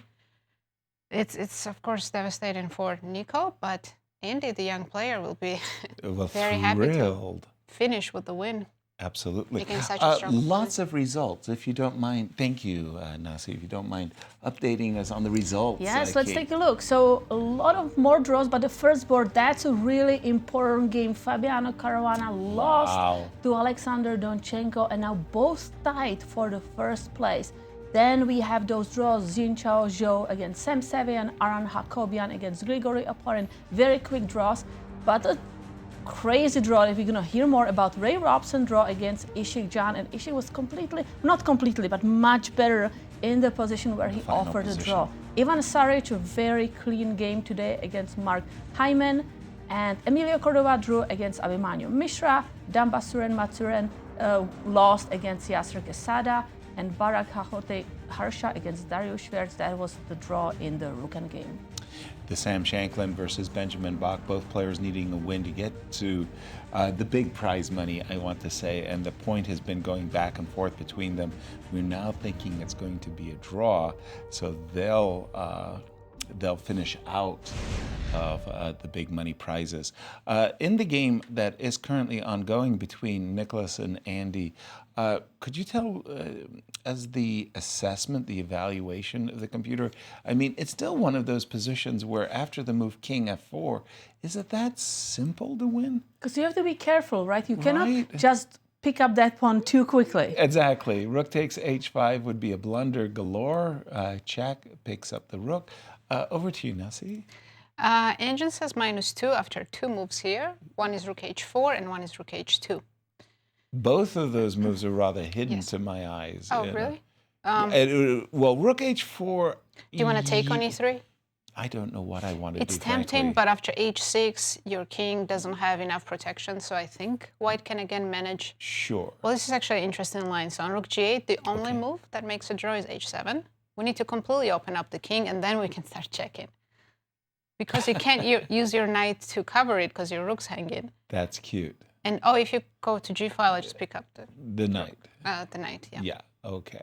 So that's a cute line, but rook h4 doesn't look too good to me, but rook h2 makes sense. I just want to free my rook. If white takes the a5 pawn, let's see what happens. Queen takes a5, check. I mean, it's not simple. It's going to be a long game, but of course, black is playing for a win. Check on e7, you mean? No, rook d7 was the best for some reason. Rook to d7. Both are good. Rook e7 or rook d7. Check. e7, king d4, rook d7. Can we pick this up finally? Yes. We take this pawn. I wouldn't feel I completely confident. By the way, that I was Andy going to win this captured the one. pawn on e3. Oh, okay. With the rook. Then So he is Nico, allowing h6 move. Nico has a draw now. Rook e3, big blunder. Oh no. As long as he finds h6 and h7. That's rather hidden. I mean, h6 is fair. I mean, h6. you're your favorite, I would say, to find h6. Rook g8. Because knight's hanging. So we have to play rook g8, right? On Yes. Here, h7, rook g7, to see this queen check, and you want the king to capture this. But those retreating moves with the queen over the whole diagonal, they can be difficult to see. Oh, for sure. But visually, It's beautiful. Yeah, it really is. And you're making checks on this diagonal. You don't want to walk to g6 and hang the knight. So what if after king g8 now? Yep. By the way, I think Nicholas just made a move, but he gave check immediately on a8. Uh-oh, I see Now the it's losing again. Swiss cross missed opportunity is what that So means. he is going after that pawn on a5. He is, yes. So we're going, I guess, rook to g8? Or even king h7? Well, I'm trying to get out of these h6 kind of things, and if I can force you to take on e5, and I can, untangle my rook a little bit so that I can play for rook check, or sometimes there are these mating patterns with the two rooks, right? Oh, he did play king h7, by the way, and Nicholas quickly captured the pawn. I was about to say another nice way of consolidating maybe is to play the move rook e7. So I have a check on f5. And in this case, I can move my king actually up the board, as I am threatening to play rook to f7. Sorry, I should say I'm threatening to play rook f7, pinning the queen and the king. Now the evaluation's up to -3. That happened fast. Wow.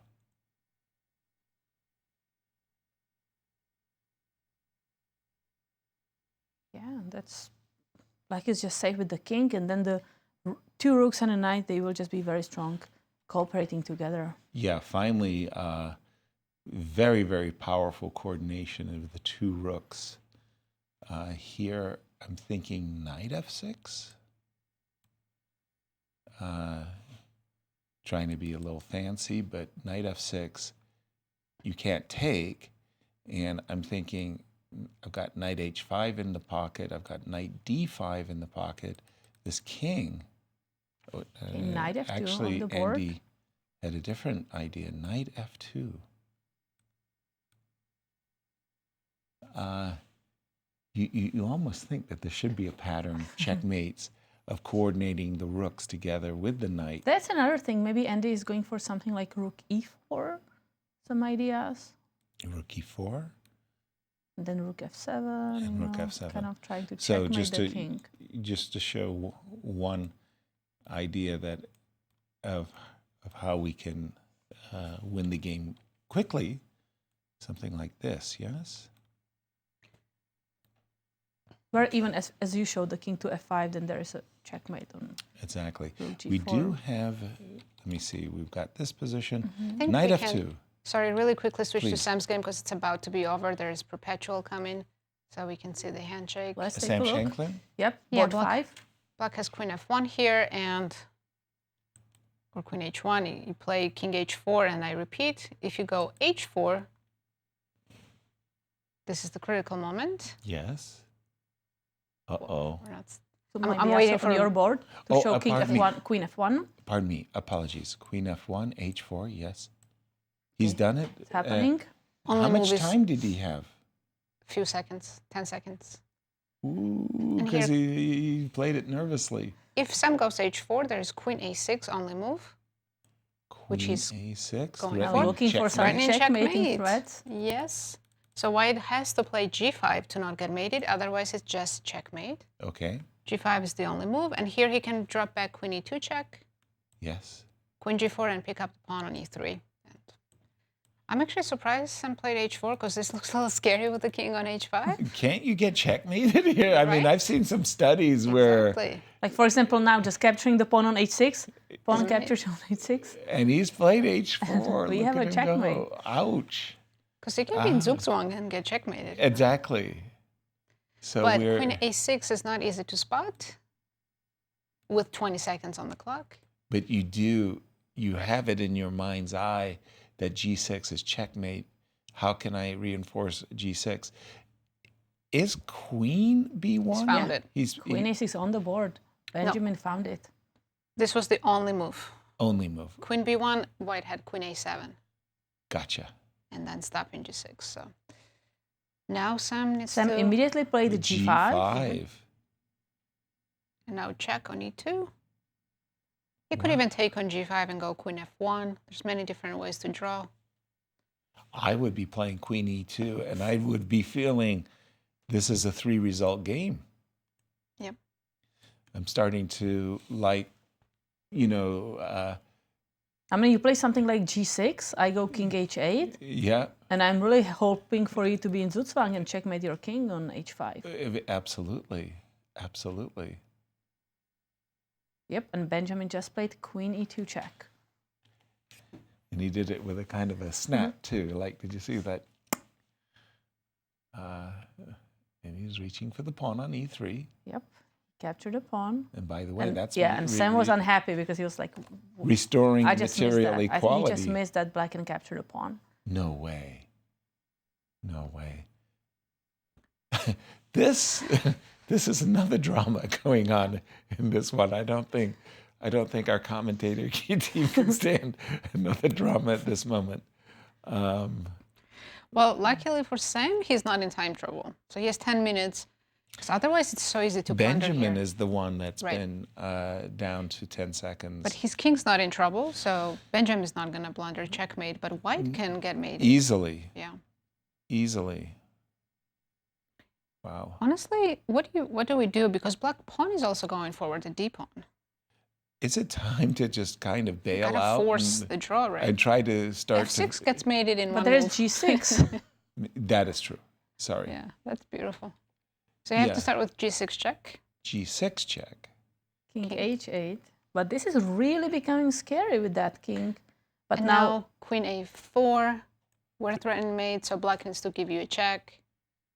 Then you go back and repeat. Check. And that's and the the way best to draw. square is E3. It's all the same. All the same. Yeah. By the way, I feel like Andy is winning now. Is this so clear if I go all the way back? I'm staying on this diagonal. So queen d4. Uh-huh. Oh no, queen d4 maybe not, because now I'm not threatening your checkmate. Well, do you have a threat? Well, I want to go maybe queen b4. Yeah, maybe let's go back to Nicolas Teodoro against Andy Woodward, because Andy is getting that pawn on h6, and that will be a winning position because the king is not likely going to escape. It is completely winning, but Nico might not resign because there's always some hopes of checks. Yeah. Yeah. But I may go for some like ladder checkmate. It is -5 though, so -5. it's definitely game over. Now this king h7 move, capturing a pawn. You know, maybe he needs to put the king somewhere to hope for stalemates, in the corner somewhere, or g4. But that's the thing. Now I'm going to start with rook f7. Okay, I'm going to cut off the king, and I want to play just rook g6. Rook Right. f7. So Yeah. I was. Rook f7 is very strong. I was thinking rook to g6 check. Put the rook on I think he's played that. g5 and f6. The computer says checkmate in 32 moves. I thought it was 29. I know, me too. I guess. Oh, jeez, I hate to be wrong. A checkmate in 30 moves. Now it's 23, actually. We're both wrong. Wow, what a G6. turnaround. This whole round has been a topsy-turvy, crazy event-filled final round. How does White survive 32 moves, 23 moves? I really see these rooks are going to checkmate the king. Me too. Rook f6, rook g7, rook h6. It's I'm just going to move the knight somewhere, not to, blunder it and not to block the rooks. Exactly. I didn't see a way of staying in the game. Okay, we are getting more moves. Okay. So Nicholas will tell us what you should do. Oh, okay, so we just need one more move to checkmate. So, king came to h4. And I think Andy is going to play king h8 now. Kind of a nice move, because I just want to play rook h6. You don't even attack the queen with your knight. Nope, I just play king h8. Okay, setting up for this. I have no choice. Check somewhere, right? Where do I? Okay, it didn't happen, 96, but... Yeah. Okay, that's even better idea, because I forced the queen to go on the long diagonal, and then I move the king to h8. Now, because the rook is threatening to go to h6, you have to maintain the pin. So let's say queen to d3. And now I go king h8. And now you've got two threats, rook h6 and rook h7. That's nice. That's it. That's a checkmate. That is the checkmate. Well, that wasn't 23. Now it's less. 12 moves left till checkmate. Yeah. Even still 12. We just thought 96. You did it faster? Yeah. I mean, it feels like Andy has accelerated his because victory. Because computer just gives up the queen at some point for the rook. I see. And then you go queen takes g6 or something. I get you. Queen d3 as expected. And I love your move, king h8. That is really crafty. You're threatening rook h7 and a rook h6. Yep, and Andy made that move pretty quickly. King h5. Okay, that's the only move to stop. But now my knight is going to get back into play. So Andy just gave check, rook g5. I'm forcing the king to go back. And now I'm going to activate the knight back, knight f5. Force the king to go, and then checkmate. That's the handshake right there. Yes. Sometimes chess can be so unfair because... Cruel game, no? Yeah, Nico has been playing for a So win well. most of the game, and he was outplaying Andy. And he blundered two things, right? He blundered that fork once he offered, his opponent lost the queen. Right. And then it was equal, and then he didn't take the perpetual check. He thought he should force matters facing the two rooks and the knight. And then he had a chance later. He missed it with queen a8. He could have gone h6, h7. And that's true. Yeah. But finding that move on that long diagonal, queen h1, that's a difficult one when you are under 1 minute. But what an up and down Donnybrook this has been. He's down to 17 seconds. He resigned. And he just resigned. Wow. I think this is like one of those moments where both players just kind of inhale and go, chess is a cruel game. Yeah, at least the tournament is over for them, right? Because if you have such a frustrating loss for Nicolas, I mean, playing another game in the afternoon would be very brutal. Absolutely. I'm going to turn our attention to the remaining game between Sam Shanklin and Benjamin Bach, that crazy queen ending. And I noticed that Sam has gotten his king out of the checkmating box that he placed it in. And so maybe a little surprisingly, It's Benjamin is the one who's playing for the win. Well, now I feel the queen is a little passive. I really liked when we kept the black king kind of, the black queen in some chances to give checkmate to the white king. But isn't it a question of a passer? Pawn? Oh, it's... Yeah, he wants to push the pawn. Yeah. I was trying and the Yeah. computer didn't let me. What's wrong with these computers of today?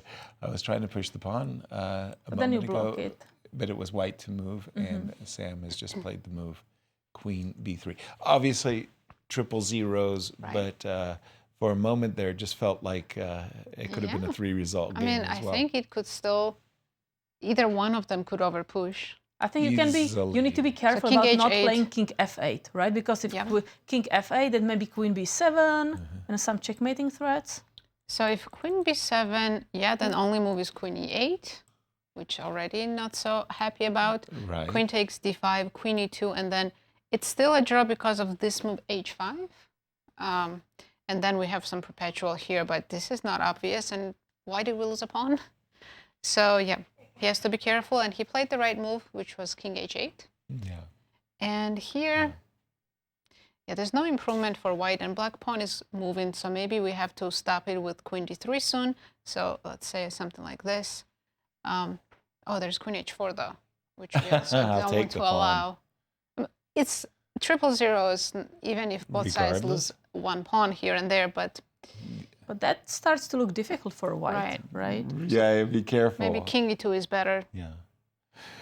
By the way, through the magic of television, they're going to make a training video of how professional commentators handle themselves. Please have a look. Takes out queen a1, and king's not doing very well.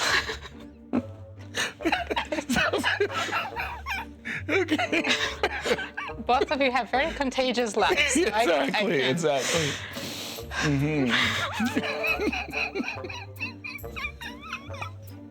It's been a long week, hasn't it? Welcome to the St. Louis Masters. We were having issues on set here as we're trying to get through this final round. You're telling us Sam Shanklin and Benjamin Bach, the current position. How do we assess it? It's plus 0.3. So he's up a pawn, but it's not only. Yeah. Oh my goodness. And there's many moves. Queen b4, queen c3, anything to attack this pawn possibly. And after king f2, just start checks. If you go king f3, I can go to h2. You found a corner for you to recover yourself. That was very good. That was very good. Again, it was the beautiful ceremony. Just don't repeat it again. Let's go to the game. That really brought us to life. That was great. That was great. Ooh, it's still there. It's still there. It's still. We're on tenterhooks over here. Do not get us started. We're gonna have to make a video. Wait a minute. Did Benjamin just give up 2 pawns for some crazy reasons? Wait, so black's king is in stalemate. So after king takes h5. Oh, we play this crazy queen. Queen takes g6. You can take the queen any way you like, pawn or with king. And that's it. I have no moves. That's a forced draw. Forced draw. Nice. Okay, so, and if we go king to g5. I still capture. The same stalemate. Sweet. That is nice. Okay, so a little finishing the round with a flourish, I would say. And you know, if white goes to yes, I still give up that queen. Take my queen, please. If I refuse to take the queen, just not on g2, right? Oh, that queen can become dangerous as well. Yeah, don't. Yeah, just not on g2. That would hurt. You know, queen takes g2. That would hurt. Yeah. h5 check. It's a nice way to finish for sure. Yeah. Well, what a spectacular final round. Too funny. Too good. I think he played king f4, actually, allowing queen e3 to be the last move. Okay. Yeah. Instantly, queen e3. Should stay with the players. Nice. King e3, queen e3 check. No choice. Actually, you only have one legal move. You have to capture a queen, and that's a stalemate. Is a stalemate. And it's on the board. Sam is laughing. Yeah. Oof. Nice. Wow. Wow. So Sam finally found a draw. This was his only draw of the tournament. Crazy game. I mean, he was lost, then he was winning, then it got messy. Right. This was the last game, right? I think so. I almost hate to say the results, but all good things come to an end. I think we're going to have Sabina do an interview or two, maybe, or maybe not. Because the top players already finished, so. Okay. Let's take a look in that case at some of the very top results. Yes, let's take a look. The final game, the final round of the tournament. But here we have the co-champions, Fabiano Caruana and Alexander Donchenko, who won against him in the last game. Yeah, $17,500 each for their efforts. Well deserved, truly. A big tie for that third place occurred. And it was that game with Ray Robson that just was so mystifying, because that was another game where it felt like it could have been a three-way tie for first. Absolutely. She had a lot of chances there to maybe go for a win in the game. For Ishak, yeah, absolutely. If he should found a g5 instead of he takes f4. Right. He was -3. That's completely winning. For those of you who are joining us late, there was kind of a shocking turn of the tide here in the Ray Robson game. Ray played the move f2, f4, completely overlooking a very powerful move, g5. And this would have been, as you said, -3. -3. And suddenly Ishak would have been tying. Because no matter which pawn you capture, either on the g5 or e5, I'm just pushing my pawns forward. Absolutely. And take a look. The rook on the second rank. That's a very sad beautiful position. Why can white play rook c1 again here? Rook c1 again? So there's some difference between what happened in the game. I think I have knight g3. You have capture, mate, capture, right? and then rook d1. That makes a big difference, yes. And that knight pawn g3 is for safe. checkmate. Yes. Wow. And that would have been a checkmate. Instead, a draw was offered after a capture. That was so crazy. But here it is, all of the results of the top 10 boards. And a very surprising result on the first board. Fabiano Caruana lost to Alexander Donchenko, and they became co-champions of this tournament. Jin Chaozhou drew against Sam Sevian, and Aram Hakobian drew against Grigory Aparin very early in the tournament. They didn't know that Fabiano is going to lose, and maybe one of them could have tried to tie for the event. Then we have a lot of next draws, but important wins in the tournament. Ivan Saric won against Mark Hyman, which means he's also tied for the second place.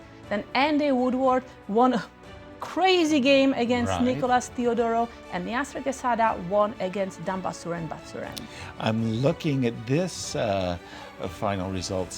This is the first time I'm seeing black having so many wins.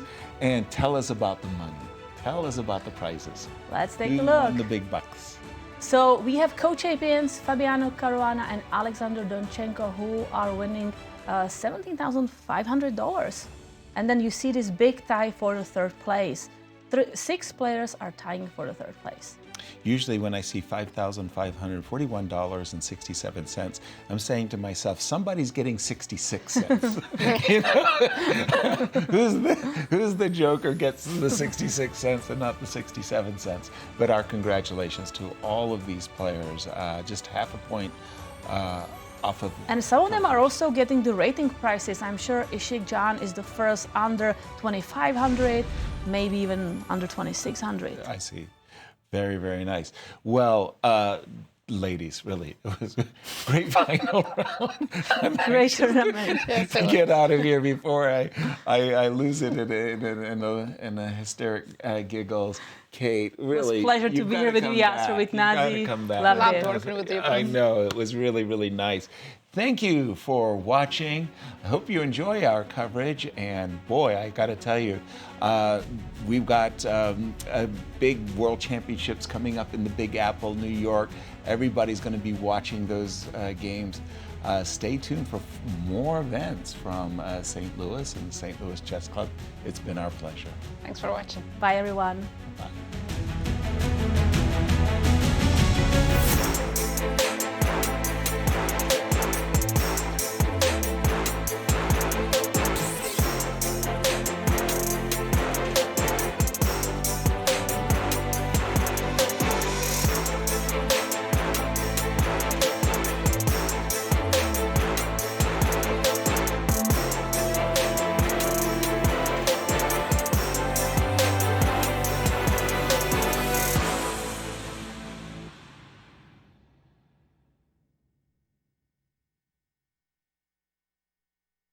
This has been a presentation of the St. Louis Chess Club.